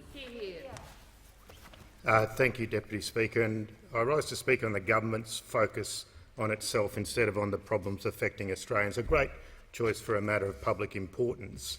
And whilst it's been great to hear the talking points trotted out from those opposite, I just wanted to point out a couple of facts. The previous speaker, the member for Riverina, who made a good tweet about cricket the other day. I mean, he was my cricketing captain, so I have a lot of respect for his a very good comment on cricket. But he made an erroneous statement just there, because obviously, Mr Speaker, as you well know, the highest taxing governments as a percentage of GDP are both Liberal governments. Howard and Morrison. The Howard government and the Morrison government. They're the two highest taxing governments. We just need to remember that from those opposite. Although I did notice in polls recently that the Australian people are starting to realise. The Australian people are starting to realise that these guys are not good when it comes to dealing with the books. When you've got a treasurer who's, self-appointed king of car parks in his own electorate, rather than focusing on the Australian people, I think from memory, Deputy Speaker, only one car park in Queensland. So this bloke gives himself 3 car parks. How can he be focusing on what's in the national interest? When, and he seems to be obsessed. He seems to be obsessed with the member for Rankin. I mean, he is obsessed problematically with the member for Rankin rather than doing his own job. Because I don't mind if people cluster together. That's what political parties are about. I've seen people cluster together when they don't have a cause. I walked through them this morning coming up to Parliament House. There's no problem to having a rabble without a cause, but when they're the government that are only clustered together and their only vision seems to be not Labor. That's their whole unifying force, is to be not Labor. That is not good enough, and Australians are suffering. Now, we can talk about the number of jobs available, but it also helps if you slam the borders shut and don't let workers in. People that did 100,000, 200,000, I looked at the member for Marn, jobs previously when the borders were open are now being done by other people. Okay, we've also got some concerning numbers of people dropping out of the workforce who aren't looking any further. And there's some significant dangers out there, I would suggest. I know the housing issues are very complicated, but in one of my poorest suburbs, Acacia Ridge, we were calling into that suburb the other week, in the last few weeks, and the rosy vision being trotted out by the Prime Minister and the Treasurer is not what's happening in the ground. Insecure work, limited number of working hours for people, concerning stories coming out of Acacia Ridge where people were talking about pooling their money together to feed their pets. Now, I've never, ever seen that in modern Australia. A place where they're saying every child is winning a prize. That is not the Australia that I am seeing on the streets of Acacia Ridge or hearing from people. People who are worried about their housing opportunities, worried about being able to go out. So many people not going to local businesses because they couldn't get a rapid antigen detection test. I know that personally myself. When my son had COVID over at the beginning of January, could not take him out because there was 3 or 4 hour wait to be tested, could not find a rapid antigen test, and I mean in Toowoomba, Dalby, Chinchilla, Brisbane, Gympie, Gold Coast. I had every family member I could find looking for a rapid antigen test, could not find any. Thankfully, it has started to improve. But we've got a government who is obsessed with fighting each other and not doing their job. You can't have that combination of circumstances. We've got people who are worried about their kids going back to school because they haven't been able to be vaccinated, the younger kids particularly. We've got parents who are worried about their aged relatives, people who are, as we've heard from the member for Hotham, horrific circumstances in our aged care facilities. An area that we know the government failed to get right back 2 years ago, and then says, oh, no one could have seen this coming. A minister who says there is no problem, the Prime Minister slips up and says crisis. Next minute, we've got the armed forces in our aged care facilities in 2022. Who would have thought that this nation would come to that? I thank the honourable member for Moreton, and I call the honourable member for Nichols. Thank you very much, Deputy Speaker. Well, to have the Labor Party effectively put forward a motion accusing the government of focusing on itself, it doesn't quite ring true when you look around regional Australia, and certainly when you look at the National Party, my National Party colleagues and their electorates, and I'm sure Liberal Party seats would be no different. When we look into our seats, what are we doing here? We're coming to Canberra so we can meet with our ministers, so that we can bring home the projects and the programs that we need for our people. So when you look around the seat of Nichols and you can see the Echuca-Moma Bridge, it's just been completed. That's not a government focus on itself. That's a government focus on a project that needed to be built for the last 60 years. Well, we've gone and built it. You know, it's a over $130 million investment just from the federal government, but also $100 million from Victoria and $100 million also from New South Wales. We got that project built. We've got $208 million sitting on the table to get the Shepparton bypass started. That's not focused on itself. That's focused on what our people need.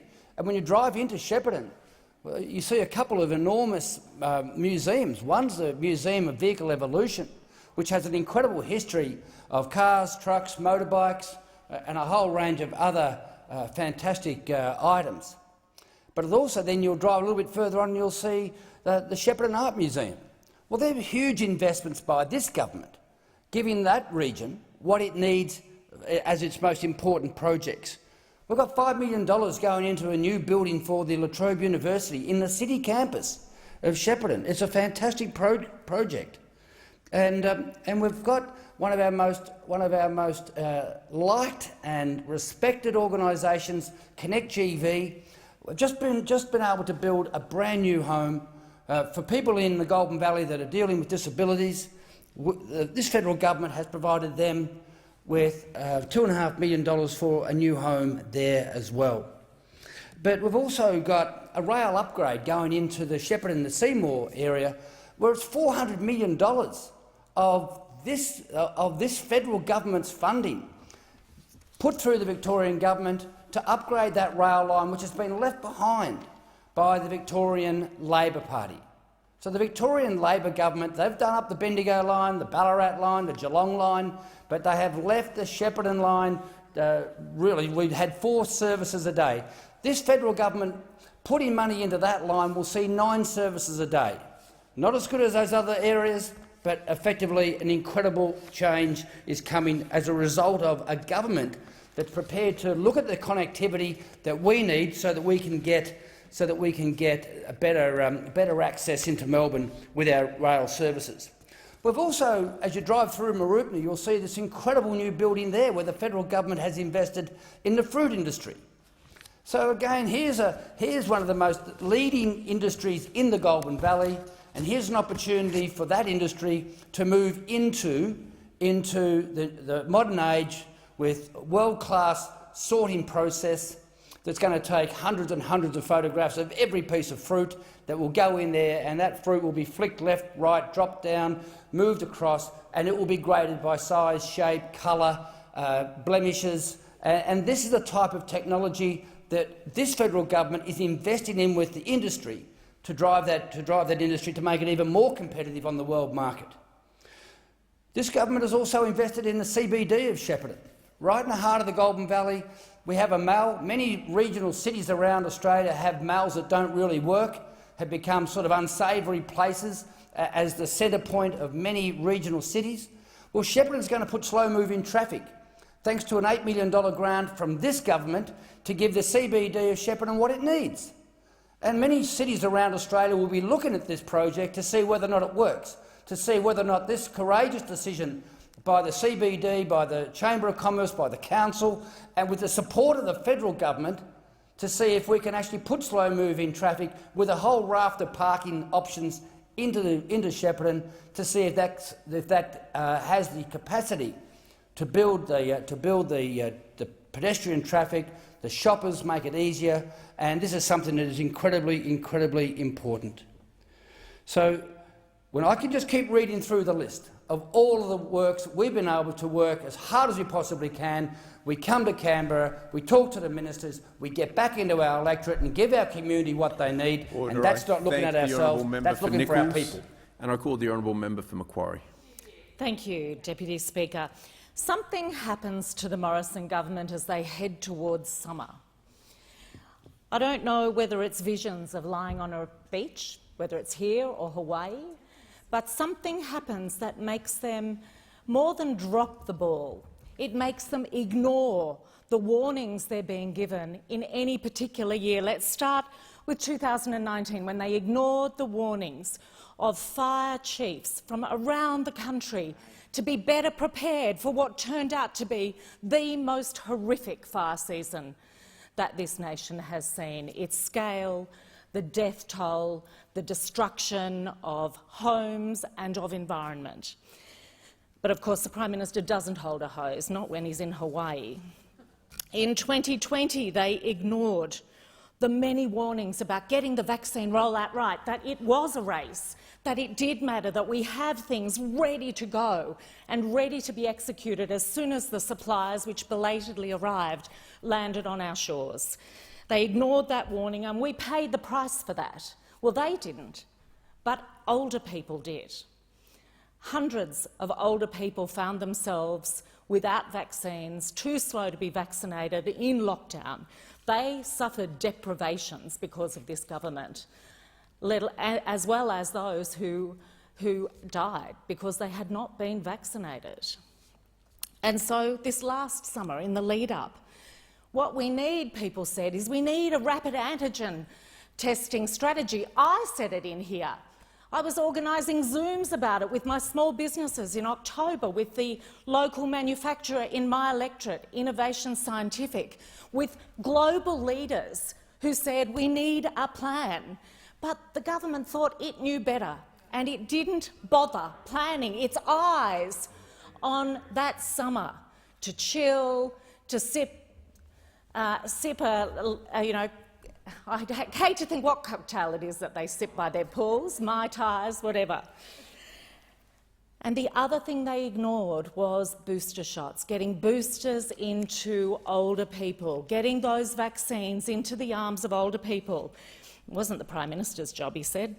He's happy to shampoo someone's hair, but only if they're well under, 75. So this is the failure that we have to compound all the other failures that have occurred, which mean we have right now hundreds of people who've died in aged care. We have thousands of residents who are locked down, and multiply that to the families who are no longer able to just pop in and see their husband or their wife, or their mum or their dad or their grandma or their grandpa. They can't. The only way they can see them is in full PPE if they've got a rapid antigen test up their sleeve. Now, I just want to deal with this issue where the government says we're providing rapid antigen tests to aged care facilities. Well, there's a bit of a caveat on that, and one of my facilities called me to say, we only get it when we have an outbreak. Now, this is a tool, because the government doesn't seem to have understood this yet. It's a tool to help prevent and foresee early when there might be someone who is COVID positive. So you need to have those screening things happening all the time. You don't wait till there's an outbreak. And right now, across the Blue Mountains and the Hawkesbury, there are husbands, there are wives, there are daughters and sons sitting there wondering, when are we going to be allowed back in to see our family member? You know, and they're suffering, but more than anyone, the residents are suffering. And it isn't for want of the fantastic work that the aged care workers are doing. Now, we heard from, among others this morning, Jocelyn, who comes from the Blue Mountains, and I spoke with Jocelyn and Annette about why they'd travelled to Canberra. Jocelyn had finished a night shift and headed down here. Annette is nearly 80, but will not stop fighting, because she says she's been fighting this for a couple of decades to see improvements in aged care, and she's not going to give up till she sees them. And they were here to tell stories about what it's like, about the choices that they make, the choices between racing to someone who's fallen on the floor or a gentleman lying in bed in pain, or someone calling out or wandering into someone else's rooms. These are choices no one should be asked to make, whether you tend a wound or whether you shower someone. Now, this is what the government's distraction, its obsession with itself has led to. It is more worried about itself, and those opposite are more worried about their own jobs than they are about making life better for the people who made this country what it was. Order. I thank the honourable member for Macquarie and I call the honourable member for Sturt. Thank you, Mr Acting Deputy Speaker. I appreciate the opportunity provided by the Leader of the Opposition to talk about the decisions and the priorities this government's got in the interests of the people of Australia. And yesterday, a very significant, momentous decision was made by the National Security Committee of Cabinet to dramatically reopen the categories and the exemptions for people entering this country, our international border, and effectively saying now for people that have the proper vaccination status and, of course, have the proper visa status to enter our country. And particularly, I'm excited about international tourists who will now be able to return to our country and start spending money in our economy. It's been a difficult 2 years. I know from businesses in my own electorate that rely on international tourism. I'm lucky enough to have Penfolds Magill Estate in the centre, at the heart of my electorate, and of course they're an extremely significant attraction for overseas tourists. But I know, particularly in northern Queensland and other areas that rely on international tourists, they've had it very, very tough over the last 2 years. So it's great to see our government taking the first opportunity, where the health advice and other advice says that it's safe to do so, to be reopening our border.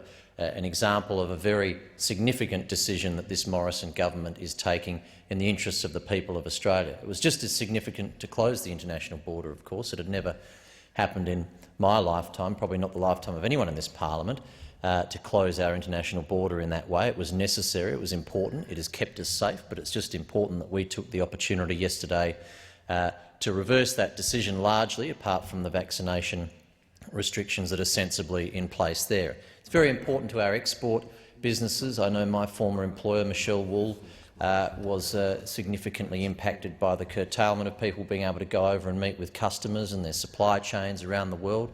That's a business that exports to 42 countries around the world, and obviously people being able to travel and engage with their customers, with their suppliers, and have people come to this country and do the same is very important for international commerce. We're an exporting nation. We've got tens of thousands of businesses that export, and it's an enormous contribution to our income as a nation, export income. And so the border changes are an excellent outcome for those exporting businesses. It was a few weeks ago now that I had to keep refreshing my computer screen when the ABS published the unemployment statistics, particularly for my home state of South Australia, which said that our unemployment rate was 3.9%. And I thought, well, this couldn't be right, and I was, pleasantly surprised that that was the case. And I downloaded the historical data and sort of thought, God, has it ever been this low before? And the answer is no, never. Since records began in 1978, the unemployment rate in South Australia has never been as low as 3.9%.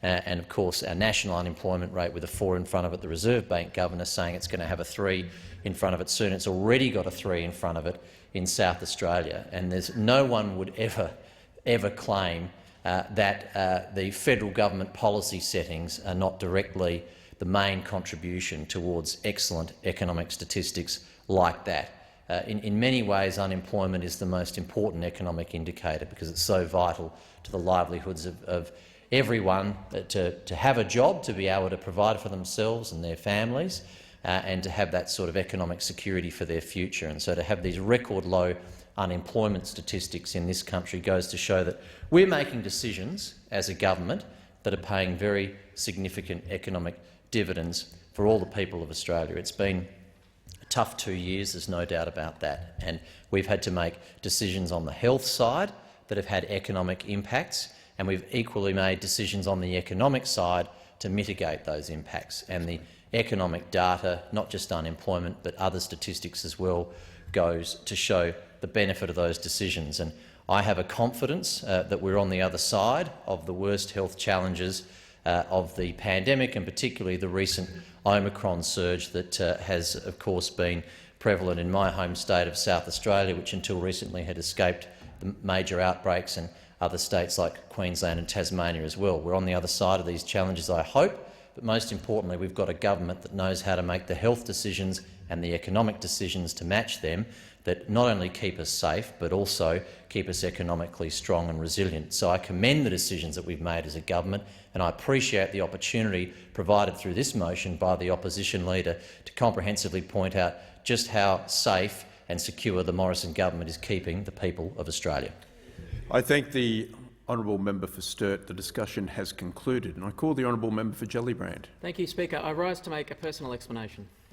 Does the member claim to be misrepresented? I do, Mr Speaker, quite grievously.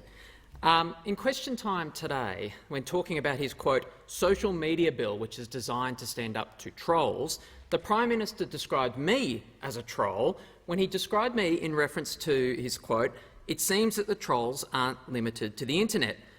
This statement can't possibly be true because the word troll is not defined anywhere in the social media anti-trolling bill. Indeed, the word does not appear anywhere in the bill other than in the title, a fact that the Attorney-General's Department has told the Social Media and Online Safety Committee, referred to by the Prime Minister, is misleading, given that the bill is about, quote, defamation and defamation alone. Indeed, the E-Safety Commissioner has said that the Prime Minister's continuing conflation of defamation reform and online safety is, quote, not ideal, and is making her job harder by causing confusion amongst the targets of online abuse. Indeed, given these facts, if anyone was engaging in trolling in question time today, it was the Prime Minister. Order. I call the honourable minister.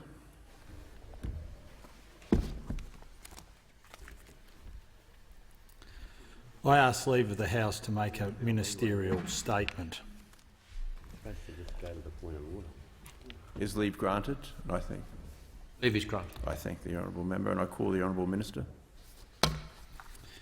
Mr Deputy Speaker, on 17 December last year, on behalf of Australia, I signed the Free Trade Agreement between Australia and the United Kingdom of Great Britain and Northern Ireland with the Right Honourable Anne-Marie Trevelyan MP, UK Secretary of State for International Trade. Today it gives me great pleasure to table this agreement and the accompanying national interest analysis for Parliament's consideration. Australia and the UK are both trading nations that share a commitment to liberalise free trade, underpinned by our shared heritage and values. Our nations also share a closely aligned strategic outlook, and we cooperate across a wide range of foreign policy, defence, security, intelligence, trade and economic issues. The Australia-UK Free Trade Agreement is a gold standard agreement. It is the most liberalising agreement signed by Australia with a major trading partner outside our agreement with New Zealand. It will liberalise trade between our two countries, creating jobs and opportunities for both our citizens. And it will send a message to the world that both countries believe in the benefits of free trade and a rules-based system. This agreement will immediately eliminate tariffs on more than 99% of Australian goods exports to the UK, currently valued at around $9.2 billion upon entry into force. That will make Australian exporters selling goods to the UK more competitive, creating new opportunities to reach more customers and grow their business. Australian households and businesses will save around $200 million a year with tariffs on almost all British imports are limited on entry into force. Mr Speaker, the Australia-UK FTA will be an historic agreement for Australian farmers. In the early 1970s, when the UK turned on what was then the European communities, it left our farmers out in the cold and searching for new markets. Our farmers proved resilient and innovative, tapping into growing Asia markets, where they continue to successfully operate today.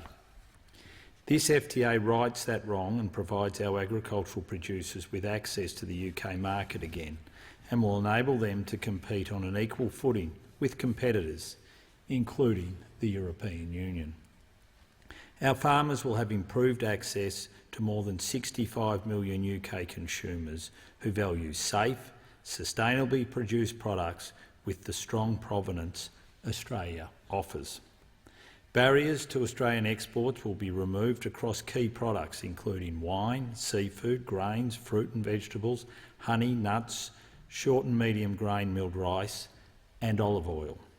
Tariffs on beef and sheep meat will be completely eliminated after 10 years, with safeguards for another 5 years. Tariffs on sugar will be completely eliminated over 8 years, and tariffs on dairy will be removed over 5 years.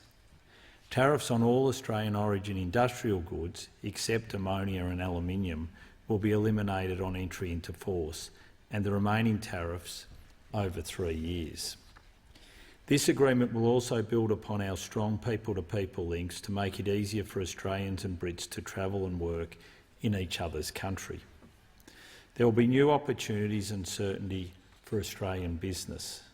Australians will be allowed to stay in the UK for 3 months to grow their business and forge business links, or for investors seeking to establish a branch of their business, the ability to stay in the UK for a year. Our businesses can send managers and specialists to the UK for 3 years on a corporate transfer, and graduates for a year. Australians entering the UK on a contract to supply a service or as an independent professional have the same opportunities of stay as European Union nationals for up to a year.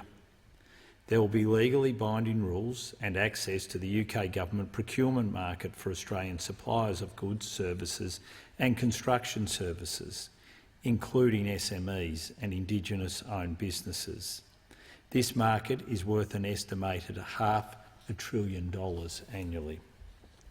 Australian businesses will have the guaranteed right to bid for UK government procurement opportunities in a wide variety of areas, including education, legal and taxation services, as well as construction services and public works concession contracts at the national and subnational levels.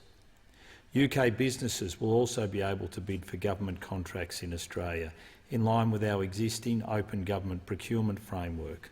Australia has, however, maintained reservations in priority public policy areas, such as small and medium enterprise and Indigenous procurement, the protection of essential security, health and welfare services, and the specific exceptions requested by state and territory governments.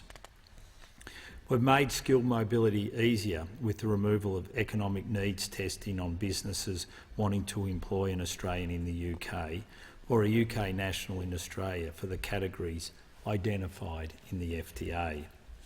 This will reduce red tape for Australian companies and bring treatment of UK nationals in Australia to the same level enjoyed by nationals of our other FTA partner countries. The agreement will provide a best practice framework for professional services regulatory and accreditation bodies to reduce or eliminate barriers such as licensing and registration requirements and processes through direct collaboration with their counterparts. Side letter to the FTA sets out future improvements to Australian and UK working holiday and youth mobility programs to allow participation up to the age of 35 and for 3 years without specified work requirements. A joint declaration alongside the FTA details extensive mobility pathways available for our citizens to work in agriculture and agribusiness in each country. Australia will also establish an innovation and early career skills development pilot to pioneer streamlined mobility opportunities for UK citizens. Together, these settings are designed to support a bounce back in two-way mobility as both our countries emerge from the challenges of COVID-19 and to promote the expansion of two-way services trade and investment. The UK is already a significant investor in Australia, with the third highest stock of foreign direct investment, which was $123.5 billion in 2020. The preferential Foreign Investment Review Board screening thresholds in the FTA, combined with added certainty through the commitments Australia has agreed, will promote even higher levels of UK investment across the Australian economy.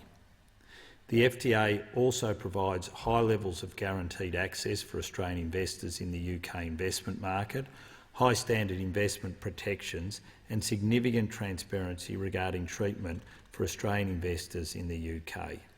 This will further boost the considerable existing Australian foreign direct investment in the UK, $130.41 billion in 2020. Australia and the UK have agreed not to include an investor-state dispute settlement mechanism in the FTA, reflecting the confidence we have in each other's legal systems.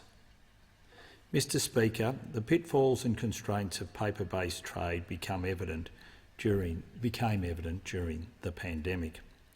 Improved efficiency through paperless trading will be enabled by a commitment in the Australia-UK FTA to facilitate electronic trade administration documents. Barriers to digital trade will be reduced through commitments to recognise electronic contracts and methods of electronic authentication, including electronic signatures. Strong rules on data flows will create a more certain and secure online environment. The agreement will enable cross-border data flows that are critical to all kinds of businesses and prohibit unjustified data localisation requirements whilst ensuring high standards of data protection. The FTA recognises that Australia and the UK have high standards of protection for IP rights and robust legal systems underpinning these rights.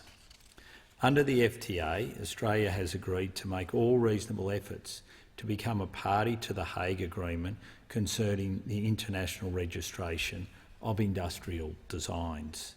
This will make it easier for designers to file applications for design protection in other countries and will result in an extension of the period of protection in Australia from 10 to 15 years. Australia and the UK have also agreed to commence discussions on enabling reciprocal access to their respective artist resale royalty schemes. These schemes ensure artists receive a portion of the sale price when their work is resold through an art market professional such as an auction house or art dealer.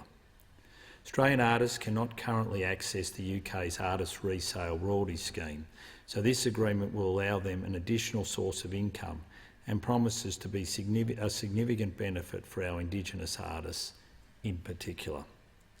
The FTA will not require any changes to Australia's pharmaceutical benefit scheme or require increases in the price of medicines in Australia.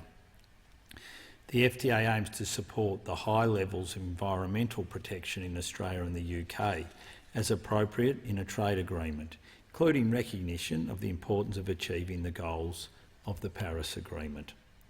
The Labor chapter is our most comprehensive to date and is consistent with the groundbreaking Comprehensive and Progressive Agreement for Trans-Pacific Partnerships, the CPTPP.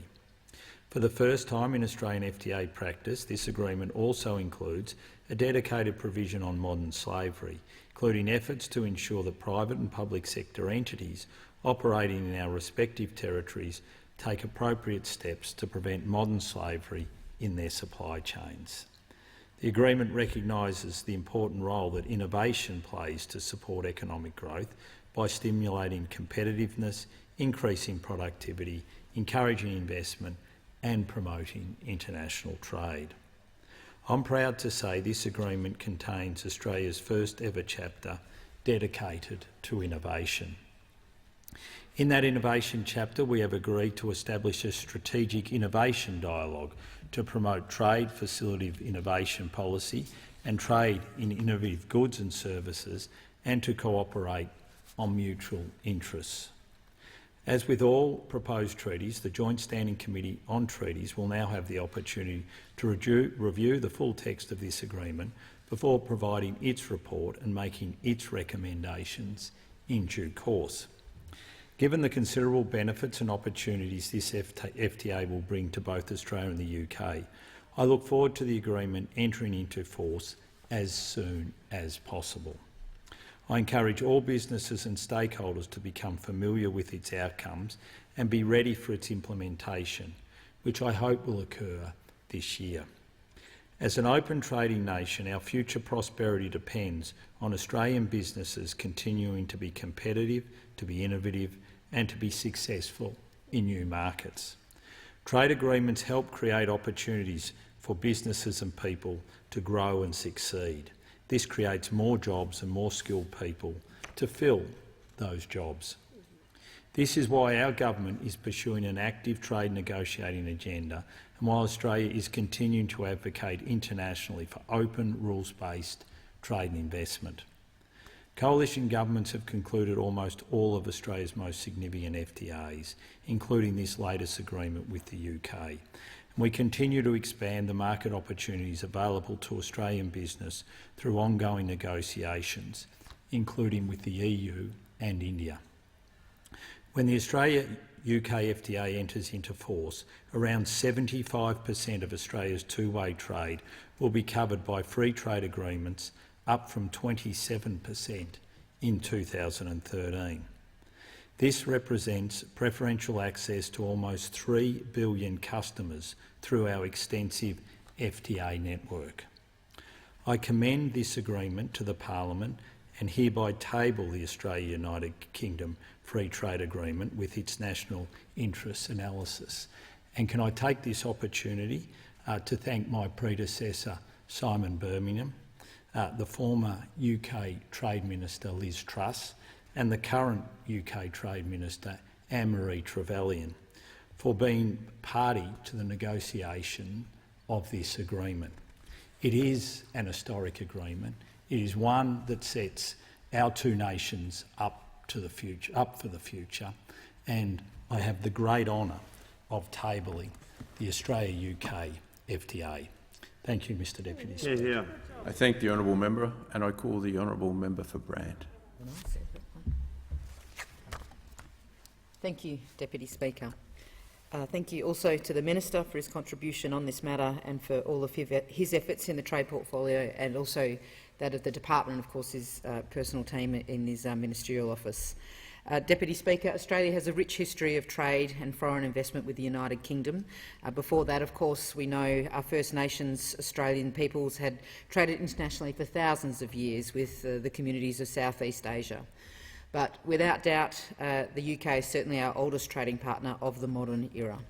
Like many other Australians, I have British heritage. Indeed, until early 2016, I too was a British citizen. My dad moved over here in the early 1950s and was one of the first employees of British Petroleum and worked at the Kwinana oil refinery, sadly now closed. This investment from a British company in our country and my state of Western Australia built the town of Kwinana and the suburbs of Medina and Callista, in which I was born and which I'm now very lucky to represent in this place. These days, the UK-Australia trade relationship is worth over $30 billion, and that is only going to grow as Britain has abandoned the European Union and the UK now has to seek new markets. Deputy Speaker, we in Labor know the vast market potential for Australia now and into the future lies in our region. The Indo-Pacific is the fastest growing region in the world and it's on our doorstep. The member for Grainler and the Labor leader has referred to this recently as the privilege of proximity, something my former colleagues at the Perth US Asia Centre at the University of Western Australia have known and been talking about there in Perth for many years. However, it is fair to say that the rise of e-commerce and digital trade, turbocharged by the effects of COVID-19, has meant that Australia's geography is less of a barrier to trade with the UK and Europe than it once was, especially in services that can be delivered digitally. Deputy Speaker, following decision by the UK to exit the European Union, it was clear that bilateral trade agreements were to be pursued as a matter of priority. Indeed, having not negotiated a trade deal since the 1970s, I understand the UK government sought the advice and expertise of Australian trade negotiators to get the ball rolling on these processes. The process of negotiating this free trade agreement has not been without problems. I was concerned, for example, that I, my office and the general public learn more about the direction of negotiations for this free trade agreement from the UK government itself than we do from our own government.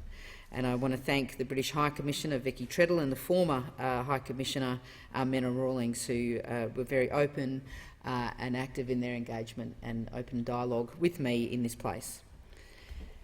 I'm concerned about the lack of transparency displayed by the Morrison government, but also former Liberal governments, and what impact this secretive approach has on the outcomes of this agreement, which we've only had a chance to look at since it's been signed in December.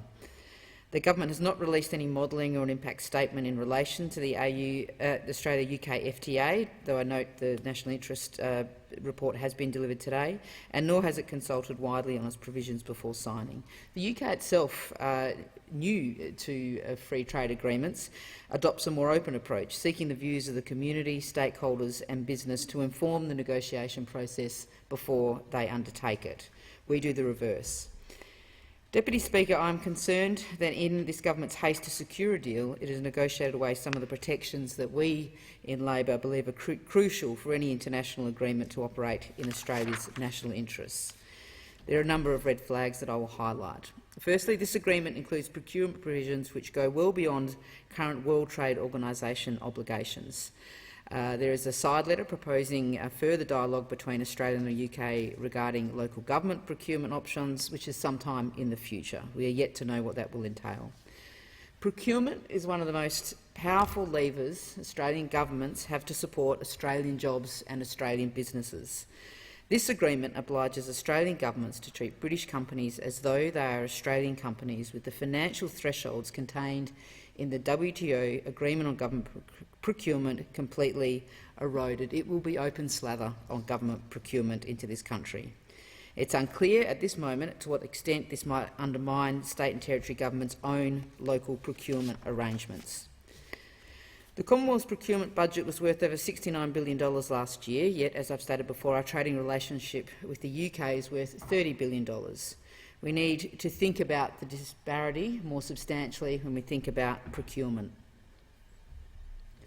I note Australia will maintain existing safeguards as outlined in the WTO agreements, including the ability to preference small and medium enterprises, protect national treasures and provide advancement and welfare for First Nations Australians. But will liberalising our procurement with the UK provide a net gain, and is this truly in Australia's national interest?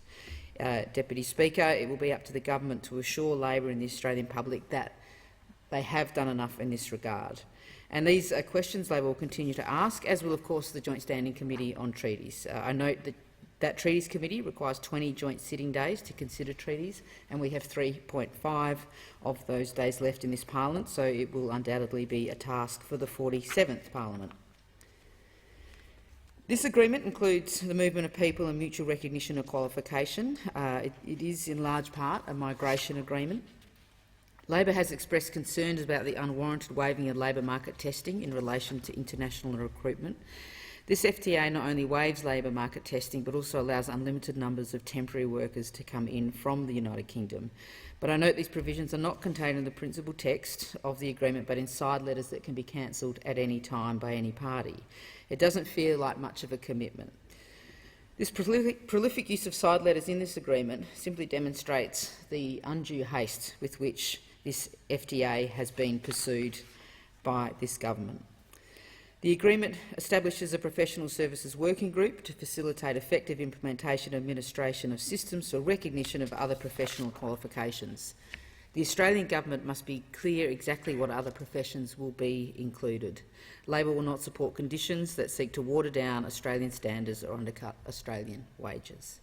And while Australia depends upon a robust international intellectual property system, Labor is concerned that seemingly innocuous IP provisions in this agreement could undermine the PBS and Medicare, particularly in relation to generic brand pharmaceuticals, though I note the Minister's comments in relation to this earlier. But these concerns need to be addressed as a matter of urgency, and no doubt the Treaties Committee will look to that. Finally, Deputy Speaker, Australian wine exporters have been in contact with me quite furiously, regularly, regarding the function and utility of this agreement, given the proposed amendments to the UK's alcohol duty system announced by the Johnson government in October. More than 1/3 of Australia's wine exports are sold to the UK, making it now Australia's one export market, with the loss of our trade into China. In May 2021, the International Wine and Spirits Record estimated the value of Australian wine sold in the UK in the past year to be £2 billion, the equivalent of 3.8 billion Australian dollars.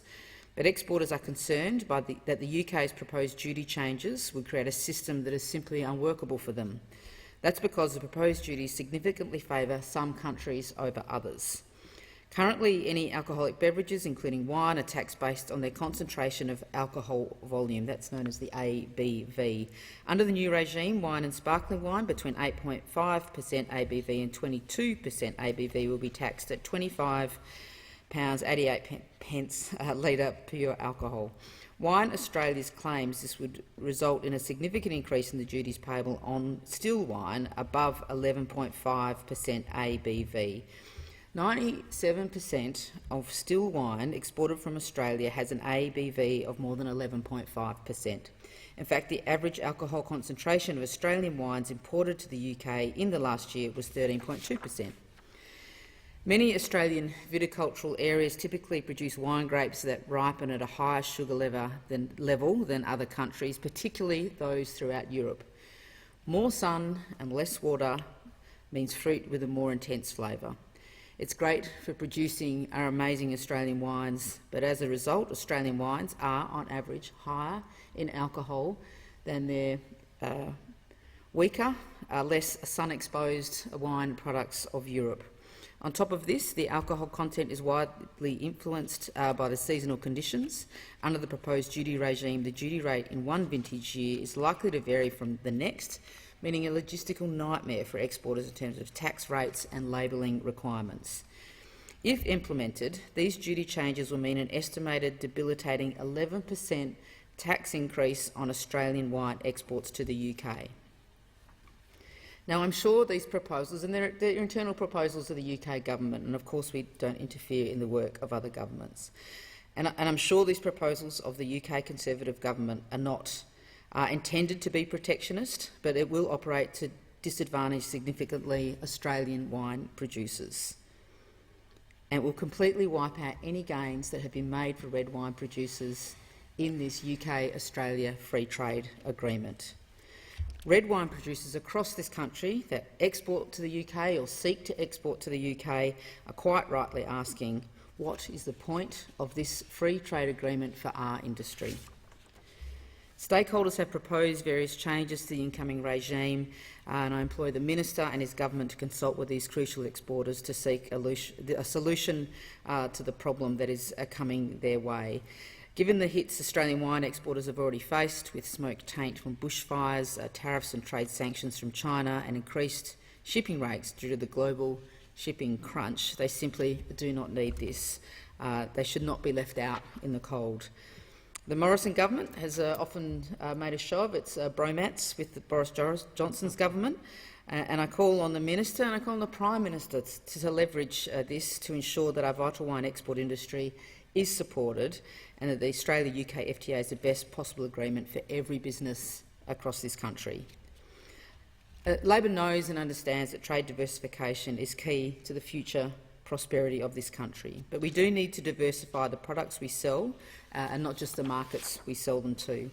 The Harvard Atlas Economic Complexity recognised recently that Australia's relative economic complexity is in decline.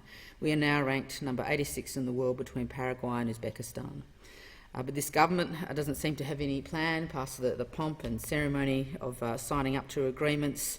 But we need to do the hard work to ensure these deals are good for Australian exporters and Australian jobs, and that they seek and ensure that we make more things here so that we have more things to export that are more complex, that cost more, therefore increase our export earnings. The Morrison government proves time and time again that they're all about the photo-op and not about the follow-up. Labor is the party of free, fair and open trade. It was Labor that opened these doors to open trade with other nations. We welcome reducing tariffs on Australian goods and are comforted that the Australia-UK FTA does not include ISDS provisions. I doubt that this would be the kind of agreement that Labor would have negotiated and concluded with our British counterparts were we in government. And Deputy Speaker, we look forward to this free trade agreement going forward for the consideration of the Treaties Committee, and again I guess we'll do something similar again in the next parliament and re-refer it to that committee as the inquiry will naturally expire as this parliament terminates.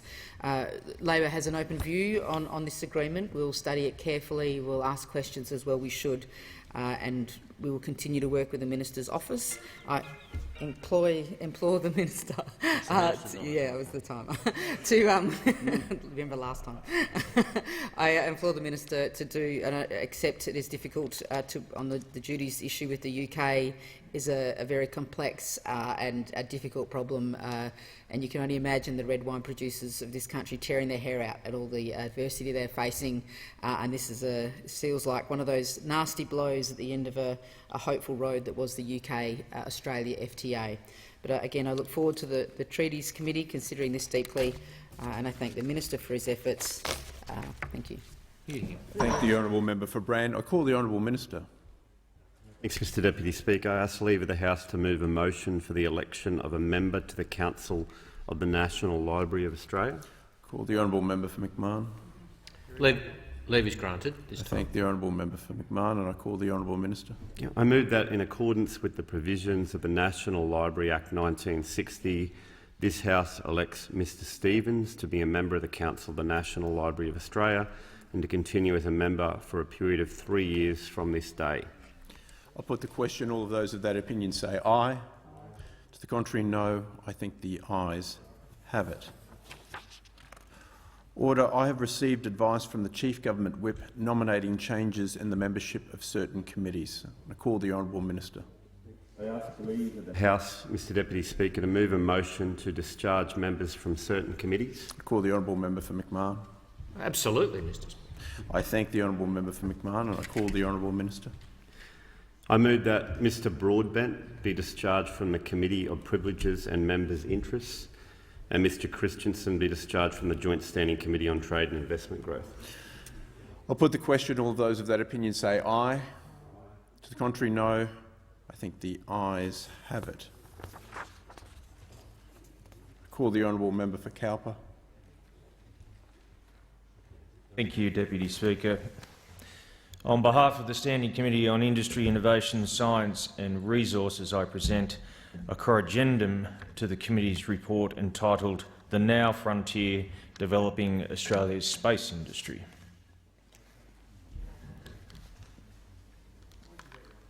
Call the honourable member for Cowper. No? Finished. That's it. I call the honourable member for Mallee. On behalf of the Parliamentary Joint Committee on Human Rights, I present the following reports. Human Rights Scrutiny Report 15 of 2021 and the Inquiry Report Religious Discrimination Bill 2021 and related bills incorporating dissenting reports, and I ask leave of the House to make a short statement in connection with the reports. Is leave granted? I thank you. Call the honourable member. Mallee? Are you finished? I am pleased to present the Parliamentary Joint Committee on Human Rights Inquiry Report into the Religious Discrimination Bill 2021 and related bills, which was tabled out of session last Friday, as well as the committee's 15th Scrutiny Report of 2021, which was tabled out of session in early December. As members know, following a referral from the Attorney-General, the committee inquired into and reported on the Religious Discrimination Bill 2021 and two related bills. These bills seek to remedy a significant gap in our discrimination laws to protect people of faith against discrimination. While we have federal anti-discrimination laws relating to sex, race, and disability and age, there is no dedicated federal law to protect against discrimination on the grounds of religious belief or activity, despite our international human rights obligation to do so. International human rights law protects the right to freedom of thought, conscience and religion, and this right is the essence of a free society. It includes the freedom to have or to adopt a religion or belief, and the freedom, either individually or in community with others, to manifest one's religion or belief in worship, observance, practice and teaching. Protecting the right to enjoy religious freedoms requires constant vigilance in a democratic, pluralist country like Australia. This is particularly relevant for minority religious groups who are currently more likely to suffer from direct discrimination, but also for Christians whose genuinely held religious views are increasingly being silenced. In this inquiry, the committee received 205 public submissions and 1 confidential submission and held 3 public hearings, receiving evidence from religious organisations, peak bodies, community groups, academics, legal experts and the Attorney-General's Department. The committee also conducted a survey enabling members of the public to easily express their views on the issues of these bills. The committee received over 48,000 responses, with 82% of respondents supporting the bills currently before Parliament. I would like to thank all those individuals and groups that generously gave their time to assist the committee in this inquiry. Almost all submitters and witnesses recognised the importance of protecting the right to be free from discrimination on the grounds of religious belief and activity. However, differences arose regarding how best to achieve these protections. The committee acknowledges these bills are contentious and considers there has been substantial confusion and misinformation about parts of the legislation. In particular, there has been confusion around statements of belief and how the legislation will apply in the context of schools and workplaces. In relation to religious schools, the committee considers it is important that schools can act in accordance with their faith, including by upholding their ethos through employment and enrolment, as this is an essential element of the right to freedom of religion. Indeed, it is often said that religious values are more caught than taught. In relation to statements of belief, it is important to note that freedom of expression is necessary for the meaningful enjoyment of the right to freedom of religion. While the committee heard different perspectives as to the likely impact of this provision, the committee considers few, if any, of the examples of the types of statements that would be protected by this bill would be protected in reality. The committee considers it is important that people are able to explain, discuss, share and express their moderate, genuine faith-based beliefs without fear of being silenced, and that the bill contains significant safeguards.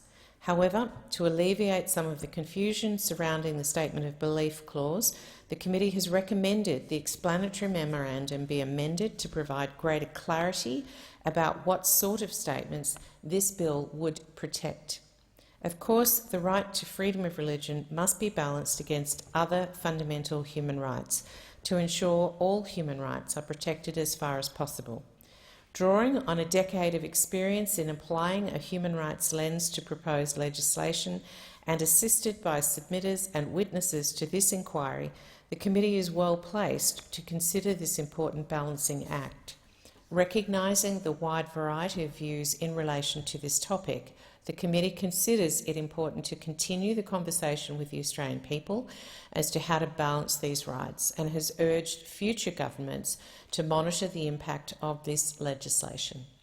After carefully considering the evidence, the committee has concluded that, subject to the recommendations made by the committee, the religious discrimination legislation package remains essential to protect and uphold the fundamental right to freedom of religion and belief and should be passed. Turning finally to the committee's 15th scrutiny report. In this report, the committee considers 24 new bills and 6 legislative instruments and commented on 3 bills and concluded its examination of 1 legislative instrument. I encourage all parliamentarians to carefully consider the committee's reports, and with these comments I commend these reports to the chamber. I thank the honourable member for Mallee and I call the honourable member for Moreton. Thank you very much, Deputy Speaker. I rise to make some comments as Deputy Chair and seek leave. Sorry, I seek leave. Is leave granted?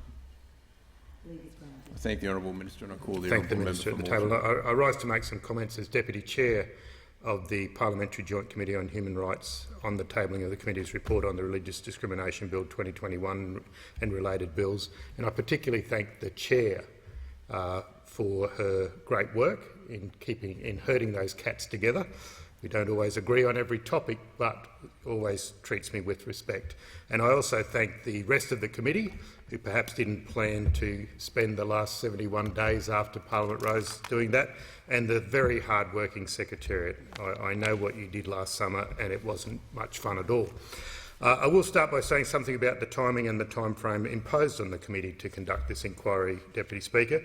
The Attorney-General allowed this committee only 71 days, with Christmas and New Year in the middle, to conduct this inquiry and report to both Houses of Parliament. There are at least 12 religious celebrations during that period, as I said, Christmas, Hanukkah, others. Almost the entire 71 days fell during the school holidays, so sorry to my boys. For many stakeholders, the timing of the inquiry during religious celebrations and holidays posed great difficulties. Many organisations rely on volunteers to prepare submissions, a time-consuming and complex task. Many volunteers were writing submissions when they would have preferred to spend time with their families over the holidays. The Attorney-General's own department failed to get their submission in on time. The Attorney-General's own department. Yet the Attorney-General expected volunteers to spend their holidays writing submissions. Despite being a secular nation, from 1901 to 2010, our House of Representatives has commenced the sitting day with a prayer. Since 2010, an acknowledgement of country has preceded the prayer on each sitting day, recognising 2 ancient traditions of wisdom. Of course, no parliamentarian is required to recite prayers or to be present in the chamber while this national prayer is read. The fact that Australia is a secular nation is acknowledged by Clause 116 of the Commonwealth Constitution. But this long-standing tradition of prayer in the People's House reflects the duality of our secular nation with that religious vibe. There is no doubt that the right to freedom of religion is recognised in international human rights law, treaties that Australia is a signatory to. The freedom to have or adopt a religion or belief is absolute and cannot be limited or confined to protect other interests. As the Ruddock Review noted, they cannot be departed from even in times of national emergency. In contrast, the freedom to manifest religion or belief may be limited in specified circumstances. Labor members of this committee understand the importance of this bill to protect people of faith against discrimination. We understand that there are real fears held by people of faith about not being able to practice their faith freely. We also understand that many of the concerns repeatedly raised about this legislation have not been addressed by the Morrison government. The committee heard evidence from many stakeholders about their concerns that some of the provisions in this legislative package will harm people, particularly the harm it may cause people in the LGBTIQ community and people with disabilities, to name a few. And to the trans community in particular, I say, I hear you. There are many unresolved issues with these bills. The majority report makes 12 recommendations to improve these bills. Labor members of the committee attached additional comments to the report. Please read these comments. And the Morrison government should take note of all of the issues raised in the report and the additional comments before these bills are brought into this chamber. I'd also just comment on the use of the committee process. The Attorney-General referred the bills to the committee late last year. As I've said, 71 days were allowed for the committee to inquire and report on the bills, with only 3 days of public hearings. I find it frustrating and quite astounding that there was a drafting error that was known by the Attorney-General's department that was not pointed out to the Human Rights Committee. And the day before the committee report was due to be handed down, the Prime Minister publicly flagged that a significant amendment would be made to the bills before they are passed by this parliament. But our committee was not provided with that amendment. So I've been the Deputy Chair of the Joint Parliamentary Committee on Human Rights since 2016. I take my role in this committee very seriously. And I note one of the previous chairs who's on this committee, Mr Goodenough, who's been a great contributor as well. This committee has scrutinised many difficult and complex pieces of legislation during that time. Reports from this committee are important. This is the only committee that examines all bills and legislative instruments for compatibility with human rights. But what is the worth of a report that examines a bill the Prime Minister already knows he will significantly amend before it is passed? That is putting marketing before law, a press release before common sense. A cynical person may think that the committee has been used as a political device rather than an important parliamentary tool to ensure that legislation passed by this parliament does not harm Australians. Although the Joint Parliamentary Committee on Human Rights has not had the opportunity of considering the significant amendments the Prime Minister has flagged, I would encourage all parliamentarians to read the evidence set out in the majority report and also to read the additional comments from Labor members and focus their minds on the issues, the serious issues that they raise. The Australian Labor Party has a long history of fighting to prevent discrimination against people, including people of faith. The anti-discrimination legislation that Prime Minister Morrison personally introduced should unite our nation, not divide. Labor members urged the Morrison government to work with Labor and the state and territory governments to resolve the outstanding issues identified in the additional comments and in the majority report of this committee as a matter of urgency. Thank the honourable member for Moreton. I call the honourable member for Ryan. Thank you very much, Mr Deputy Speaker. On behalf of the Parliamentary Joint Committee on Law Enforcement, I present the committee's report entitled Criminal Code Amendment, Sharing of Abhorrent Violent Material Act 2019, and I ask the Leader of the House to make a short statement in connection with the report. I call the honourable member for Shortland. Leave is granted. I thank the honourable member for Shortland and I call the honourable member for Ryan. Thank you very much, Mr Deputy Speaker, and to the opposition for the opportunity to speak to the report. I present the report of the Parliamentary Joint Committee on Law Enforcement Inquiry into the Criminal Code Amendment, Sharing of Abhorrent Violent Material Act. This inquiry was undertaken at the request of the Attorney-General. The Law Enforcement Committee has been examining the effectiveness of the AVM Act in reducing the exploitation of digital platforms by extremists and terrorists. The Act was originally introduced, as members would know, as an immediate response to the live streaming of the Christchurch massacre. The committee has heard from law enforcement agencies that since that event, the risk of harm to the community from AVM remains as prevalent as it did then, and the growth of AVM in online environments continues to challenge law enforcement and industry participants alike. This threat environment necessitates a robust online safety legislative framework, such as this one, to help prevent extremists and terrorists from using online platforms to advance their objectives, their hideous ideologies, and to protect Australians from exposure to abhorrent violent material and extremist propaganda. The legislation provides an effective and appropriate framework for ensuring quick action is taken in relation to AVM, both by deterring misconduct by industry and by providing regulators and law enforcement with the appropriate tools in their efforts to respond to cases where extremists or terrorists have sought to exploit online platforms to promote violence. The committee determined that the AVM legislation continues to play a vital role within Australia's broader online safety framework. The legislation has also encouraged the development of safer systems and helped foster valuable working relationships between the eSafety Commissioner, law enforcement and the tech industry. The committee concluded that the legislation strikes the right balance in granting flexibility for providers who are making complex judgment calls with the need to prevent the viral nature of abhorrent and violent material and facilitate the quick action of law enforcement in the subsequent disruption of crime. The most prevalent feedback the committee received from industry was their request for more prescriptive definitions and timeframes. I, for one, was not convinced by this argument. The tech industry's desire for prescriptions stemmed, in my view, not from a desire to see more AVM removed from their platforms or to protect Australians, but from the tech industry's desire to facilitate easier decision-making on their part and to prevent them from having to be the arbiter of content despite it being their own platforms.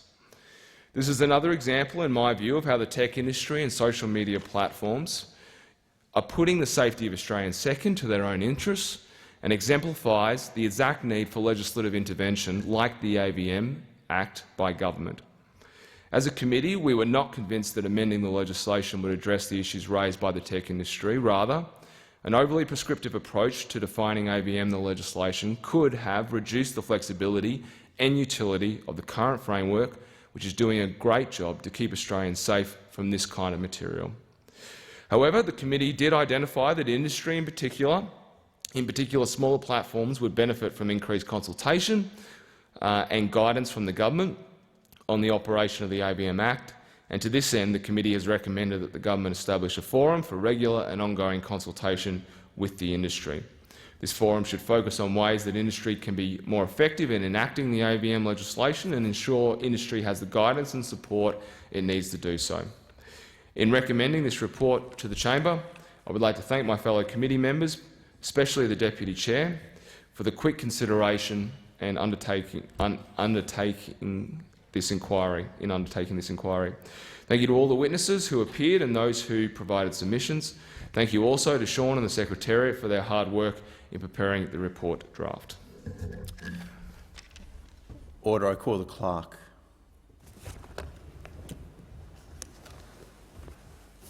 Government business. Order of the day. Number 1, Religious Discrimination Bill 2021. Resumption of debate on the second reading and on the amendment moved by the member for Clark.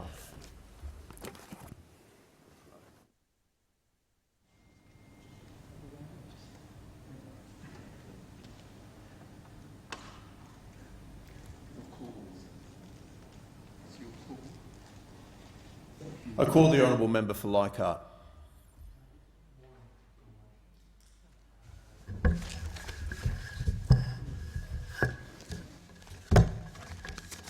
Thank you very much indeed, Mr Deputy Speaker. On behalf of the Joint Standing Committee on Northern Australia, I present the committee's report incorporating a dissenting report entitled Engagement of Traditional Owners in the Economic Development of Northern Australia, and I ask leave of the House to make a short statement in connection to the report. Is leave granted? I call the honourable member for Shortland. Leave is granted. I thank the honourable member for Shortland and I call the honourable member for Leichhardt. Thank you very much indeed, Mr Deputy Speaker. On behalf of the Joint Standing Committee on Northern Australia, I wish to make a few remarks on the committee's report on the engagement of traditional owners in the economic development of Northern Australia, which has just been presented.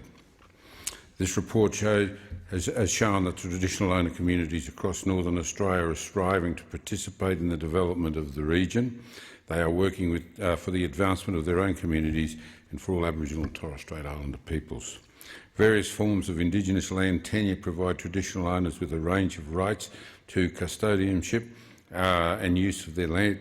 Land is the greatest asset for Indigenous peoples in the north, but the struggle they face is to leverage these rights for economic and social progress. Title to land is by itself not enough. Many Indigenous Australians think that these rights leave them land rich but dirt poor. The bodies representing traditional owners in the land rights and native title systems have a very large burden of responsibility and expectations which is placed upon them. These bodies have statutory functions to perform in addition to their roles in advocacy, governance, negotiation and business management. But despite these critical roles, the financial and capacity building assistance provided by governments is insufficient and creates uncertainty. The committee supports increased financial support as well as secure long-term funding that is not dependent on annual budget allocations. As a mechanism to provide funding certainty, the committee supports the idea of the establishment of a future fund. It is time that governments acknowledge that native title and land rights bodies are permanent institutions with structural roles in legal and land administration systems.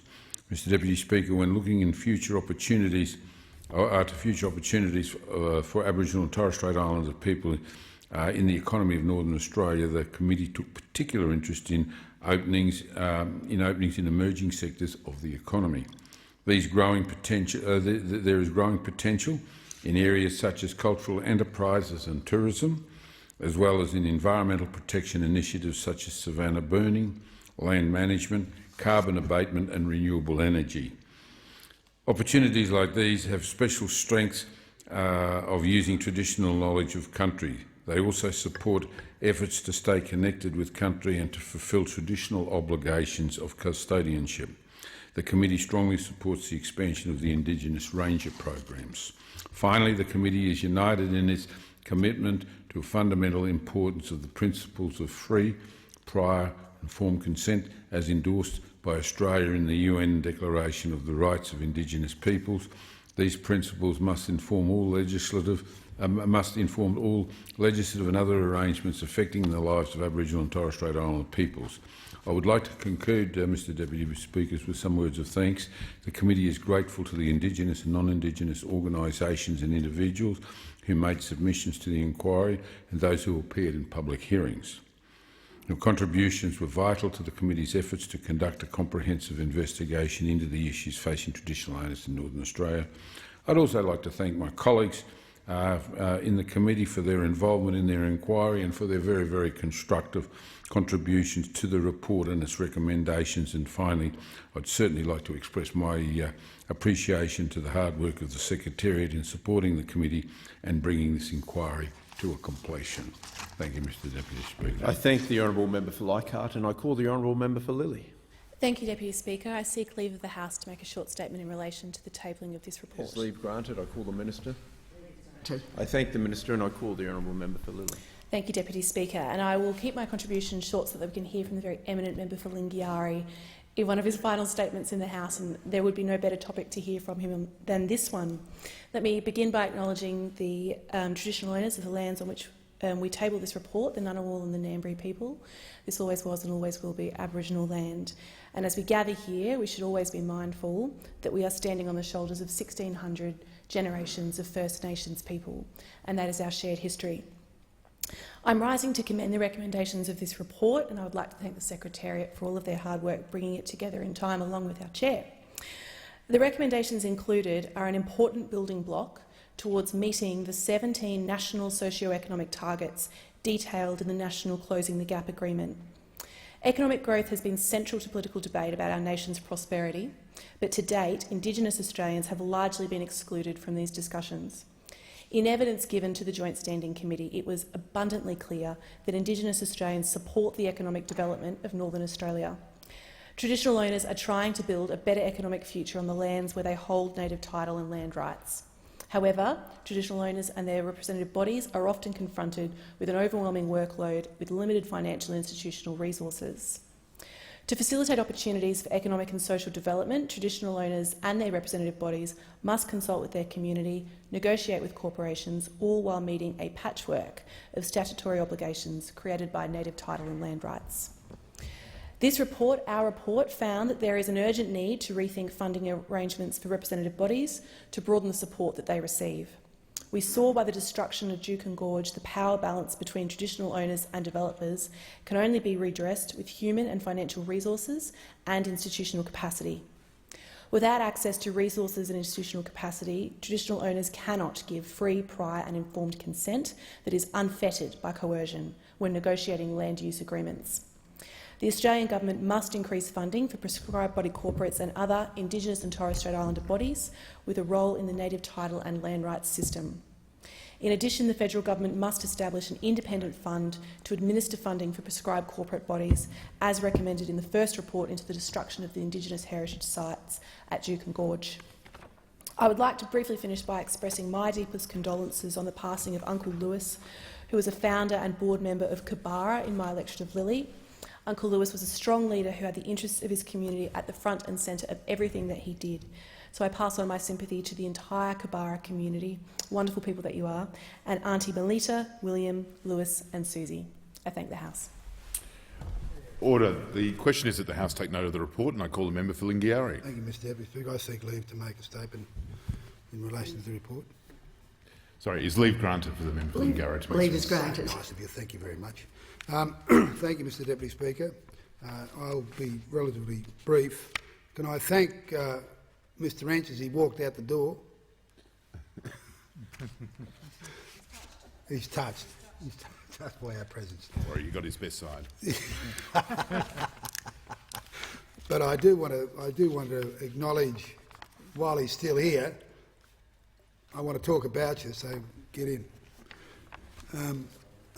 I do want to acknowledge this will be the last occasion that I'll get to speak to a committee report from this committee as a Member of Parliament, and I just wanted to acknowledge firstly, how well the committee's worked over a number of years and the cooperation that's been received from by the chair from us, and I really do commend the chair for making sure that all views were included and for working collaboratively to make sure we got an agreed outcome on our inquiries. And both the member for Leichhardt and the member for Lilley have outlined some of the important aspects of the recommendations which are in this report. But I think it needs to be seen as a piece of work which will be ongoing. It's not something which will be, which we can say we've done the job, we've made these recommendations.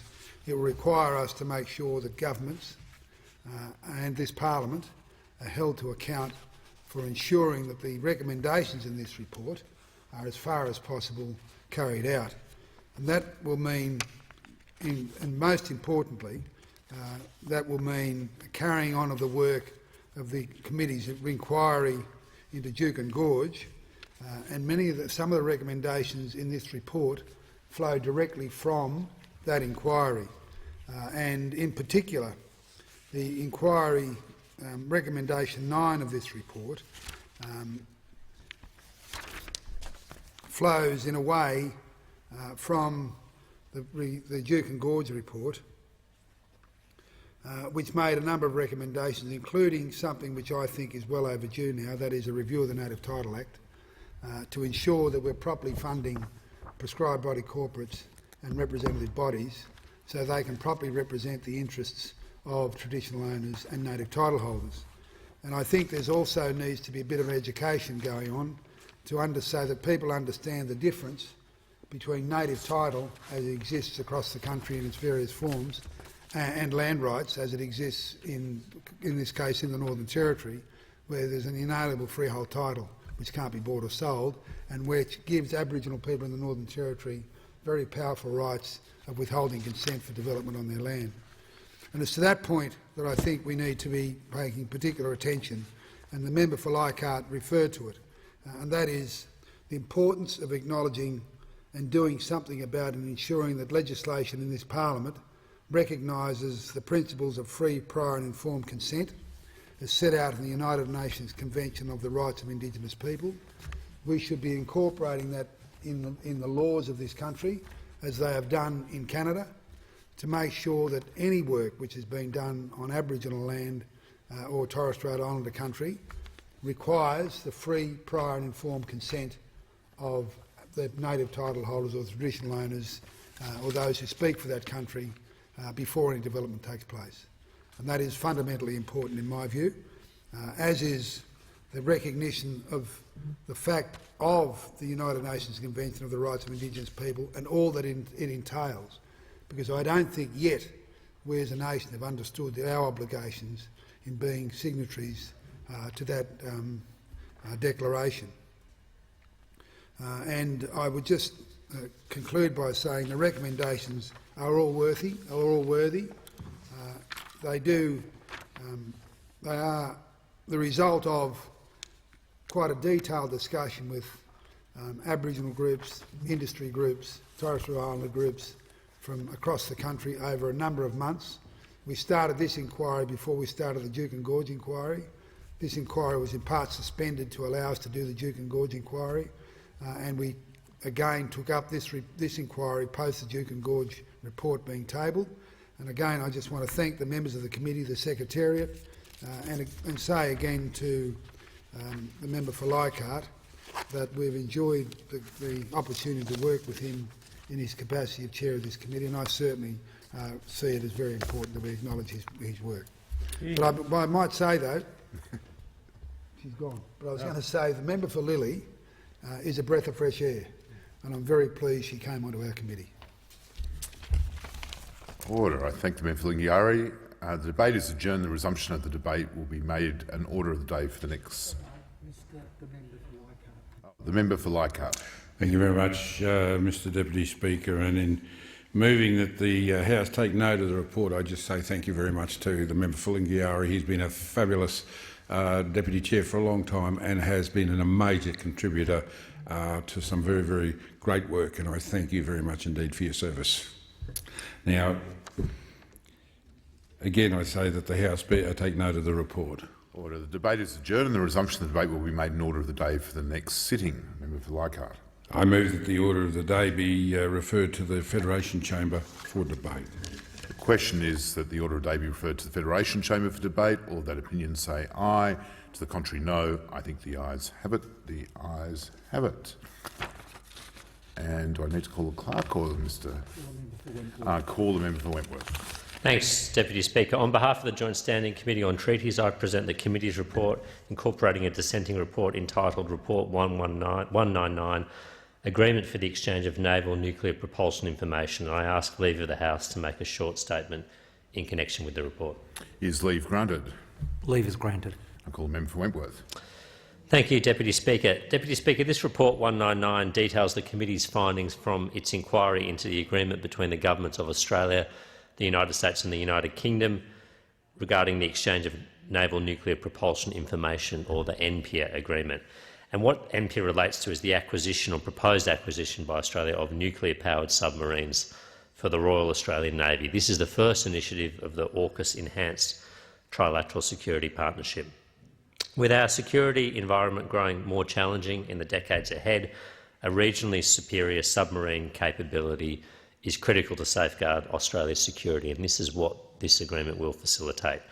We are finding in the waters to our north, and indeed to our west and east as well, a more contested maritime environment. The supremacy, or the margin of supremacy, if you like, of the United States Navy is no longer what it was at the end of the Second World War, and we have rising naval powers, not the least of which is China, putting a significant amount of new tonnage and new capability into our oceans every year. And it's important in this environment that Australia steps up its own efforts to safeguard our own security. The AUKUS partnership is a significant strategic development for Australia, as is the decision for Australia to seek an optimal pathway for the acquisition of nuclear-powered submarines. And what this agreement does is to facilitate the first step in that. It allows for the United States and the United Kingdom to exchange sensitive and otherwise highly classified naval nuclear propulsion information with a third country for the first time, and it provides a mechanism for Australian personnel to access training and education from our UK and United States counterparts, essential for learning how to safely operate and support nuclear-powered submarines. Deputy Speaker, the committee heard a range of views during the course of its inquiry into this agreement. It is important, however, to note that this is only the first step towards the potential acquisition of nuclear propulsion technology, and an 18-month consultation process, as foreshadowed by the Defence Minister, is already underway. The committee welcomed assurances provided by witnesses from the Australian Government that the proposed agreement is intended to facilitate the sharing of naval nuclear propulsion information only, nothing to do with nuclear weapons, and that a subsequent agreement would be required to support transfers of equipment, materials or technology. Any such agreement would, of course, be subject to Australia's domestic treaty-making requirements, including further consideration by this committee. Given the early stage of the project, much concern about the proposed agreement expressed during the inquiry, whilst understandable and legitimate, was to some degree speculative. or preemptive. It is the case that significant matters remain to be determined during the 18-month consultation process, and any further action will be subject to subsequent committee scrutiny. The committee notes the concerns expressed by some who made submissions about Australia's commitment to the Nuclear Non-Proliferation Treaty, but found no evidence to suggest Australia's steadfast commitment to our non-proliferation obligations was wavering. Deputy Speaker, the committee is of the view the proposed agreement is in the national interest and accordingly recommends binding treaty action be taken. Order. And I call the, if there are no further speakers, I call the clerk. Government business, order of the day number 1, Religious Discrimination Bill 2021, resumption of debate on the second reading and on the amendment moved by the member for Clark. Order. Before the debate is resumed on this bill, I remind the House that it has been agreed that a general debate be allowed covering this bill, the Religious Discrimination Consequential Amendments Bill 2021 and the Human Rights Legislation Amendment Bill 2021. The original question was that this bill be now read a second time. To this, the honourable member for Clark has moved as an amendment that all words after that be omitted with a view to substituting other words. The question is that the amendment be disagreed to, and I call the member for Moore in continuation. Consumers make an informed choice to select a service provider such as a school, aged care facility or hospital identified as being associated with that religion because they have an expectation that the service will be provided according to the ethos of that religion. The legislation contains safeguards to ensure that statements of belief made in good faith are protected only to the extent that they are not malicious, vilifying or insightful, provided that a statement of belief is not intended to harass or intimidate, then the individual making it must be protected from discrimination. In our society, with free speech comes civic responsibilities. Free speech does not exist in a vacuum. Many religious texts are thousands of years old and contain idioms and metaphors, the meaning of which has changed over time. Their literal meaning must be interpreted with care and caution. Common sense and the reasonablest test must always apply in the interpretation of legislation. Making an honest statement of belief in a social environment during the course of one's daily activities must be protected. Individuals must not face sanctions such as the loss of employment, loss of licence, or loss of professional registration for expressing their religious beliefs in good faith. As a Christian, I seek your indulgence in making reference to a very important statement of belief to me, the Nicene Creed, which dates back to 381 AD. This forms the defining statement of belief of mainstream Christianity, which is almost universally adhered to by most Christian denominations.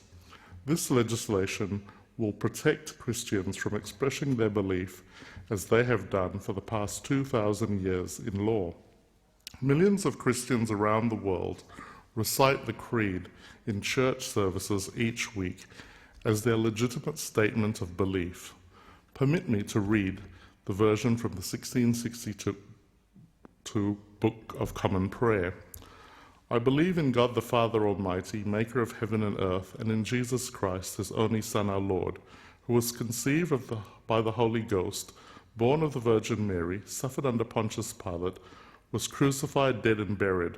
He descended into hell. On the third day he rose again from the dead.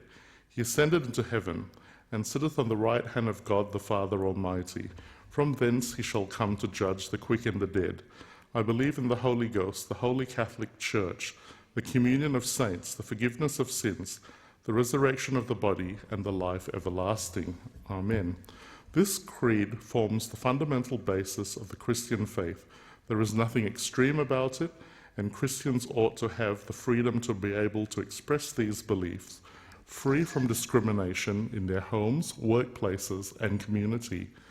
This legislation enshrines this freedom in law. There is nothing objectionable in this statement of belief, made in good faith. Not everyone may agree with it, but this bill will defend the rights of Christians to express their beliefs free from discrimination detriment or harassment from non-believers.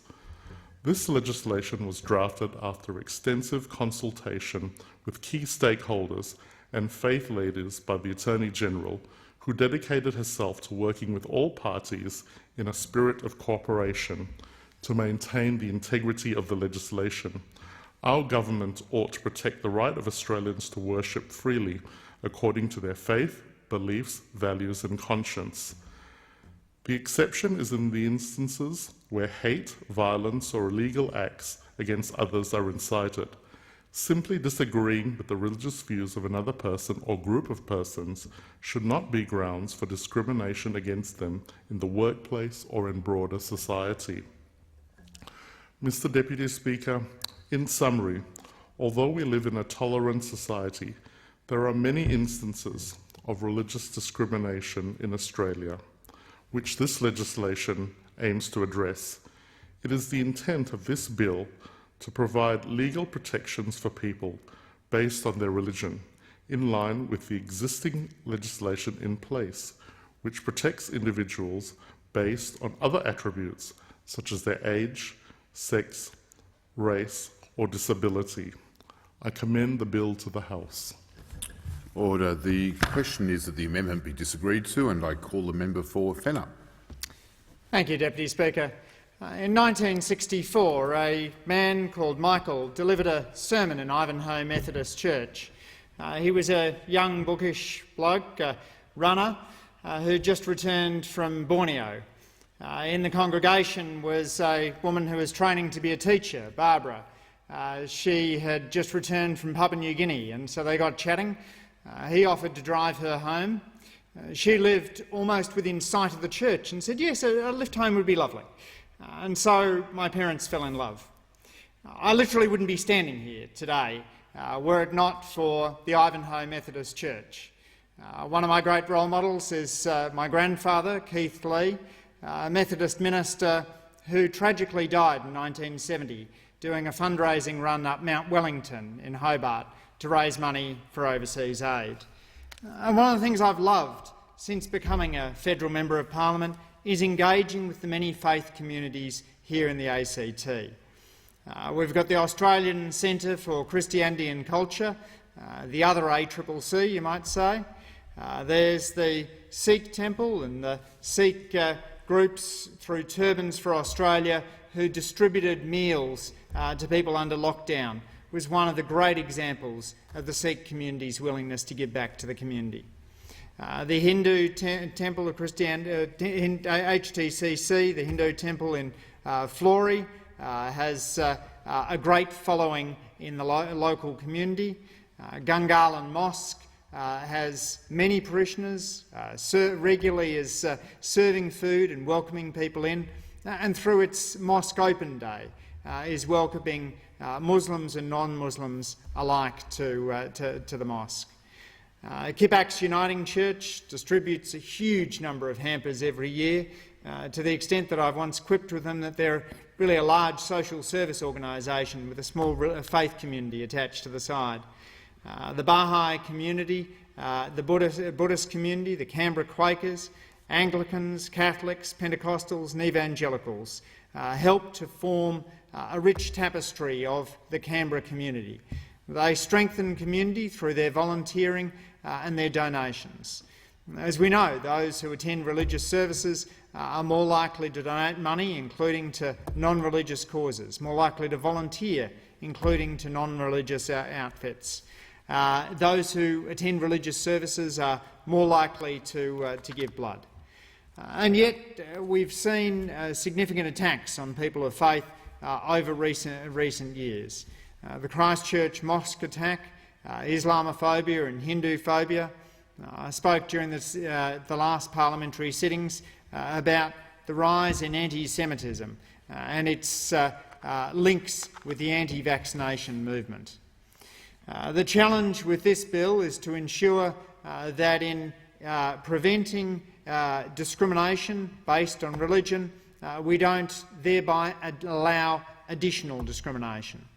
And I've appreciated those who've attended the roundtables that I've hosted and co-hosted with the member for Canberra, Alicia Payne, including members of the ACT Jewish community, the Australian Baha'i community, the Islamic Society, the ACT, Canberra City Care, the Catholic Archdiocese of Canberra, Crossroads Christian Church, the chaplain of the Australian Defence Force, Gungahlin Anglican Church, Holy Cross Anglican Church, Canberra Interfaith Forum, the Australian Partnership of Religious Organisations, Equality Australia, Diversity ACT Community Services, Agenda and AIDS Action.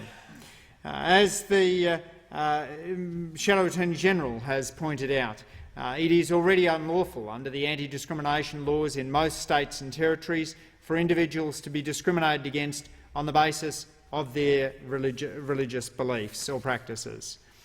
Labor's principles as we approach this bill are threefold.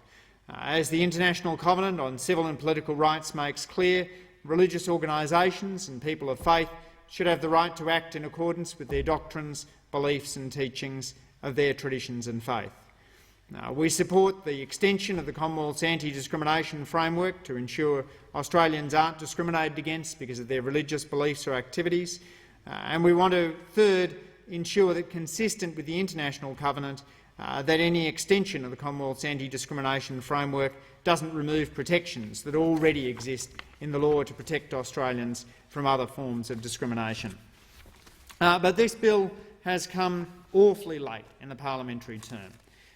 The Prime Minister promised in December 2018 that a religious discrimination bill would be passed before the 2019 election. He broke that promise. He didn't even introduce it in 2020 or early 2021. He waited until the end of 2021, until the very end of the parliamentary sittings year, as we're heading now rapidly to an election, to introduce this bill. That has meant that over the 71 days between the introduction of the bill and the bringing down of their committee reports, parliamentary committees have had to work furiously with stakeholders. That 71-day period included 12 religious holidays and for most people was a period of school holidays. And I acknowledge the hard work of the members for Moreton, McNamara and Senators Ciccone, O'Neill and Pratt, who have worked through this period in order to scrutinise this bill. The challenge that has been noted by many submitters is that by overriding state and territory anti-discrimination law, there is a concern that people who were bringing anti-discrimination cases might not be able to do it or would face a more complicated or expensive process. Labor senators have noted that there isn't an anti-vilification provision in the religious discrimination bill, despite the fact that, as I've mentioned, religious discrimination is on the rise. A number of concerns have been raised in relation to Clause 12, including the concern that it elevates religious speech above other human rights while undermining existing protections, that it may override existing federal, state and territory anti-discrimination laws, concerns the provision may be unconstitutional, concerns that it provides a minister with the power to prescribe other laws to be overridden, and concerns that discrimination complaints relating in whole or part to a statement of belief under state anti-discrimination laws will face a much more complicated and expensive process as a result of this provision. The Prime Minister 3 years ago promised that he would change the law to protect kids. There is widespread support for this in the parliament, and it is beyond me, Deputy Speaker, why the Prime Minister has not done that and has not made the change. This is an issue which has been raised with me by a number of constituents. Mary Davis of Palmerston wrote to me, quote, "My daughter was incorrectly identified as being male at birth. She was educated at a wonderful co-educational Christian school in Canberra. After years of feeling that her assigned gender was at odds with her real gender, with the mental and psychological struggles that came with that, she eventually came out as female in Year 12. Her school embraced her for who she was and celebrated with her who she would become. She readily tells people that her school kept her alive during the difficult years of her adolescence through their caring and acceptance. But Ms Davis goes on to say, quote, "I know of many other transgender children who have not been as lucky as my daughter in their school lives." And she is concerned that those children may be subject to discrimination.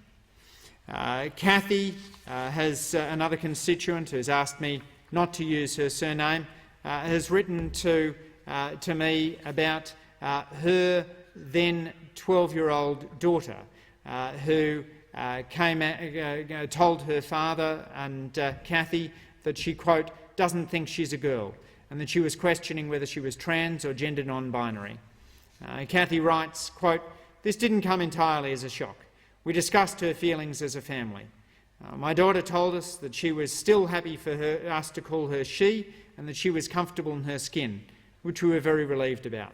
She now wears boys' clothing, and she doesn't talk about her thinking. When we check in with her, she's still fine and still feeling the same way.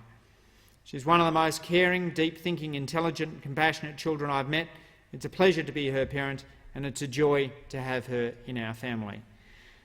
Cathy says that her daughter attends a Catholic school, and that she's confided her thoughts and feelings to her friends at school, and they're totally accepting of her. But again, as with Mary Davis, Cathy is concerned that children in other schools may face discrimination, and children who are not as comfortable in their identities may be subject to a backlash. She is concerned that this bill might make discrimination worse.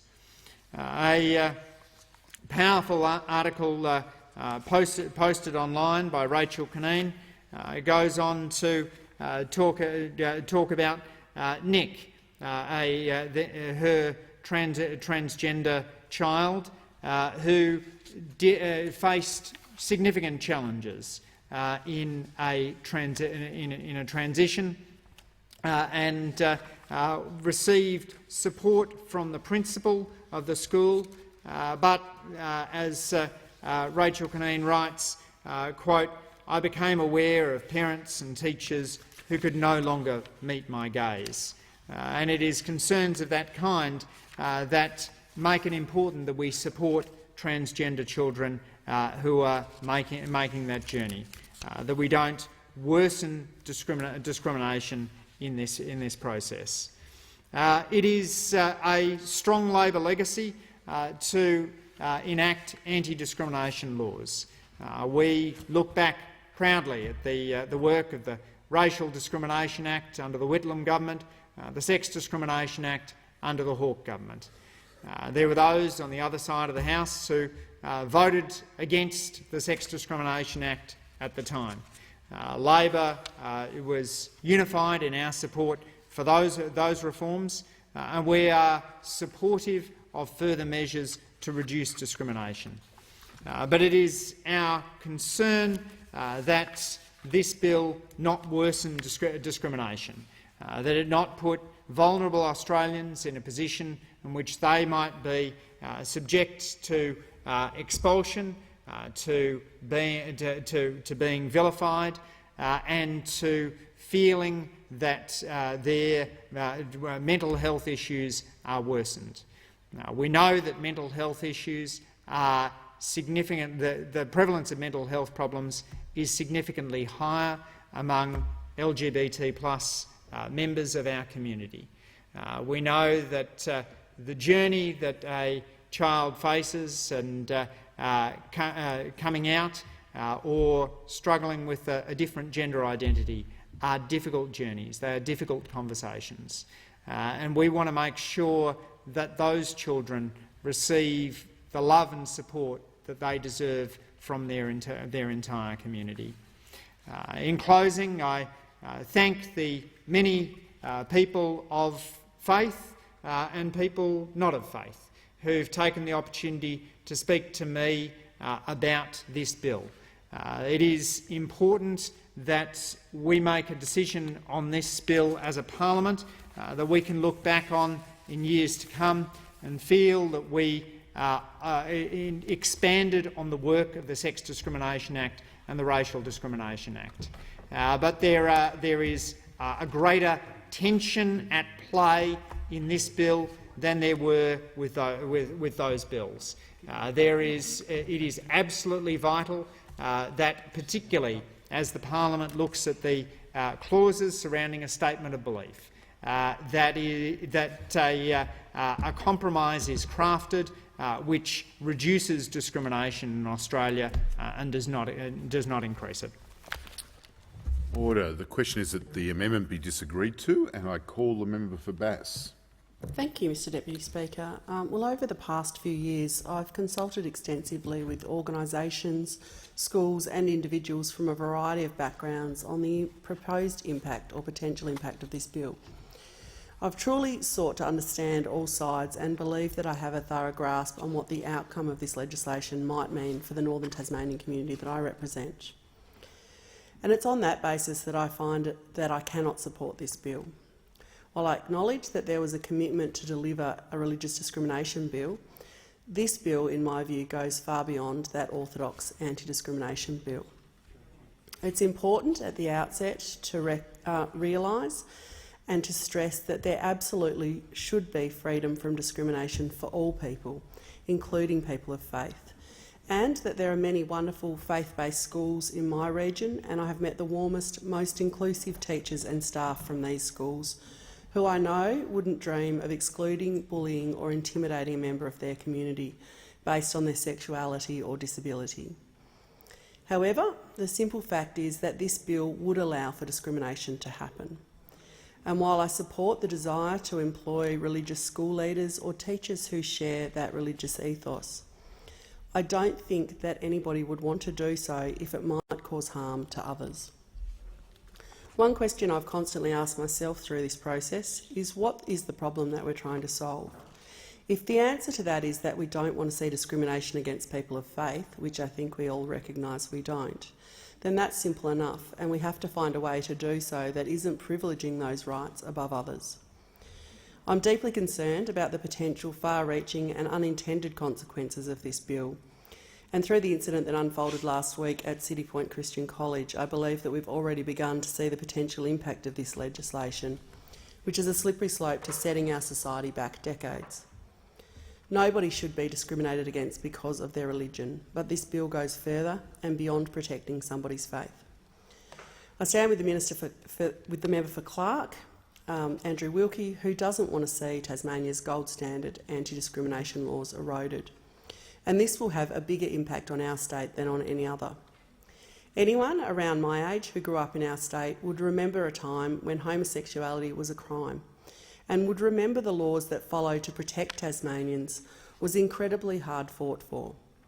For 24 years, the Act has prevented discrimination and provided protections, including protecting employees in all sectors and teachers, staff and students on the grounds of sexual orientation, gender identity, marital status, disability or race. Our laws are considered first-rate, and Queensland, the ACT and Victoria followed suit. However, ours still remain the strongest in Australia. The Tasmanian Community Statement issued yesterday was signed by the Liberal Deputy Premier of Tasmania, Jeremy Rockliff, Tasmanian Labor Justice spokesperson Ella Haddad, University of Tasmania Vice-Chancellor Rufus Black, disability advocates and more than 20 organisations, and highlights the significant challenges this legislation presents. As outlined in the statement, currently in our state, teachers in faith-based schools are protected from being sacked because they are gay or in a de facto relationship. Nurses can work in faith-based hospitals if they're unmarried. Our workplaces, schools and hospitals are safer and more inclusive. Our current Anti-Discrimination Act sends the message that abuse and mistreatment is unacceptable no matter who you are, who you love, where you work or what faith you have. This bill takes away these discrimination protections that have been in place for almost a quarter of a century, explicitly overriding our state's incredibly robust laws. And I would not be doing my job as a representative for the people of Tasmania, and specifically the Northern electorate of Bass, if I were to support this override. I'm not prepared to stand by and see our state laws eroded to privilege one group over another. It's not okay to be cruel, offensive or humiliating just because you can say it with conviction or point to a religious text to back it up. This is a view supported by many Tasmanian politicians on all sides, unions, business groups and community organisations, as well as countless Tasmanians. I know and recognise that my actions will upset some in the religious communities which I represent, but I also take heart from the conversations I have had and the correspondence I have received from pastors, sisters and those who consider themselves to be of faith, who do not want to see this bill passed due to the hurt and pain it may cause to others. Over the weekend, the Tasmanian Chamber of Commerce and Unions Tasmania joined forces to voice their opposition to this bill. As they said in their opening statement, when business and unions stand together, you know it's time to take notice, pointing out many of the flaws of the bill which will have devastating consequences if enacted. Scenarios including a manager telling a female co-worker that her divorce was a sin and women should submit to their husbands, or a worker with disability who could be urged by co-workers to seek faith healing because their disability is a result of sin. As Mary Henley-Colopy, expert consultant on living with disability for the Australian Federation of Disability Organisations, has said, "I wish I was exaggerating when I tell you that for every one of my 60 years of life, I've been regularly approached by people, mostly on their first meeting of me, who have made comments such as, 'If you come to our church, you could be healed.' These offensive, hurtful and degrading statements imply I am not whole and that I need to be repaired to fit the norm. I work very hard not to absorb these comments and to remain content with who I am, but it's tiring to have to do so, and some days I feel quite hurt by such comments. I'm completely gobsmacked that the proposed religious discrimination bill is even being considered. I find it incomprehensible that this proposed bill will override all anti-discrimination legislation already in place. You may scoff and think that you wouldn't say such things or know anyone who would, but the reality of this legislation is that it gives permission for it to happen. Just weeks after anointing the wonderful Dylan Alcott as Australian of the Year, what message are we sending by giving licence to those who seek to degrade or belittle, whether intentional or not? And while currently in Tasmania, these situations can be resolved with mediation through the Anti-Discrimination Commission, the Religious Discrimination Bill could cut this avenue off and protect the perpetrator, as noted by the TCCI and the unions. Then, of course, there is the override of Tasmania's Anti-Discrimination Act as it relates to employment in faith-based schools and services. Currently in Tasmania, staff can't be sacked or denied a promotion based on a number of attributes, including sexual orientation, gender identity or marital status. In my many conversations on this bill, I've spoken with an incredible number of teachers and staff who are distressed as to what may happen to them if it should be enacted. From unmarried heterosexual teachers who may have had a child, straight divorced teachers, those who identify as LGBTIQ, all holding grave concerns about their professional future and have constant anxiety about missing out on a well-earned promotion or worse, losing the job that they love. A genuine concern expressed by one teacher I've spoken to who shared their story anonymously in a local paper this weekend, and I'd like to read an excerpt of their story. No matter how good we are as teachers, there will be a sword hanging over our heads. It will be a return to the dark old days when we could be shown the door just because of who we love. I'm a teacher in a Tasmanian Catholic school. I'm gay, I'm married to my wonderful partner, and the teachings of Christianity play an important part in my life. I love teaching. I get along well with other staff and with students. I'm out at work, as are several of my colleagues. Over many years I've worked in the Catholic school system, I've seen the positive impact Tasmania's top-notch laws against discrimination. They mean staff like me no longer have to pretend we're something we're not, hide our relationships, find excuses not to bring partners to work events, or watch in silence as another staff member slags off LGBTI people. Our anti-discrimination laws also mean that LGBTI students are able to disclose who they are, seek the support they need and confidently stand up for themselves when they are attacked. Faith-based schools are far from perfect when it comes to inclusion and respect, but in Tasmania they have come a long way since the bad old days when prejudice ran amok in the staff room and schoolyard. Jesus said, "Do unto others, not treat others badly in my name," and the Anti-Discrimination Act embodies his command. In contrast, the Religious Discrimination Bill seeks to take us back to the Old Testament stories of exclusion, division and enmity between people. I'm advanced in my teaching career. I could probably get a job elsewhere if I was pushed out. My concern is for young LGBTI and unmarried teachers for whom it would be a terrible blow to be turned away or sacked. I'm concerned for parents who will be left wondering if they want their child taught by schools that discriminate and by staff selected because they're pious, not competent. I'm particularly concerned about students in faith-based schools. I've seen with my own eyes how they flourish when they are given support and how they have to withdraw and hide when faced with unchecked prejudice. When young people feel that they do not belong and are unable to live and flourish as their authentic selves, the results can be catastrophic, as the suicide rates amongst young LGBTI people show. This teacher highlights another serious concern of mine, which is centred around the rights of all children. Whilst I'm very pleased to see that there would be an amendment to protect gay students, I'm horrified to see that it doesn't extend to children who identify as transgender. More than horrified, I'm utterly distressed by this exclusion, so I can't begin to think how the children themselves or their parents feel. What message are we sending? After so much progress over the past few years, how did we get back to a place where those of us who hold such privilege in this House can ignore the harm that we might place on children by telling them that they are other and less than in this country and do not deserve the rights and protections afforded to others? I can't wrap my head around this, and I fear that it may risk lives. I implore everyone here to think about the long-term consequences that this will have. Can anyone really tell me that they're emotionally, mentally or physically distressed to the point of self-harm because there's a trans student in their class, in their church or in their workplace? I find it incredibly hard to believe that this would be the case.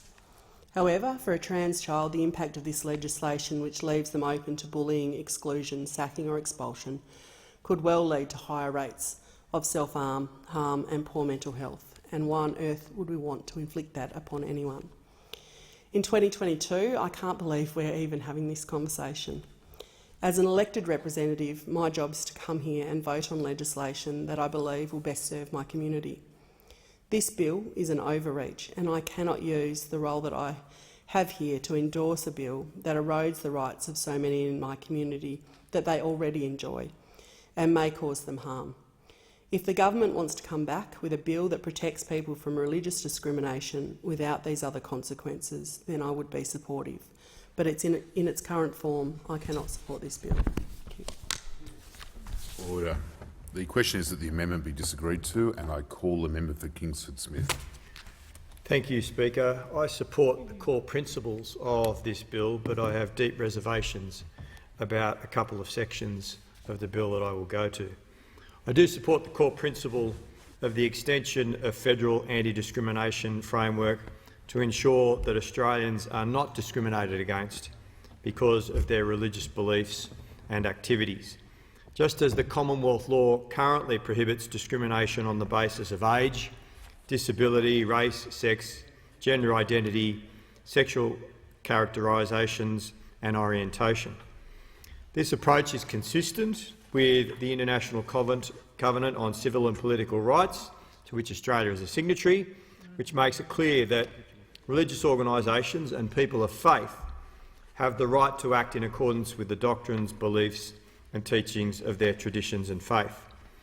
However, also consistent with the International Covenant is the principle that any reform in this area must ensure that any extension of the federal anti-discrimination framework does not remove protections that already exist in the law to protect Australians from other forms of discrimination. And that is where many Australians have very valid concerns regarding the operation of this bill. And I believe that those concerns are valid, and I share those concerns, and that they should be dealt with by the government if this bill is to pass this parliament.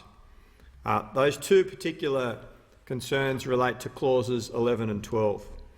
Clause 11 grants preference for religious organisations in some of their policies, but there's a particular issue in doing that with transgender children, and that's an issue that I believe needs to be fixed There's also an issue with Clause 12.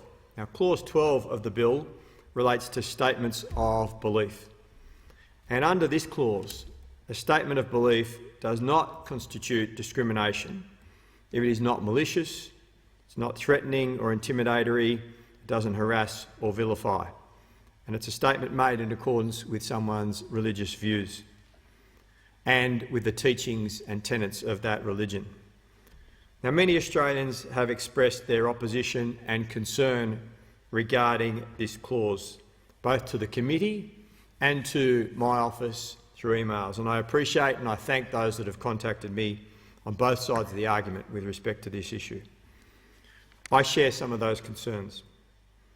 The first issue that I have with statements of belief is that I don't understand, and it's been very difficult for anyone to explain what statements people wish to make that they cannot already make or say at the moment.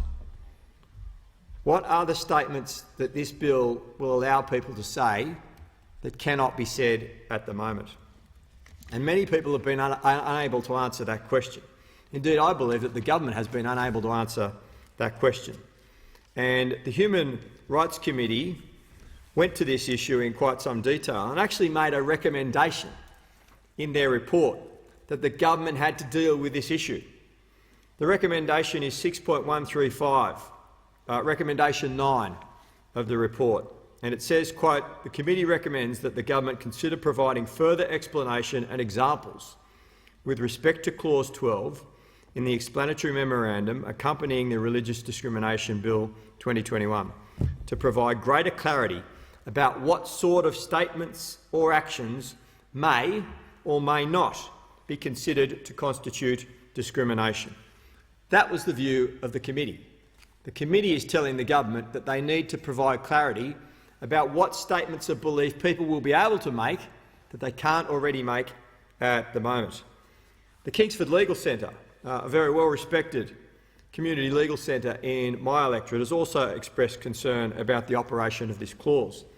And their director, Emma Goldridge, wrote to me last year outlining their views on what this section of the bill will allow some people to say.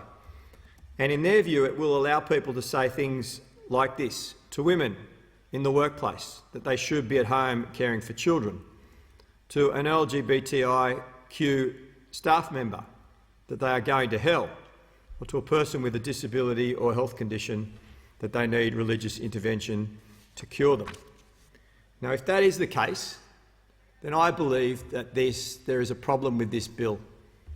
And as someone who has a very close relative that is gay, I can't see why we should be amending the Australian laws to allow protection for people to make statements such as that, and indeed for that clause to be able to be used for people to encourage those types of statements.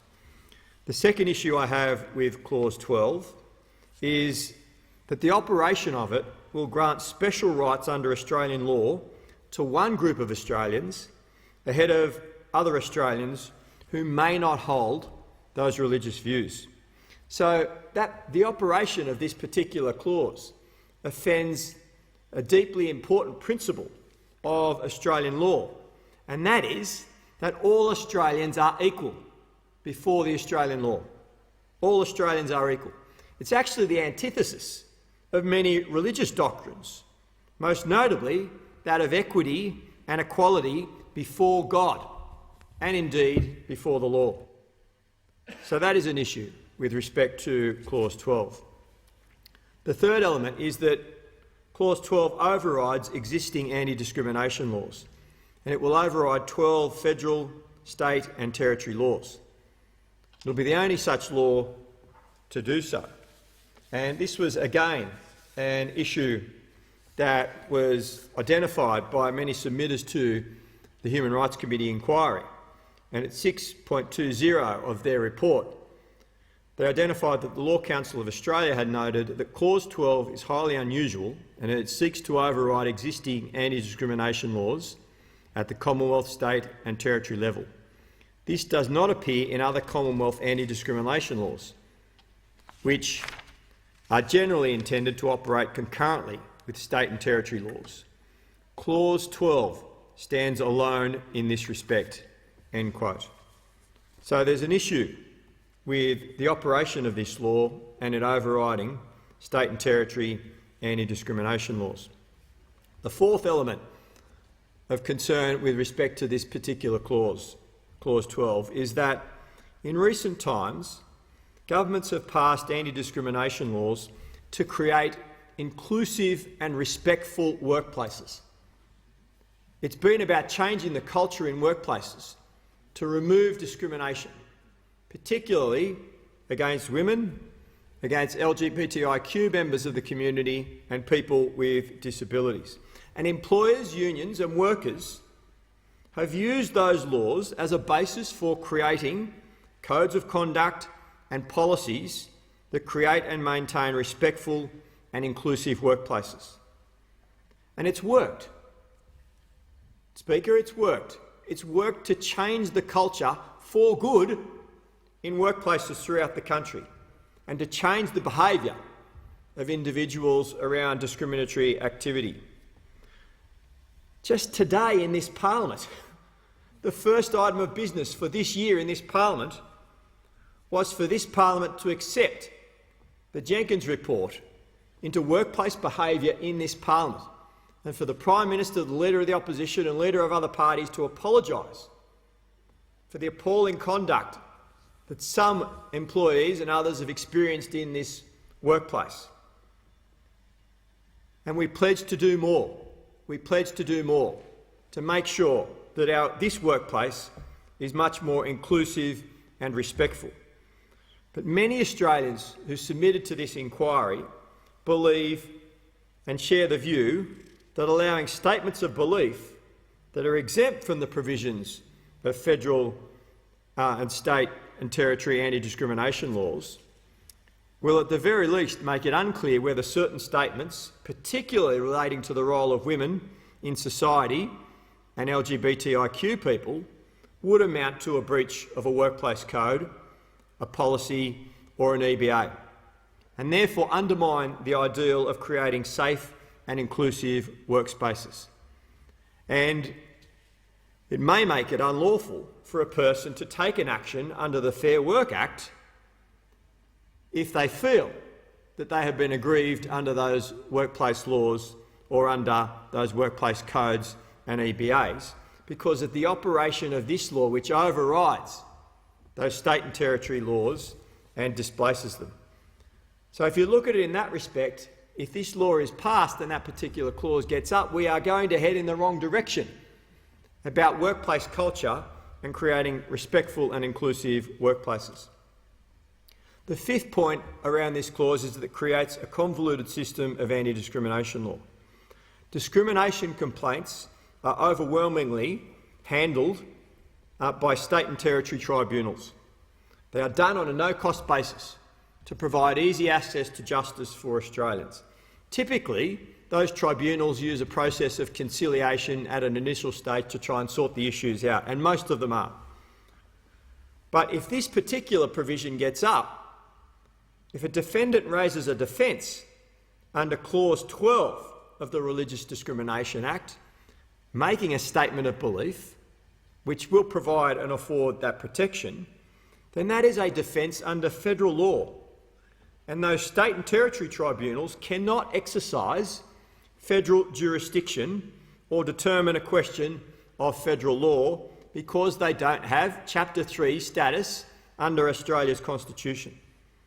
So the matter may have to be transferred to a federal court at great time delay and at great expense to the participants on both sides.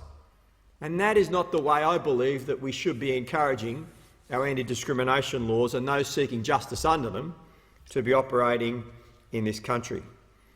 The final point I have with Clause 12 is that it promotes divisive religion.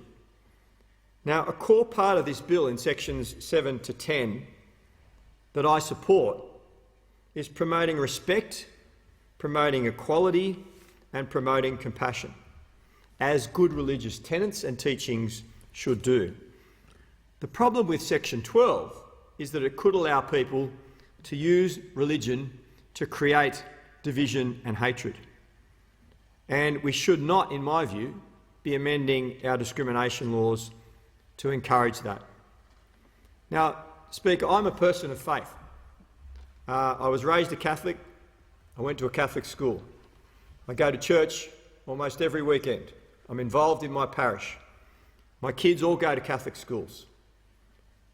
And the foundation of my belief and my faith is in the core principles of the Bible, which are repeated in every chapter and every verse, of love, respect, compassion and equality.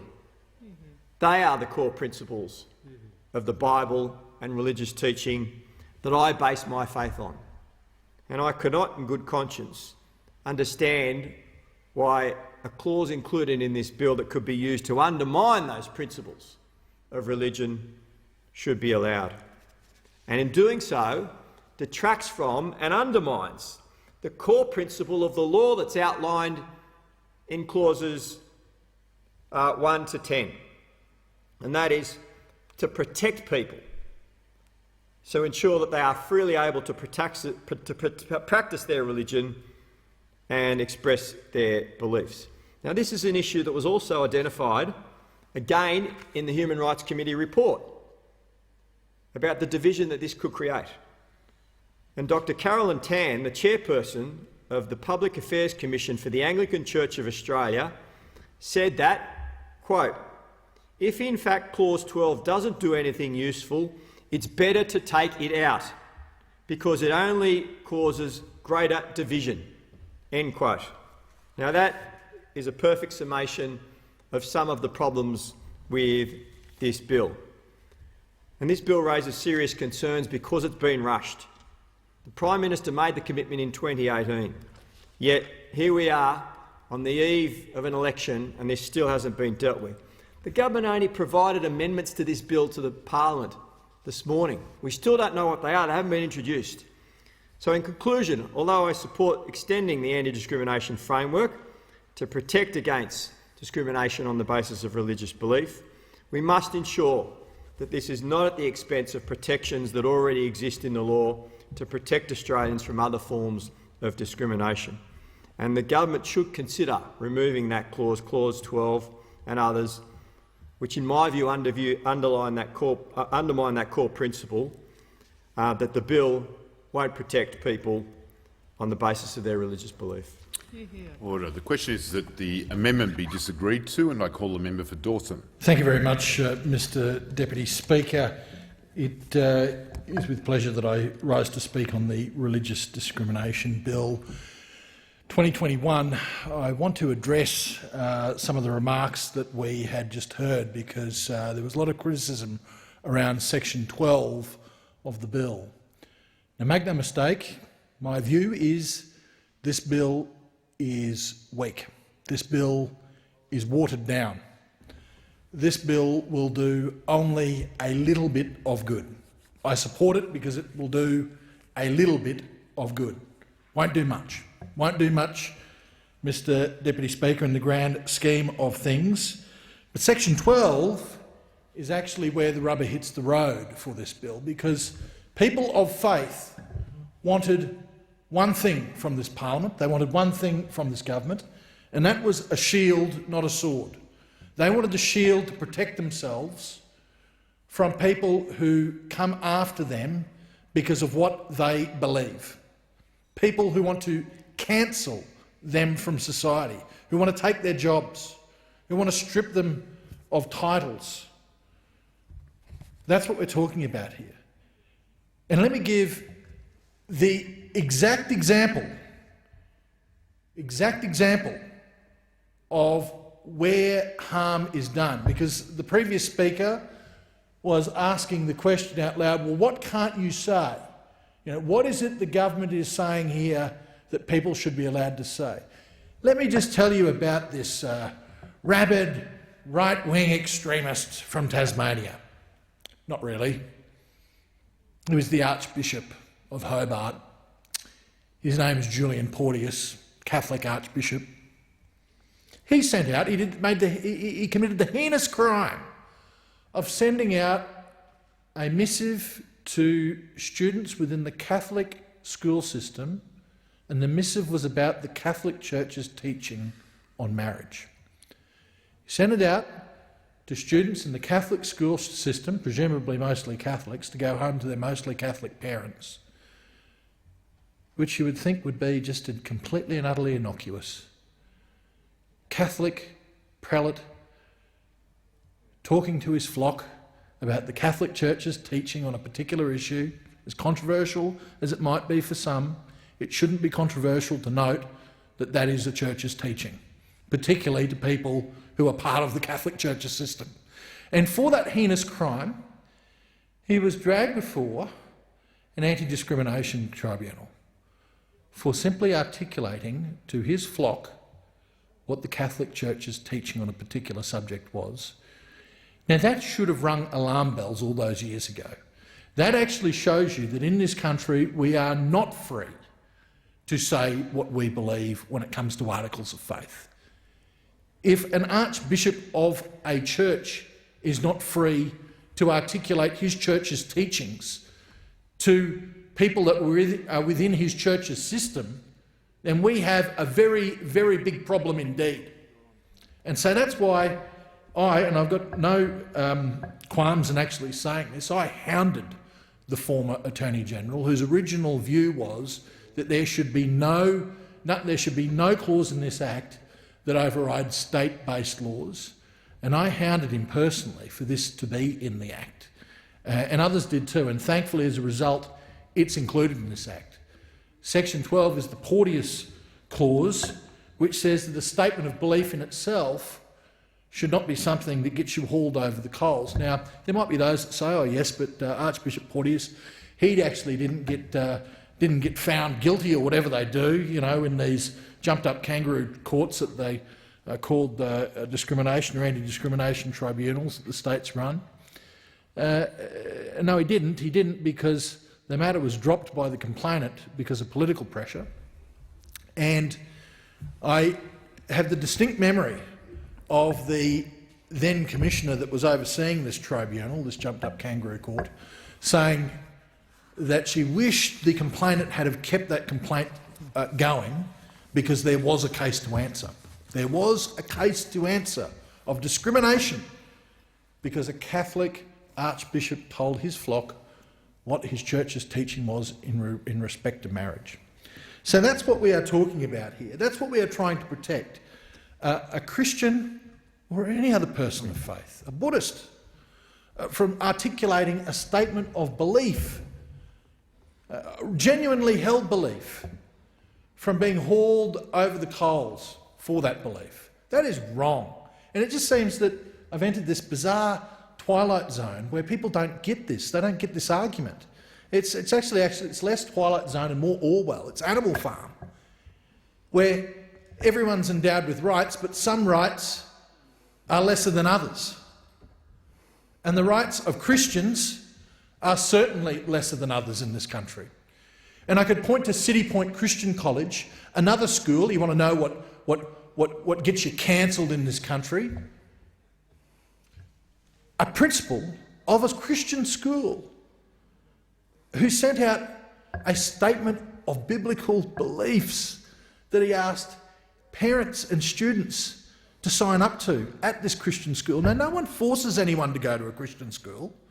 It's not like, you know, you're trapped into it.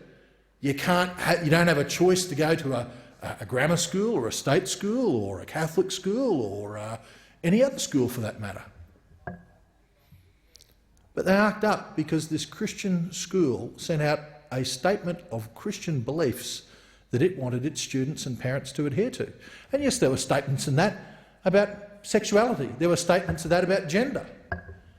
And for that, you know, fire and brimstone was rained down upon that college. The principals left his spot. Thanks very much to all the political and media elite that actually trampled upon the college, that cost a person their job. Didn't think of that, did you?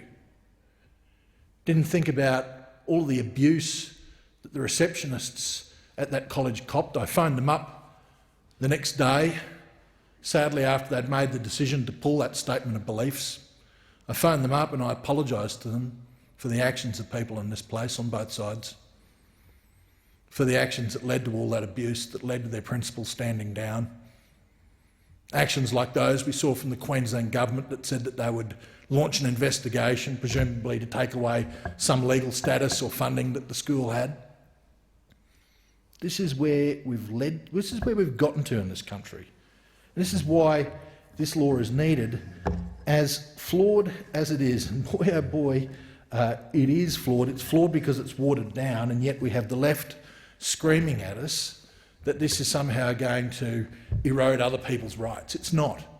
It's just going to, in a very dulled down, watered down, dampened way, ensure that people, if they say something, aren't ipso facto hauled before some tribunal to answer for their thought crimes. Very Orwellian indeed.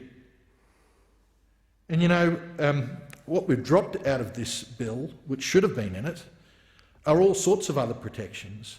The so-called flower clause that was in this, that's now not in it, has basically given way because there's a view that permeates this place, I guess, that the almighty dollar and profits are more important than people's religious beliefs.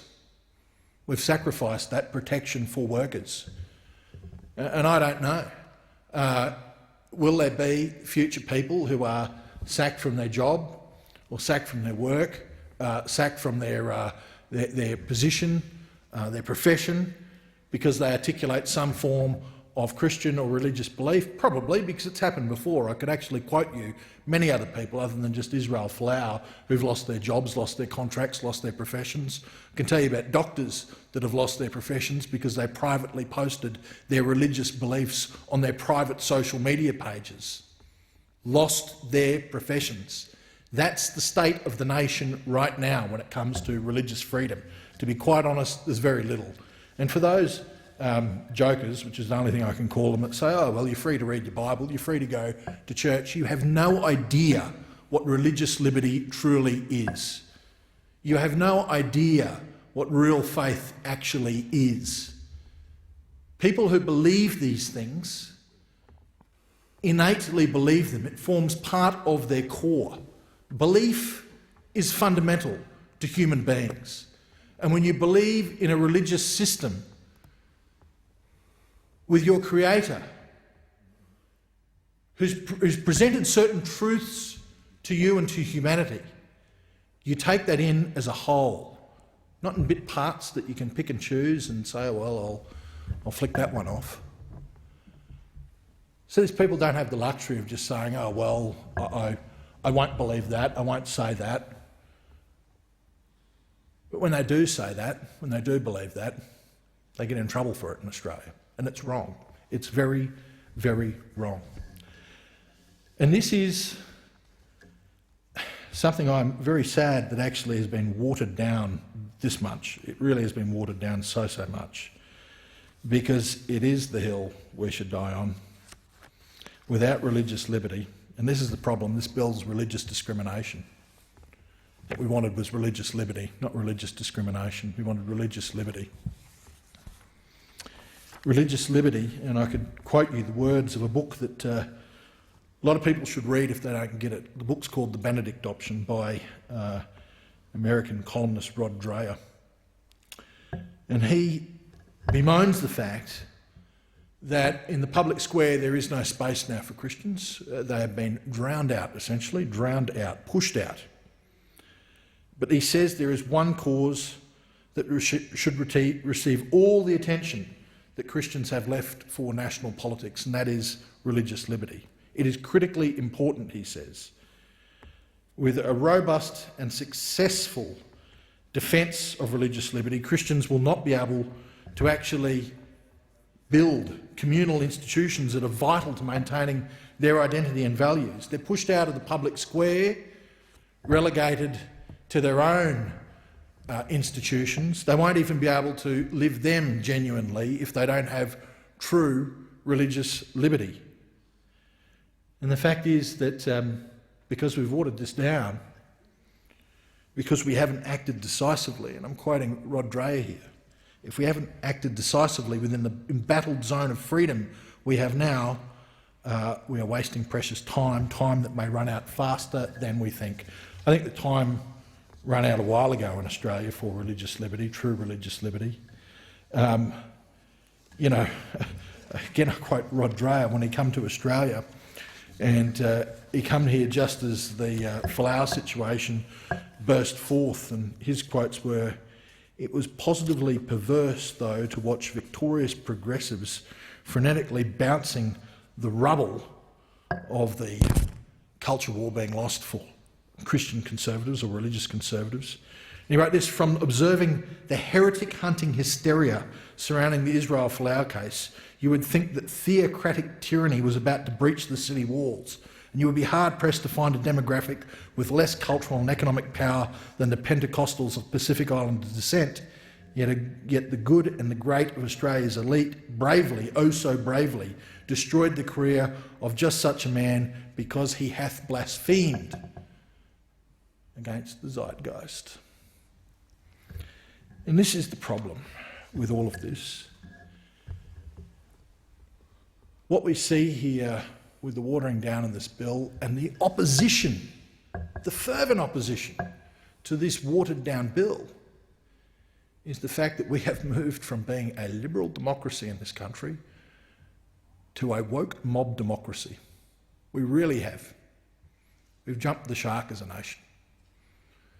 You know, if you have a belief innately held for centuries, and you dare utter it, and it's not in line with the zeitgeist, with the woke zeitgeist of the times, then you are cancelled. Not just cancelled, there is legal action that can currently be taken against you for expressing those beliefs. I want to just let that sink in. I don't know how other people can't see how wrong that is. And so, as much as I'm critical of this bill, and I am, make no mistake, Mr Deputy Speaker, this is a wet lettuce of a bill.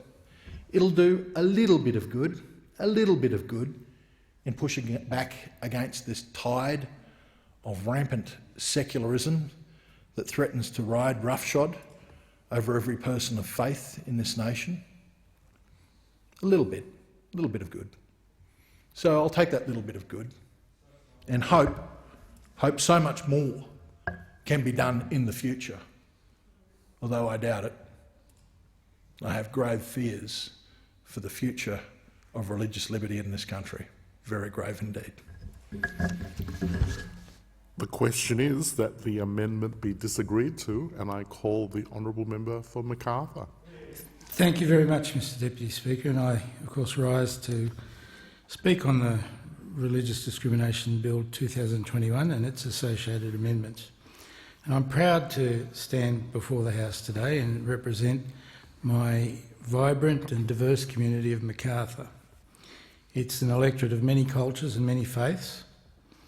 A significant proportion of our population have ancestry other than Anglo-Saxon ancestry, ranging from Indigenous to Christian, Buddhist, Hindu, Jewish like myself, and Islamic.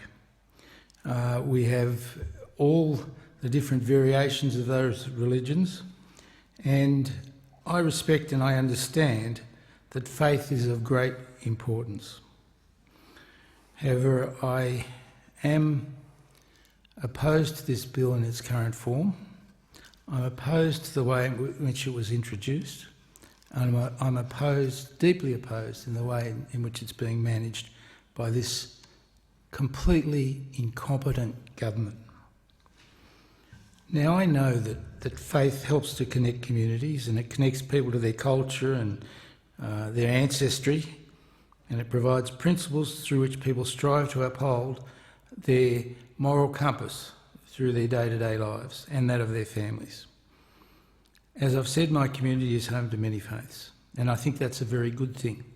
And I've worked with all our faith communities, and I enjoy working with all our faith communities. Our people are, of course, as diverse as their beliefs, and we're consequently a very accepting and tolerant community. And I've never had a complaint made to me by any of my constituents about any difficulty in practising their religion. Of course, before I came into this place, I worked for almost 40 years in my community as a paediatrician. And as a paediatrician, you learn to ask many, many questions of people you see. They're important. They're important in working out what's wrong with the child. They're important in working out the implications of their particular illness. And in particular, it's important in working out the family history. The one question that I never asked was someone's religion, because it wasn't important to me. And that's one of the beauties of Australia. We live in a country where there is religious freedom, and there always has been. My ancestors came out here as convicts. And one of my convicts, ancestors, Abraham Reuben, who was Jewish, like myself, came out here as a convict, rose to become a very prominent businessman in Tasmania, and was one of the founders of the Hobart Synagogue, which is the longest still standing synagogue in Australia, and I'm very proud of that history. And that's makes me part of what I am. But coming out here as a Jewish convict, he was still able to practice his religion. When he got his ticket of leave, he was able to get a land grant from the Hobart community on which to build the synagogue. And I think that demonstrates in Australia we still have had such a long history of religious freedom, and it's important that that continues. And it is very important to me that we have religious freedom. Now, what I will say in my community, in spite of our many faiths in our community, I don't hear a great deal of concern about religious discrimination. It is not happening in my community. I admit it may happen in some other communities, but certainly not in my community. I work with our faith leaders, be it through our independent schools, and I went to an independent Christian school, as did my children, our religious charities, our organisation, our churches, our mosques, our temples. And I know that my local residents feel free to practice their religion without any encumbrances. I love how accepting and tolerant our society is, and I am worried that this poorly drafted, multiply amended legislation, number one, is so complex it makes it very difficult to understand. Number two, is still not completely outlined by the government what it will contain.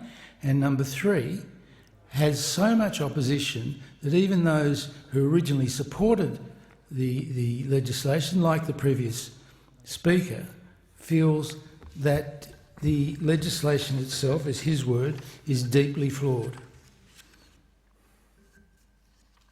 I have no tolerance for discrimination in any sense of the word. As a paediatrician, I treat all people equally.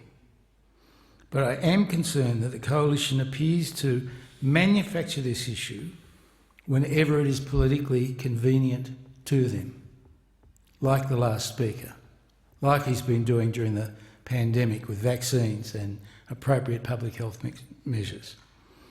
As I say, I represent a very diverse community, and religious discrimination is just not raised in my community. I am Jewish. I recognise that anti-Semitism does occur, but the present laws are adequate in managing that. What needs to happen is more commitment and more education and more support to make sure that the community is aware that discrimination can occur. Putting a law in place that's been poorly thought through, that interferes with state laws, that has not really been defined by the government, that's been rushed through in the last few sitting days of this parliament, is totally inappropriate on every level. Of course we should stand against discrimination, and we should take a stand and action to prevent it at all costs. But this government is not trying to do this. We only have to have a look at their track record with the 18C amendment to see It's not their end game that they're worried about, but it's a tool they use to attempt to create the illusion of division and perpetual fear. I do not like the way political games are being played with people's faith. I find it abhorrent, and I accuse the government of doing just that.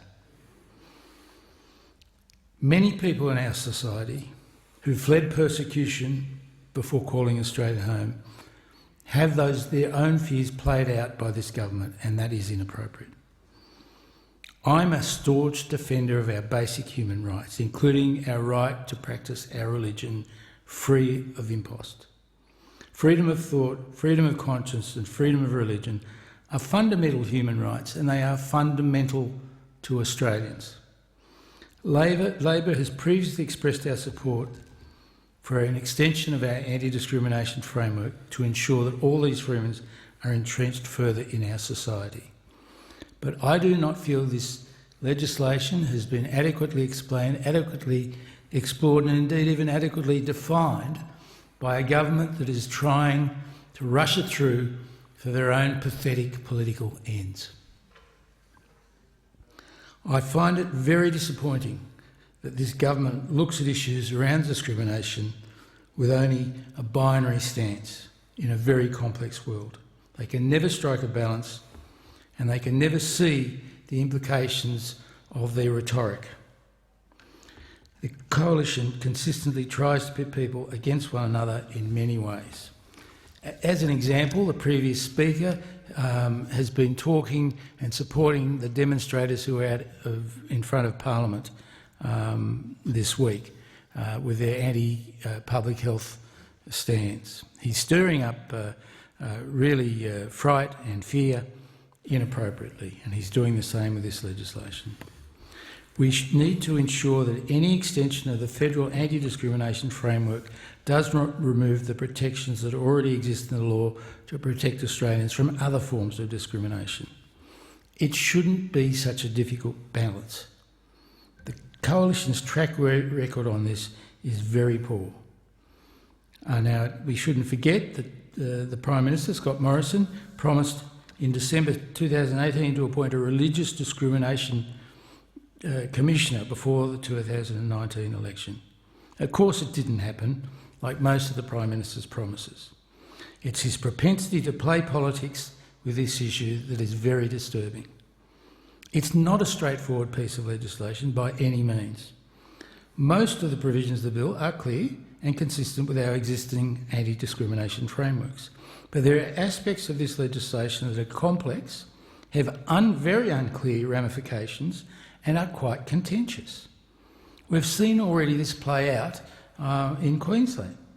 There are concerns expressed by some leaders in communities of faith that aspects of the government's legislation may even result in increased discrimination for minority faiths, which stands in direct conflict of the government's messaging on this legislation and this issue. The legislation is incredibly complex, and the government's speech is very, very confusing. What beggars the question as to why the government is bringing forward this legislation at the 11th hour before an election without even sorting out their own responses. I've spoken to many members of the Coalition who are opposed to this legislation. They feel it's unclear, inappropriate at this time, and they don't feel they've been given enough time to review it. I myself would like to take the legislation to my faith leaders in my community and ask them what they think about it. We haven't been given time to do that. Now, this is horrific, that this Parliament would consider introducing inappropriate, poorly thought out and perhaps even dangerous legislation without having it reviewed. Now, I just don't see the need to bring it in at the 11th hour. I think it's a political tool. It's being used by the Prime Minister in particular and some of his cohort, and I think the government's actions should be seen for what they are. Again, I stress that I support people's freedom to practice their respective faiths, as I practice mine. But to any who believe that the Coalition is actually standing up for their fundamental rights, I urge you to closely look at the government's track record and its timing. The introduction of this legislation comes on the eve of a federal election and almost 3 years after the Prime Minister promised Australians that a religious discrimination bill would be law before the 2019 election. There's no denying that. The Prime Minister consistently claims that he's above the Canberra bubble, that he doesn't engage in politics, despite being only a career politician. And his tactics with this legislation show just what a hypocrite he is and what a facade that is. I stand against discrimination in all forms and wholeheartedly support people's rights to practice their religion and to live their lives as they so see fit, as long as they don't harm others. I do not support pitting people against one another as those opposite consistently attempt to do. As the International Covenant on Civil and Political Rights makes clear, religious organisations and people of faith have the right to act in accordance with the doctrines, beliefs and teachings of their traditions and faiths. Many people support our existing federal anti-discrimination framework to protect people of faith, and rightly so. And it's an important point, and we must not allow it to be obscured and subsumed by the controversy over a handful of contentious provisions in the government's poorly thought through religious discrimination bill. The government has designed this specifically to do this task, to bring on conflict. In spite of their failings, in spite of their track record, and in spite of the Prime Minister's broken promises and empty platitudes, those opposites would have Australians believe that this legislation is taking their concerns seriously. The Prime Minister has broken so many promises on this issue throughout his career, from working, such as promising to work with the opposition to introduce a religious discrimination bill. That has not happened. Establishing a working group of attorneys general from across the states and territories. That has not happened. To have an inquiry through the Australian Law Reform Commission. That has not happened. Each of these are broken promises from this coalition that is absolutely desperate. And here we are, right before an election, with a complex bill without adequate time to review and consult, the government seeking to score political points of it. Even the Prime Minister's own backbench can recognise what he's doing. A lot of them are talking big. I doubt they have the courage to act, but I really do think they need to think seriously about not supporting this bill. The Prime Minister is obsessed with political point scoring, and even his Deputy Prime Minister says that as well. Australians deserve better from their leaders. They deserve better from us. They deserve us to review any laws that are put onto the statute books have been adequately reviewed and adequately defined. Those opposite do not want to debate this bill, and their last-minute amendments show that. I recognise religious freedom is important to our society, and I thoroughly support it, but I think this bill is deeply flawed and should not be passed. Thank you. The question is that the amendment be disagreed to, and I call the honourable member for Wentworth. Thank you, Deputy Speaker. Deputy Speaker, as a matter of principle, people should be protected against discrimination because of their faith. That is, religion should be a protected attribute just as age is, just disability status is, race is, or sex is. And in principle, I support a religious discrimination legislation which protects people against discrimination on the basis of their faith. It is right, for instance, that people of faith should not be discriminated against in employment decisions. They shouldn't be discriminated against if they're a minority faith seeking to get a job, or in the terms and conditions that are offered to them in employment because of their faith. They shouldn't be discriminated against in questions of admission to professional bodies and associations. They shouldn't be discriminated against with respect to clubs and registered organisations, access to premises, the provision of goods and services, accommodation, club membership, sports participation, all of these sorts of things, just as we would not tolerate, would not accept people being discriminated against on account of their gender or their race or their age or their disability for such things, nor should we allow such things or tolerate such practices because of someone's faith or religion. I also accept the rationale, Deputy Speaker, for faith-based communities and organisations, and particularly that people should be able to organise themselves on this basis to establish schools, establish aged care facilities, establish clubs and registered organisations, and to pursue their spiritual and communal life in this way. Voluntary associations of people who share values and share beliefs are what makes our communities diverse and also strong. In my own community, the Jewish community has religious schools, religiously based schools. It has aged care facilities, it has hospitals, and it has sporting clubs and other registered organisations. And I accept and indeed would defend and protect their right to do this, just as I would for any other minority faith. So there are parts of this bill, Deputy Speaker, which I think are important and we should applaud. Part 4 of the bill, which largely deals with protecting people of faith against discrimination in all these areas, is an important part of the bill.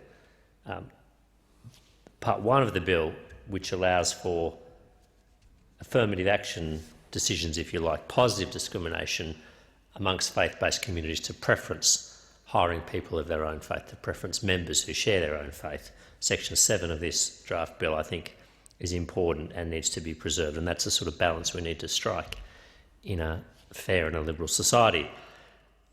But it's also important, Deputy Speaker, to me, and I think more broadly to the community, that human rights are equal and indivisible.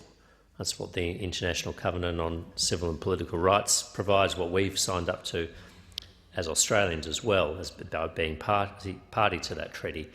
And that means that anti-discrimination like this should provide a shield, but it should not be used as a sword. It should not be enabled to be used as a sword. So it should protect people against discrimination, but it should not provide a licence for people to discriminate. And I think that is where some of the difficulties arise with this bill.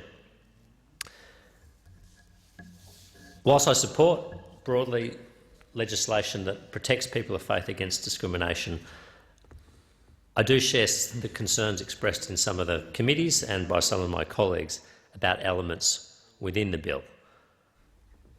The statement of belief provisions, for instance. I think we've made considerable progress from the earlier exposure drafts of this bill.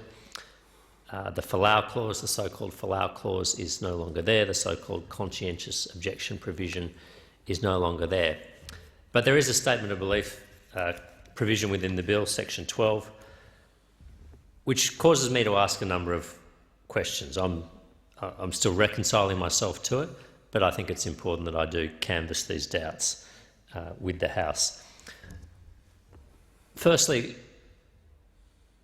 to my mind, all types of speech should deserve equal protection. It shouldn't matter whether a speech is religiously grounded in nature or faith grounded in faith as a cause of the speech.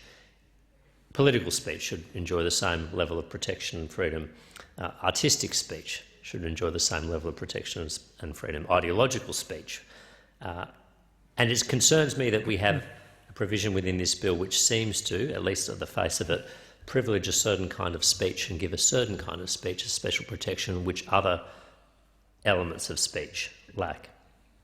I'm also, as a federalist and someone who supports, generally speaking, the rights of states to regulate their own affairs in these matters, a little uncomfortable with the overriding of state laws and indeed other federal anti-discrimination laws in this bill.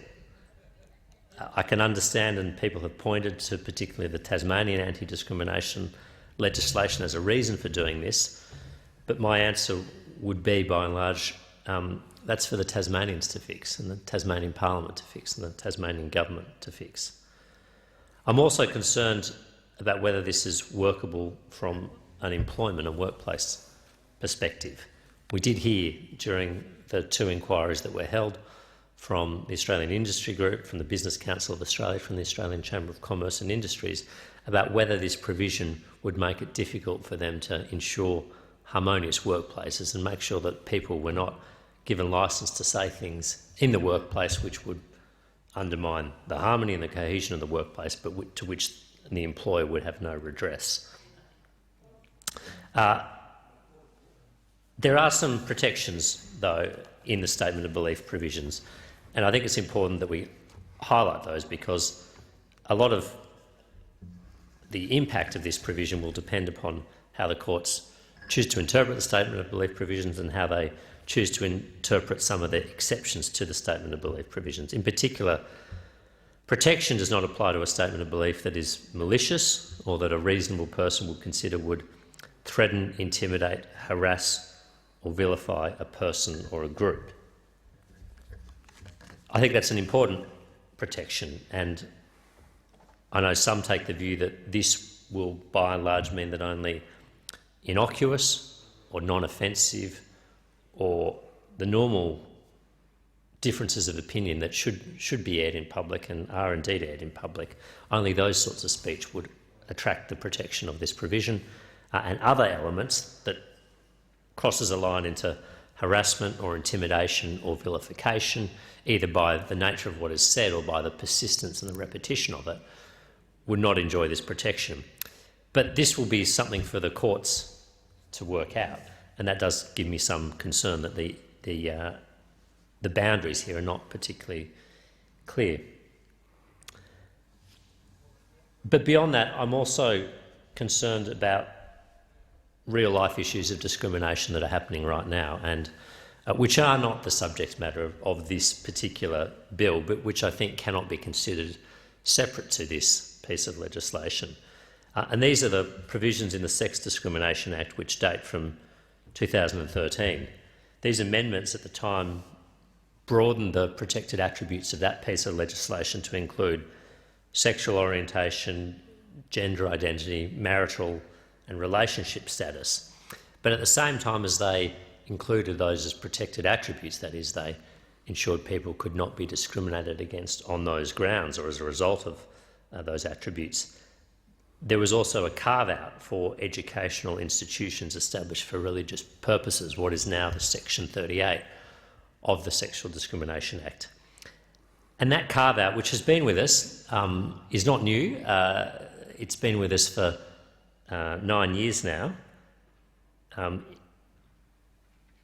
It is causing real-world examples of discrimination. We heard through these two parliamentary inquiries real-life examples of teachers who are being dismissed because they came out as openly gay.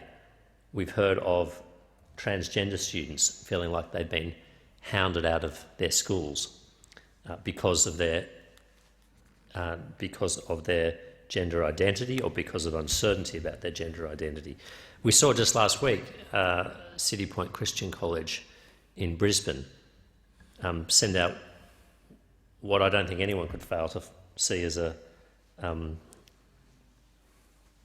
spiteful and harassing communication to the parents of that school, demanding that they sign up to certain values, demanding, though, that also that they control, if you like, their sexual orientation or gender identity, as if that was a question of lifestyle choice rather than a question of personal attribution. I think these things that are happening are wrong. I think that example of City Point Christian College is wrong. I think the example of Karen Park, who I met early today and believe she was dismissed from her teaching role because she came out and announced that she was marrying her partner. I believe that is wrong as well. And this is discrimination that is happening right now in our schools in particular, and that I think we do need to address. Now, I've been on the public record as saying that I believe these parts of the Sex Discrimination Act do need to be removed, they do need to be amended. It is my view that in Australia, once we took the decision we all did collectively in the marriage equality plebiscite, once we passed enabling legislation to allow same-sex marriage, we took a decision collectively as a community, as a nation, as a body politic, to say that we would no longer allow inequality in these spheres. But what we're dealing with here with the Sexual Discrimination Act and Section 38(3 is unfinished business from that national decision. It's a carve-out that still allows discrimination on these grounds, discrimination on the grounds of sexual orientation, discrimination on the grounds of gender identity, discrimination on the grounds of marital status, discrimination indeed even on the grounds of pregnancy. This is a relic that I believe the Parliament needs to deal with. Section 38.3, removing Section 38.3 of the Sex Discrimination Act entirely, I think would be the easiest way to do that, would provide some protections at least for students. I know teachers would probably need to be dealt with in separate provisions of the Sexual Discrimination Act. I do accept and I do appreciate that the government has asked the Australian Law Reform Commission to address these issues, but to my mind this has taken too long. It's taken longer than it should have, and if we are considering this legislation, the religious discrimination legislation, which is, and I don't disagree with this, which is strengthening the protections available to religious communities, and I have no problem with that, we also need to make sure that we are looking after vulnerable communities whose disadvantage or susceptibility or vulnerability to discrimination we have not addressed. Particularly, I think, for children in schools, yes, teachers as well, but particularly children in schools who are some of the most vulnerable people in our population, and particularly those who are struggling with issues like their sexual orientation or their gender identity. All the evidence is that mental health issues amongst our young people are particularly prevalent amongst this group of people, and we should not be making their lives harder by allowing them to be persecuted or vilified on account of attributes of which they have no choice.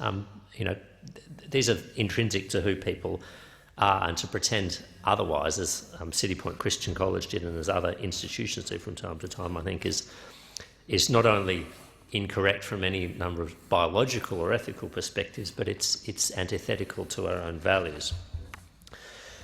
So, Deputy Speaker, there are important elements within this bill which I support.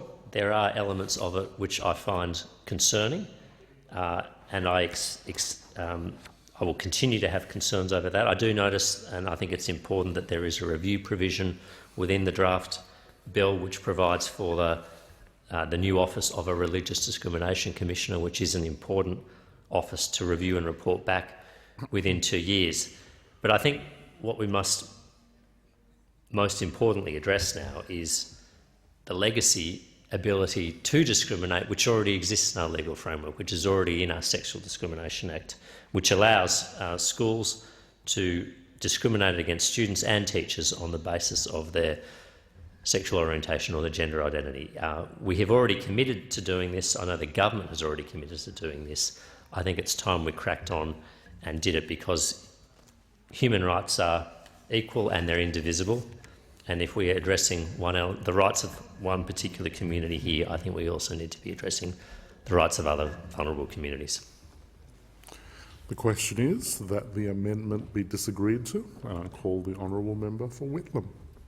Thanks, Deputy Speaker. Well, it's normally my custom to come to this dispatch box and deliver a thundering, passionate address. That is very true. There'll not be much thunder today, but no less passion.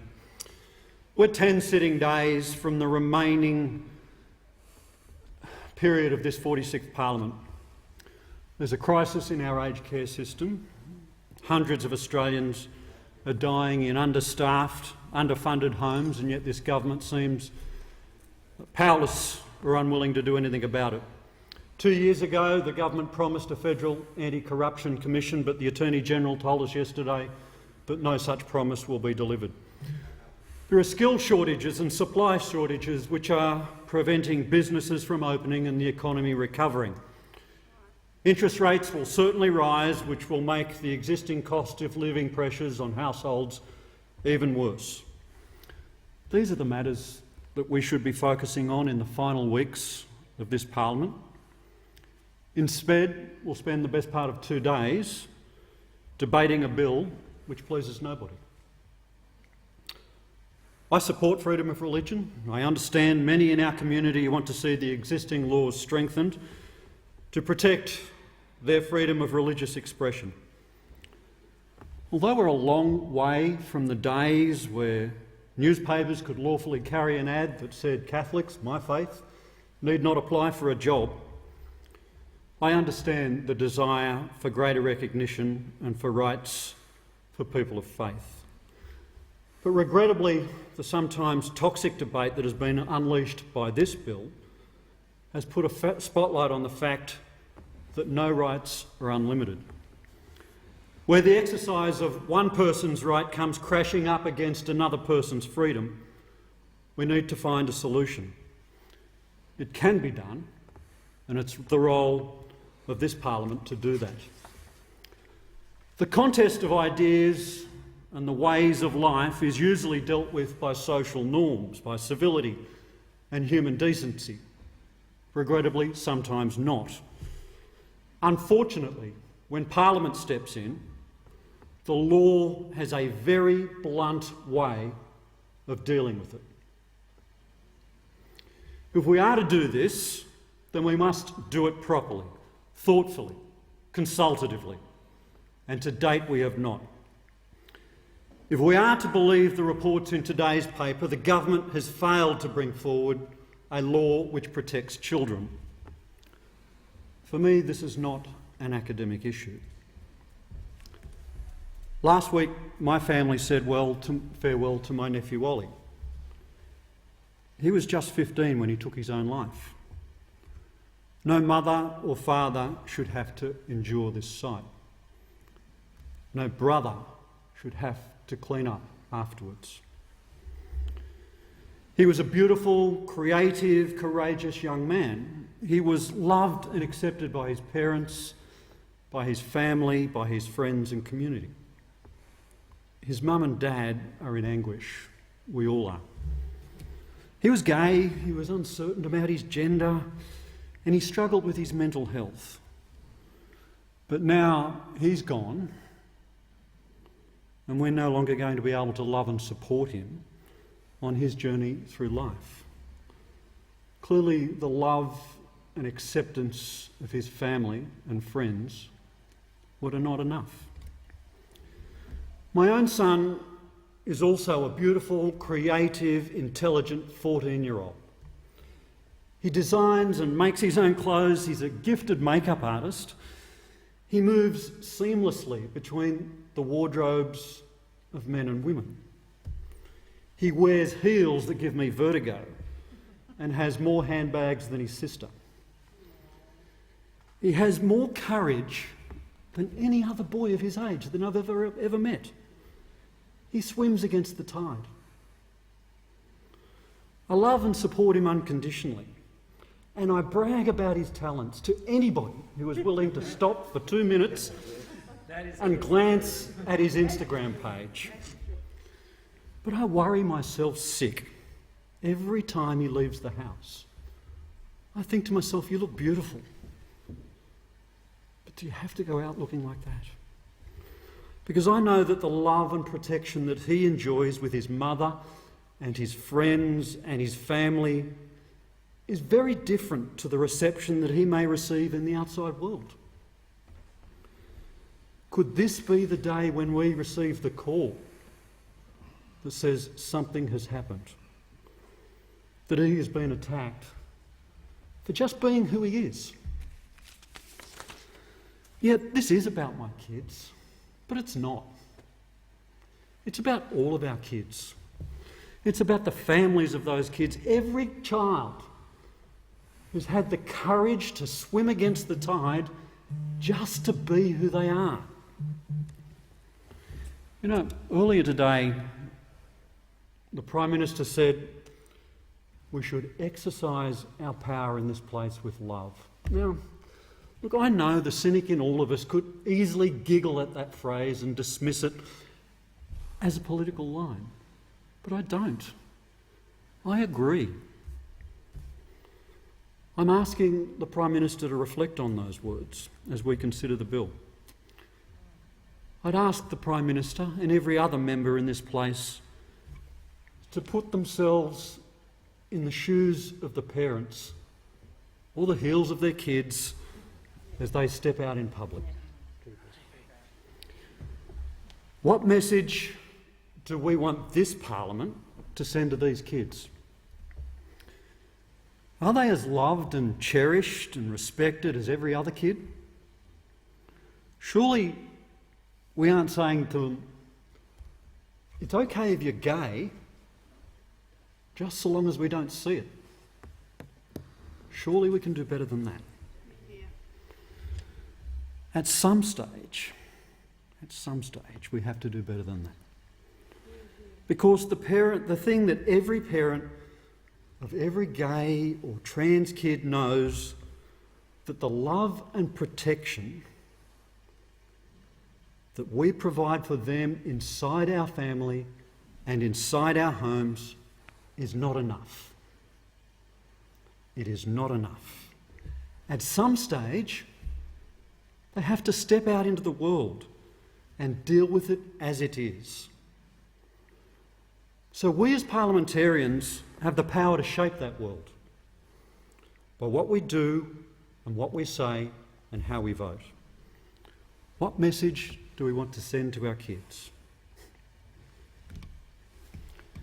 You know, there's a simple ease in which members of this place toss sausages on a charity barbecue and drink a beer and stick a hat on for a photo opportunity and smile for the camera, put a footy jumper on, cheer for our favourite team. I do it regularly. And when we do that, we're signalling to Australia that we're just like you, or at least the Australia as we want to imagine it. But the fact is, Australia is a much more diverse place than that which we project from our pulpit in this place. Being an Aussie is much more than punting on the Melbourne Cup and shelling Go Saints or Go Sharkies. It's much more complex than that. It's the responsibility, the high responsibility of all of us called to this place to reflect and shape the sort of Australia that we want to have. And it's a bloody diverse place. It's black, it's white, it's brown, it prays in a church, it prays in a mosque, it prays in a shrine, a synagogue, in a hall, or on a surfboard just behind the brakes. It's men, it's women, it's straight, it's gay, it's trans, it's intersex, it's the whole bloody lot. We are the Australia of Stormboy, of Breaker Morant, of Puberty Blues, and yes, of Priscilla, Queen of the Desert. It's not easy crafting a national story that includes all of us, but that's our damn job. That's our job. And the national story must have a place for all of us and all of our kids. How we imagine them, but more importantly, how they are. If a young kid has the courage to be themselves and own their identity, the very least that we can do, the very least, is say, welcome, we love you and we respect you, and you're okay just the way you are. My family are grieving like so many others. There have been too many funerals, too many grieving families. We have in our gift the power to do something. Let's not let the opportunity pass. I thank my friends who've come to provide me support. I thank the Leader of the Opposition, my good friend, for sitting through what for me has been a difficult address. And I know there'll be many people who are listening, who will read this speech afterwards, who want me to conclude with the words, let's dump this bill. But I'm not saying that. What I'm saying to the Leader of the Opposition and the Prime Minister, if he'll listen, is let's take a step back. Let's imagine a national story that talks to all of us. And let's not do something in the name of freedom of religion that does damage or harm to those of us who we love. We've been to too many funerals. Let's get this done, but let's do it properly. Surely it is not beyond the wit and wisdom and decency of every member in this place to get this done properly. I thank you for your time. The question is that the amendment be disagreed to, and I call the honourable member for Berowra. Thank you, Deputy Speaker. I'm pleased to speak in support of the Religious Discrimination Bill. I bring a particular perspective to this debate as a Jewish Australian who served on the boards of religious and lay bodies in my own community, and as a former employee of the largest mission of the Catholic Church in Australia, who served both educational and health missions of the Church. I hope I can speak to the great strength faith-based institutions and religion more generally offer our country. Working in a faith environment is deeply satisfying. You see a demonstration of faith in action through the mission and identity of the institution and the way it manifests itself in interactions people have with one another. As a person of faith, I believe that the maintenance of religion and religious institutions is vital to the moral ecology of our nation. I believe religion has a particular role to play in the world in bringing meaning into people's lives. It calls people to serve others, providing a sense of identity and a purpose to life that is larger and more enduring than fulfilling the needs of the material self. Faith brings people together from a range of different backgrounds and builds a sense of community. The search for meaning in people's lives has never been stronger than it is today. The 2018 study of the economic impact of religion on society attempted to measure some of the economic contributions that faith groups make to our country. Religious people who attend services contribute an extra 30.5 million hours of volunteering time in Australia each year. Being religious makes people more likely to donate money, and not just to religious causes, but to social good projects as a whole. Christians have pioneered many of our great social institutions in aged care, in health and social services. The Royal Flying Doctor Service, Lifeline, Barnardo's and Mission Australia all began as the work of Christian men and women motivated by the gospel to love God and their neighbour as themselves. If we return to the early days of the RSPCA in Britain, it was evangelical Christians who established that organisation as well. In the early 1980s here in Australia, when the AIDS virus first appeared, there was great panic about people who contracted AIDS, and many hospitals were turning away HIV and AIDS patients. But the Sisters of Charity at St Vincent's Catholic Hospital in Darlinghurst, called by the Christian command to treat the poor and the sick, made the decision to admit, treat and care for patients with AIDS when others refused. At a time when little was known about the virus, this was an act of grace and courage. Over half of all the people with AIDS in Australia were treated at St Vincent's. Our entire concept of human rights comes from what Jonathan Sacks has described as that radical idea at the heart of the Judeo-Christian tradition, that all people are made in the image and likeness of God. Whether we're tall or short, young or old, able to speak and walk or severely limited in our ability, our lives matter and are of equal worth. And this is an idea defended by the people of faith among us. When a society loses a sense of human dignity, that society loses its soul. Now, I'm certainly not suggesting that only people of faith who care about others. That's manifestly not the case. But I am suggesting that we should be careful about pulling too far away from our roots.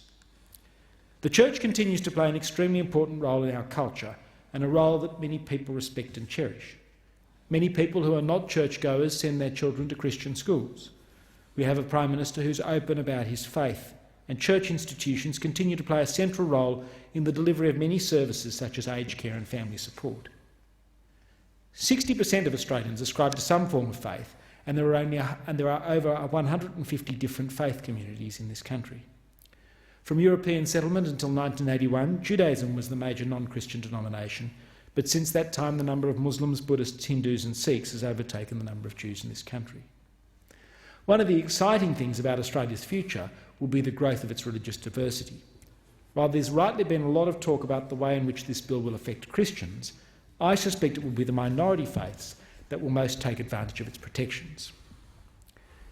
Some people have asked why this bill is necessary.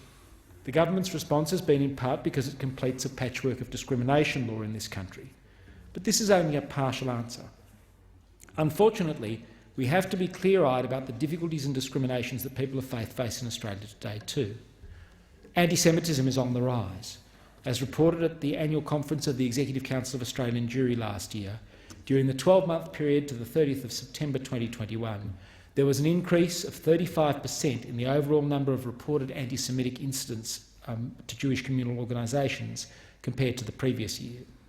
Behind the statistics lie some horrific personal stories of persistent anti-Semitic bullying of Jewish students at schools, the brutal physical assault of a man on his way to synagogue, the spray painting of Free Palestine, F Zionist, Free Palestine on the signage at the front of a synagogue in Adelaide, and the flying of a Nazi flag above a synagogue in Brisbane, and the draping of 2 Palestinian flags and 2 shredded Israeli flags at the front entrance of a synagogue in Sydney.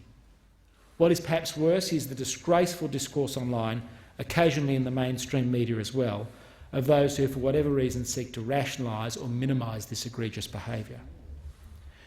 In 2017, when I served on the PJCHR's inquiry on free speech in Australia, I remember the Muslim community leaders asking for the extension of the Racial Discrimination Act to cover their community. Their leaders produced a number of examples of discrimination against Muslims at that time. Today, the Islamophobia Register contains several examples of discrimination against Muslims in Australia, and 2 will help illustrate the point. A Muslim female applicant went to a job interview without her hijab, knowing she had a lower chance of employment if she wore one. Having secured the job, she started wearing the hijab. The employer was not happy, saying he wouldn't have hired her if she'd known she'd wore a hijab. In another case, a patient seeing a Muslim doctor complained about how, quote, a Muslim got on the premises and added, quote, we don't want their sort here. She refused to see the Muslim doctor. A doctor wearing a headscarf seeing a patient was told in a dehumanising manner, that's not touching me, that's not my doctor, get me another doctor. It's not just Muslims and Jews. Buddhists in my electorate have told me about public libraries who refuse to stock their holy books. In October 2018, a Hindu temple in Regent's Park was set on fire during one of its most sacred times of the year. Prayer carpets were burned, statues of Hindu gods were destroyed. Really disgraceful behaviour. And even today, in 6 Australian jurisdictions, Sikh doctors and health workers are discriminated against, being forced to choose between shaving their beards contrary to their religion so they can fit a surgical mask, or practising medicine. In New South Wales and Western Australia, the Clinical Excellence Commission has approved the wearing of surgical masks on top of an elastic band, obviating their need to shave. But elsewhere, Sikh doctors are being stood down at a time when we need them most. While there are fewer physical threats against Christians, there's a cultural and existential threat to Christianity, as people are trying to delegitimise the place of Christianity in the public square and force it off the national stage. The public position of Christians has been weakened not just through a decline in religious observance, but also a decline in the level of religious literacy and empathy for religion among the general population. Order. It being 7:30 p.m, I propose the question that the House do now adjourn. And I give the call to the member for Lilly. Thank you very much, Speaker. As of today, over 90% of the eligible Queensland population are fully vaccinated, a fact I'm sure you will celebrate as much as I do. Unfortunately, I cannot be in my electorate of Lilly today to celebrate this joyous day that we have waited so long for, but I would like to take this opportunity that we have here tonight to thank our healthcare workers, our nurses and our general practitioners and everybody who's helped in the vaccine rollout in places like the Doomben Racecourse and Boondall Exhibition Centre, Boondall Entertainment Centre over the past 11 months to achieve this record. I would also like to acknowledge and thank the vast majority of Northsiders who have collectively agreed to roll up their sleeves and get the jab to protect our community. This major milestone signposts the next stage of our social and economic recovery beyond COVID.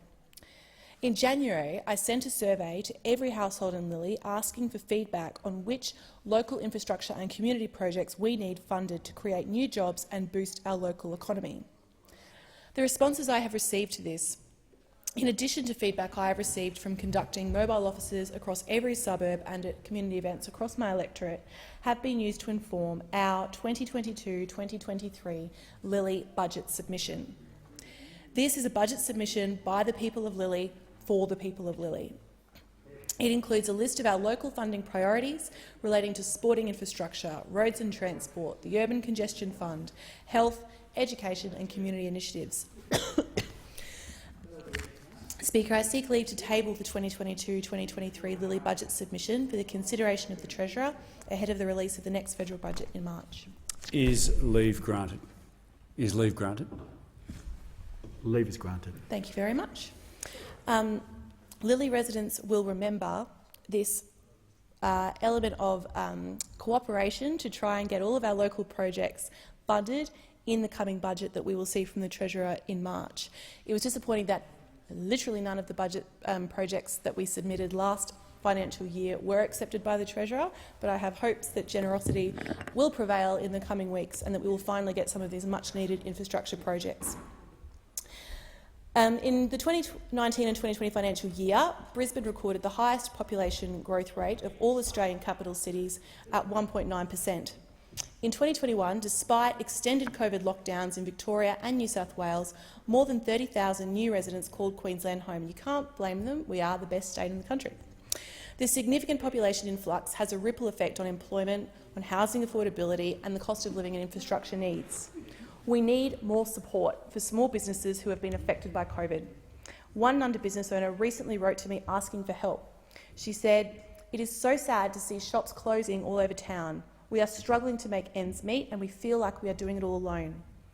The Prince Charles Hospital desperately needs a fully funded MRI licence so Northsiders have access to life-saving scans through a public system. We need a planning study to identify solutions to fix Gympie Road. Since 2015, Gympie Road has been identified by the RACQ and by AAMI Crash Index as the most dangerous and one of the most congested roads in Queensland. The Brisbane Netball Association at Bradbury Park celebrated their 50th anniversary this year. The ageing clubhouse is a constant drain on the association's resources and they desperately need a new facility. These are just a handful of the projects that my electorate of Lilley are asking the Morrison government to fund in their upcoming budget in late May, when we come back to this place. There are so many more worthy projects that we could get onto, but let's start with these most urgent ones first. I urge the Treasurer and the Prime Minister to put their money where their mouths are, to take the submission that we are tabling here in the House tonight and to deliver the funding for these projects that our community needs. We are in such an opportunity and it's such an exciting time for Brisbane in the next 10 years as we approach the 2032 Olympics and all of the opportunities that that presents us. Every single sporting club is coming to me and saying we have the capacity to house an international standard, different countries coming to visit, and that will provide us with legacy infrastructure that will allow us to support the communities that we love in the years to come. So I look forward to us working across the aisle, I see Member Fairfax there, with our state government, with the federal government, with the local government, to make sure that each of these worthy sporting clubs get those opportunities in the 10 years coming, alongside other worthy projects like road, like infrastructure, like supporting our health infrastructure, like the Great Prince Charles Hospital. Speaker, I thank you for the time to speak tonight. I wasn't expecting to get to do it in the end, but I'm very pleased that we've used this opportunity to table the Lilley budget submission for 2022-2023. That makes two of us. I give the call to the member for Groom. Thank you, Mr Speaker, and I share the previous speaker's surprise at my speaking at this time. Mr Speaker, the town of Oakey in my electorate of Groom is a very proud garrison town. Drive down the main street in the morning and you'll see plenty of men and women in uniform dropping off their kids at school, shopping in the streets before heading into the base, some 5 minutes outside of town. Just a few weeks ago, I was speaking to the owner of Oakey's great country pie shop, Vicky Reeves, about the impact of this defence trade on the town. When the base closes for Christmas break, there's a noticeable drop in pie sales. But conversely, when there's a big project going on at the base, like the construction of the new medical centre, the demand for these delicious baked goods peaks. I refer to this as the Oakey Pie Index. It's a fantastic measure of regional fiscal health. With the shop's main customer base in Ackland Mine, absolutely the OPI, with the Ackland Mine having closed recently, trade, particularly from those members of the Defence Force, is so important. And that's why attracting new investment and opportunities to the Oakey Army Aviation Centre is so important to me and one of the key focuses of mine as a member for Groom. I want to see defence spending at Oakey double over the next decade, and I think we're very well set for that. We're located as a significant part of defence across Australia, with ample space to expand, perfect flying weather, and a strong track record of being able to host long-term our allies. We've seen a very successful partnership with the Republic of Singapore, who've chosen to have 5 Chinooks based at Oakey, and that number is soon to increase to 10. We frequently see these helicopters flying with our own in joint training exercises, and recently in the emergency response capacity during the 2020 bushfires. And once again, I take the time to thank the Republic of Singapore for their support. This partnership also boosts our local supply chain, with maintenance of these helicopters occurring on site. I strongly support the continuation of this program and would in fact like to see the opportunity for more allies to take up a similar residency. Certainly out at the Oakey base there's extensive grounds for expansion, and it's wonderful to have seen the Singaporean base actually built by local contractors. I was extremely heartened to see the Minister's personal interest in this base during his visit and its future when he came to see us last Wednesday to officially open the new $18 million health centre I mentioned earlier. This new health facility brings together primary health care services, dental services, mental health care, physiotherapy, rehabilitation and pharmacy on base to keep our people fit for life and fit for the fight. I think in the words of the Minister at the time, it's such an important investment in our people. To make one of the things that we can do as a government is to make sure that we always provide the best services to our fighting men and women. It's a significant boost and one which shows this government's great faith in the people and the role that the Army Aviation Centre plays. The next big investment we need to see at Oakey is securing that new fleet of helicopters. I see the fast-tracked retirement of the MRH-90 Taipans, the Tiger helicopters, presents an opportunity for us in this regard. And while these models are phased out between 2025 and 2028, Australia will be taking delivery of new model Black Hawks, the Foxtrots and Apache helicopters. And where better to base them than along General MacArthur's old Brisbane line. In fact, if you see the old Brisbane line, you'll see it curves just up to include Toowoomba, where the Bowenville bomber was, Oakey base. Good enough for MacArthur, it's good enough for me. The Brisbane line was an acknowledgement of the advantages of having strong defences in south-east Queensland to protect against aggression from the north. A new fleet would also bring with it new maintenance and training opportunities, further expanding the significance and the role of the Oakey Army Aviation Centre. As Groom MP, it's my priority to ensure that in this period of change we do not take a backward step. I want to make sure we capitalise on this situation and we grow the Oakey Army Aviation Centre. I know that my ambitions for the base are well supported by the work that the leadership at the centre has put in.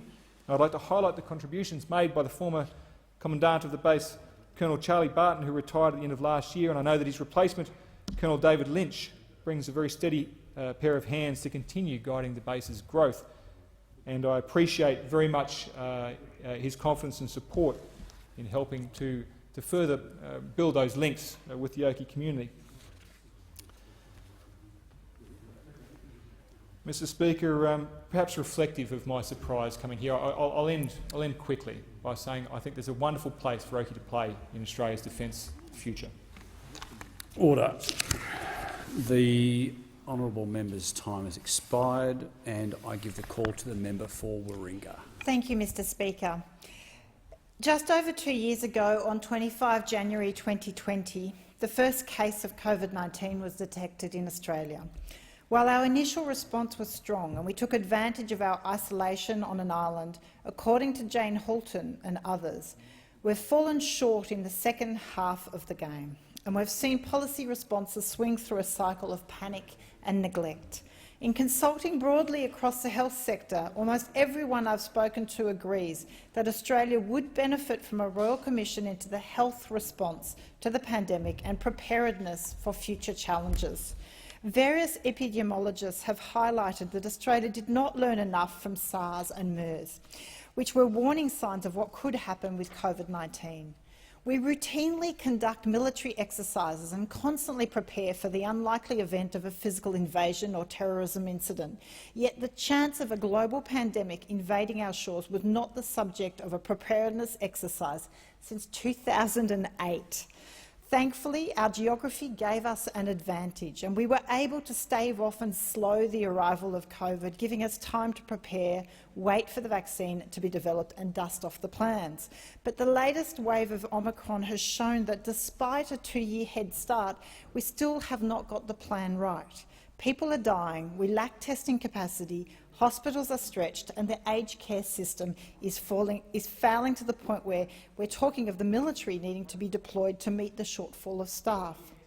It's for this reason that I am calling for a Royal Commission to be established imminently, with an interim report delivered as soon as possible, to ensure we identify the gaps in the current system, prioritise areas for improvement across the whole system to better prepare for the next variants and future pandemics, and prepare for the challenges of an ageing population and the associated increase in chronic disease. Such a commission should cover mental health services who continue to struggle under the load of the pandemic, and they see surging call numbers. In January, Lifeline hit its highest number of daily calls since the beginning of the pandemic at 3,600 calls across the network, double what was considered a big day before COVID. Similarly, our hospital system has been stretched beyond capacity. It's not sustainable to continue at the pace we are at. The pandemic has delayed the diagnosis and treatment of many other conditions and diseases, including cancer, and that's dangerous and negligent. It's also prolonged the pain and suffering of many who are waiting for elective surgery. General practices have been the backbone of our response to the pandemic, and especially the vaccination program, yet they need a refresh to include a more holistic approach, including mental health, as a key component of general practices, with professionals more closely integrated into the system. Rather than a volume-based model, we actually need an outcome-based model. And finally, the aged care sector. It is in crisis. There's no point on denying it. We knew this already, and we have the recommendations of the Royal Commission. It's there to implement. It needs to be implemented with even greater urgency. We need a Royal Commission into the health sector as a whole that integrates federal and state responsibilities, primary care, delivery of services, acute care, intensive care, aged care, mental health, and our pandemic response in particular. We need to properly assess the management of our medical stockpile, supply chains, medical research investment to ensure preparedness. We must learn from the last 2 years. This is not about political point scoring. This is not about looking at the overall response or the, I know the opposition are looking at talking of JobKeeper and other things. This is actually looking about how are we going to make sure we save lives in the future. Make sure we learn from the mistakes that have happened and understand properly what has worked, what hasn't worked. We have been a divided nation with different states going their different ways. This shouldn't be really the best practice model. The pandemic is not over. We need to improve our ability to respond to the next wave and the one after that. We need to analyse what has worked, what hasn't. We need to increase transparency around health and medical advice and a more consistent national approach. We need Australians to be able to have trust and faith in that medical advice of those chief health officers, to understand the distinction between the medical advice and then the political decisions that governments need to make. We owe it to all Australians, and especially to our health workers, to make sure we have a sustainable health model. I give the call to the member for Mackellar. Why, thank you, Mr Speaker. Nice to see you again today.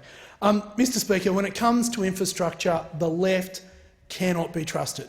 Whether they call themselves Labor, Greens, Climate 200, fake independents. I mean, some people are coming up with preposterous names, like Simon Holmes a Court. I mean, it sounds like a character out of a French spy novel. But they're all left. So when Labor came to power in Victoria in 2014, it tore up signed contracts to build a desperately needed roads project to connect the east and west of Melbourne, costing taxpayers over $1.1 billion. I mean, there's nothing the left love more than spending money on things that don't happen. The Western Australian government, not to be outdone by their comrades in Victoria, decided that they were going to scrap the Perth Freight Link when they were elected in 2017. Unfortunately, it didn't cost as much, so they cancelled a few other things.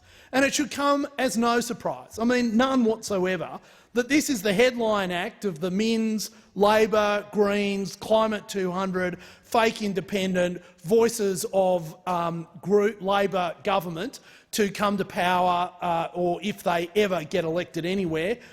They want to get rid of the Beaches Link on the Northern Beaches, a project, Mr Speaker, taken to 2 elections. An 11-kilometre proposed tunnel that links the Northern Beaches to the Warringah Freeway in North Sydney that is now 40 years overdue.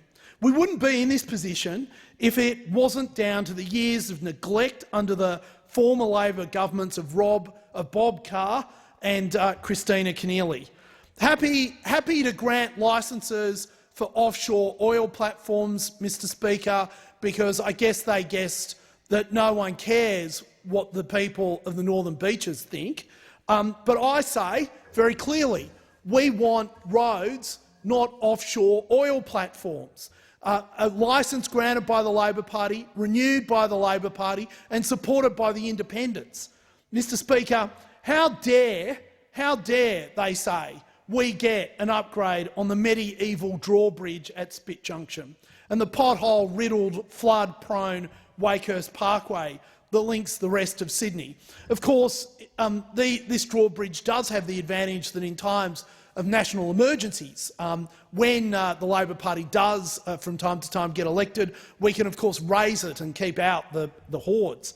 But, Mr Speaker, a potential New South Wales Labor government would rather spend it on, and I quote, more public transport in Western Sydney. Leaving aside that Chris Minns doesn't seem to understand the difference between capital expenditure and operational expenditure, such a suggestion underlines that the New South Wales Labor Party was, remains and always will be intellectually bankrupt. Rather than capital projects that last generations and assure a better future, Labor would like to find something where the issue is less acute, to just increase the risk, increase stress, increase debt on the budget with an operational expenditure idea yet to be conceived. Have they got a grudge? Do they not hate? Do they hate the people of the Northern Beaches? They can't escape the facts on this one. You're ignoring one of the most congested roads in Sydney being the A8 corridor. What is banking up on Pittwater Road stems back to the Warringah Freeway and clogs up Greater Sydney transport systems. You are turning away from fixing one of the worst road systems in the state, Wakehurst Parkway, which shuts down on average 6 times a year due to flooding. Find me another project across the country that yields higher commuter time savings than this one, slashing 27 minutes between Brookvale and Sydney CBD and up to 56 minutes from Dee Why to Sydney Kingsford Smith Airport. And guess what, Mr Minns? That is the same for buses. When you compare those time savings to other transport projects in New South Wales, literally nothing beats it. The $26 billion metro system actually saves less than 5 minutes. The $8 billion North West Metro saved less than 9 minutes. The $25 billion WestConnex saves less than 20 minutes. And the increases in productivity. Beaches Link will be a pivotal piece in expanding Sydney's eastern economic corridor that contributes 2/3 of New South Wales' economy and economic growth. But no, Labor would rather make 60% of the local Northern Beaches residents who commute by car and bus get up an hour earlier each day just to put food on the table because they can't be bothered. I give the call to the member for Macquarie. Thank you, Speaker. Plans by the New South Wales Government to cut equine courses from Richmond TAFE are ringing alarm bells in the Hawkesbury. The government plans to cut 3 racing industry courses, the Certificate 3 in Performance Horse Studies and the Cert 4 in Farriery will move into animal studies. Now, this will completely shut down the equine studies at the Richmond campus in my electorate with its purpose-built arena and slash 12 jobs. The Hawkesbury has a vibrant local equine industry which contributes to the rural feel of the region. There's racing, the Olympic sports of show jumping, dressage and cross-country. There's everything from world-class polo to the grassroots pony clubs. There's studs and private owners breeding the next champions, weekend pleasure riders with a horse or two on agistment, and of course the veterinary industry that supports them all. The Hawkesbury's local strategy planning statement estimates equine services to be worth nearly $160 million annually to our region. It's completely unfathomable, then, why New South Wales wants to axe these courses in the heart of the Hawkesbury. Global racing giant Godolphin, which has state-of-the-art facilities at Agnes Banks, is among the local operators who've employed students enrolled in the TAFE course. Melbourne Cup-winning jockey Darren Beedman tells me it's something the industry desperately needs. Respected educator Lindy Maurice echoes Darren's views that working with horses is dangerous and employers want to provide the safest environment possible for workers. Darren and Lindy say the TAFE training helps their workers stay safe. COVID has meant people from places like the UK and Ireland who've traditionally worked in the industry here simply aren't arriving in the same numbers. TAFE boosts a pool of trained local workers, but the New South Wales government is encouraging that pool to dry up. The New South Wales Teachers Federation describes the plan as short-sighted and reckless and said the government's using COVID to cite low student enrolments as justification to close these courses down. Everything suggests this is about offloading this training to private providers. We know the Liberals don't mind seeing the death of TAFE by 1,000 cuts. But undermining Hawkesbury TAFE undermines the local equine industry. And what does that mean for the future of the Hawkesbury? If our horse industry goes elsewhere, that means more land for development, and the only people who win from that are the developers. Speaker, I don't know a single Mountains person who would say there's no need to rebuild the nearly 100-year-old Katoomba Hospital. At a recent community meeting, a doctor who works there said doctors and nurses achieved extraordinary outcomes in spite of the outdated facilities, but he described one of the consequences being that the hospital at times delivers third-world results in a first-world country. We don't have an intensive care unit or 24/7 emergency surgery. We don't have an MRI. We don't have adequate orthopaedic or rehabilitation facilities. We need better palliative care facilities. And Cheryl spoke with me just this week from her own loved one's experience about how desperate that need is. We need more mental health facilities. Shiny new plans were rolled out on the eve of the last state election, and our community and hard-working healthcare workers were told improving services was a top priority of the Liberal state government. But since then, silence. And apparently those promises should never have been made because there was no commitment by the government to upgrade it.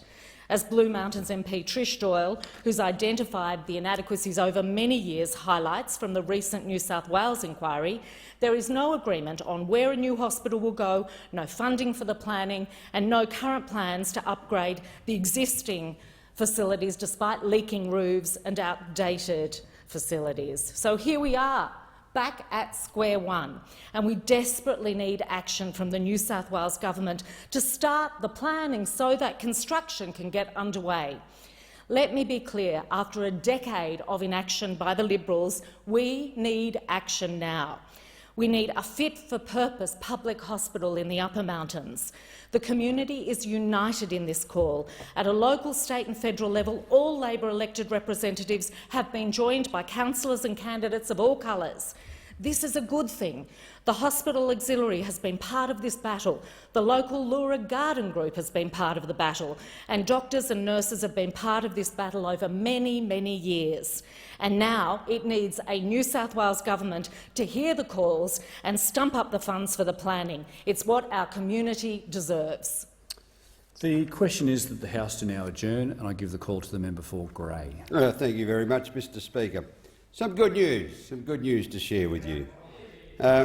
Today, the shovels began, the heavy work began on the duplication of the Augusta Highway, beginning at Port Wakefield, and the first two sections to go through to Lochiel. That's a distance of about 32 kilometres. This project, that section, will cost $260 million, of which the Commonwealth is supplying $200 million, with the state picking up the balance, of course. It's 200 kilometres to Port Augusta, so it's a start, and we've got a long way to go. But it is a road that is carrying increasing traffic to the north and west of South Australia, where, in fact, many of our resources sit, and the companies like BHP and Oz Minerals are already hard at work and looking to extend their operations in that part of the state. So there is a lot happening. There's a lot of excitement, and my attitude on the duplication of the highway is that it needs to be done. Traffic loads are lifting all the time, and that what we really need to do is make a start, and then we'll see where we go with the next tranche of that. So today it began. There is also money in the $206 million released by the Deputy Prime Minister a couple of weeks ago for a final plan or an advanced plan on the duplication of the section between Crystal Brook and Port Pirie. Now, that would seem to be not contiguous, and I know that many are not aware of that section of the road, but that's around about another 80 kilometres north of this first section. The reason for that is that Crystal Brook is a sort of feeder or a commuter suburb for Port Pirie, and there's a lot of people live in one place and the other and commute each day. So that is actually the busiest section of the road between Port Wakefield and Port Augusta. So it makes sense to make a move there, and there are 4 intersections there, one that has claimed a number of lives over a long period of time. So I'm really looking forward to getting that planning process done, and then getting the finance allocated to get that section of the road done as well. So if we build on the progress of what began today, we can make great progress in the future. Now, of course, it comes that I talk about good news, and as a member for Grey, I can hardly believe the amount of works and infrastructure, particularly road work, that are going on around my electorate. There's over $1 billion of Commonwealth funds either spent, under construction or committed for highways.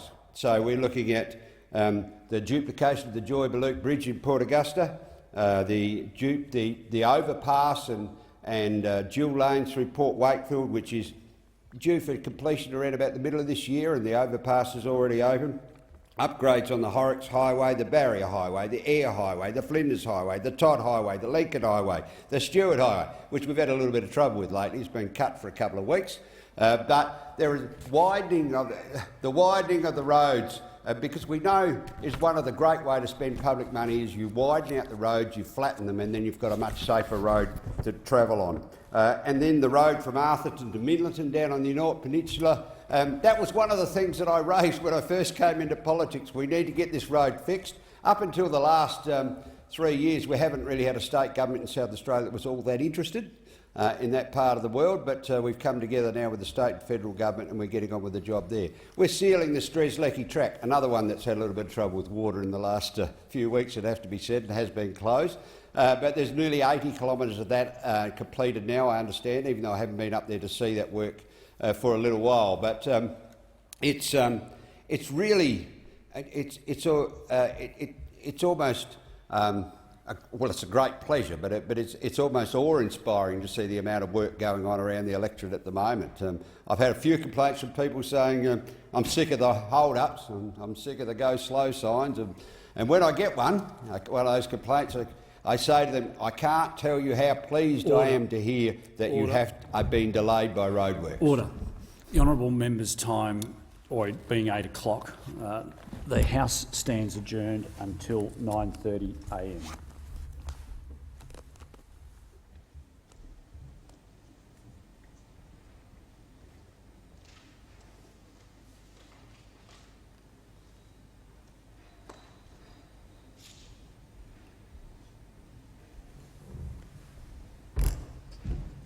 Just get into your speech too, right?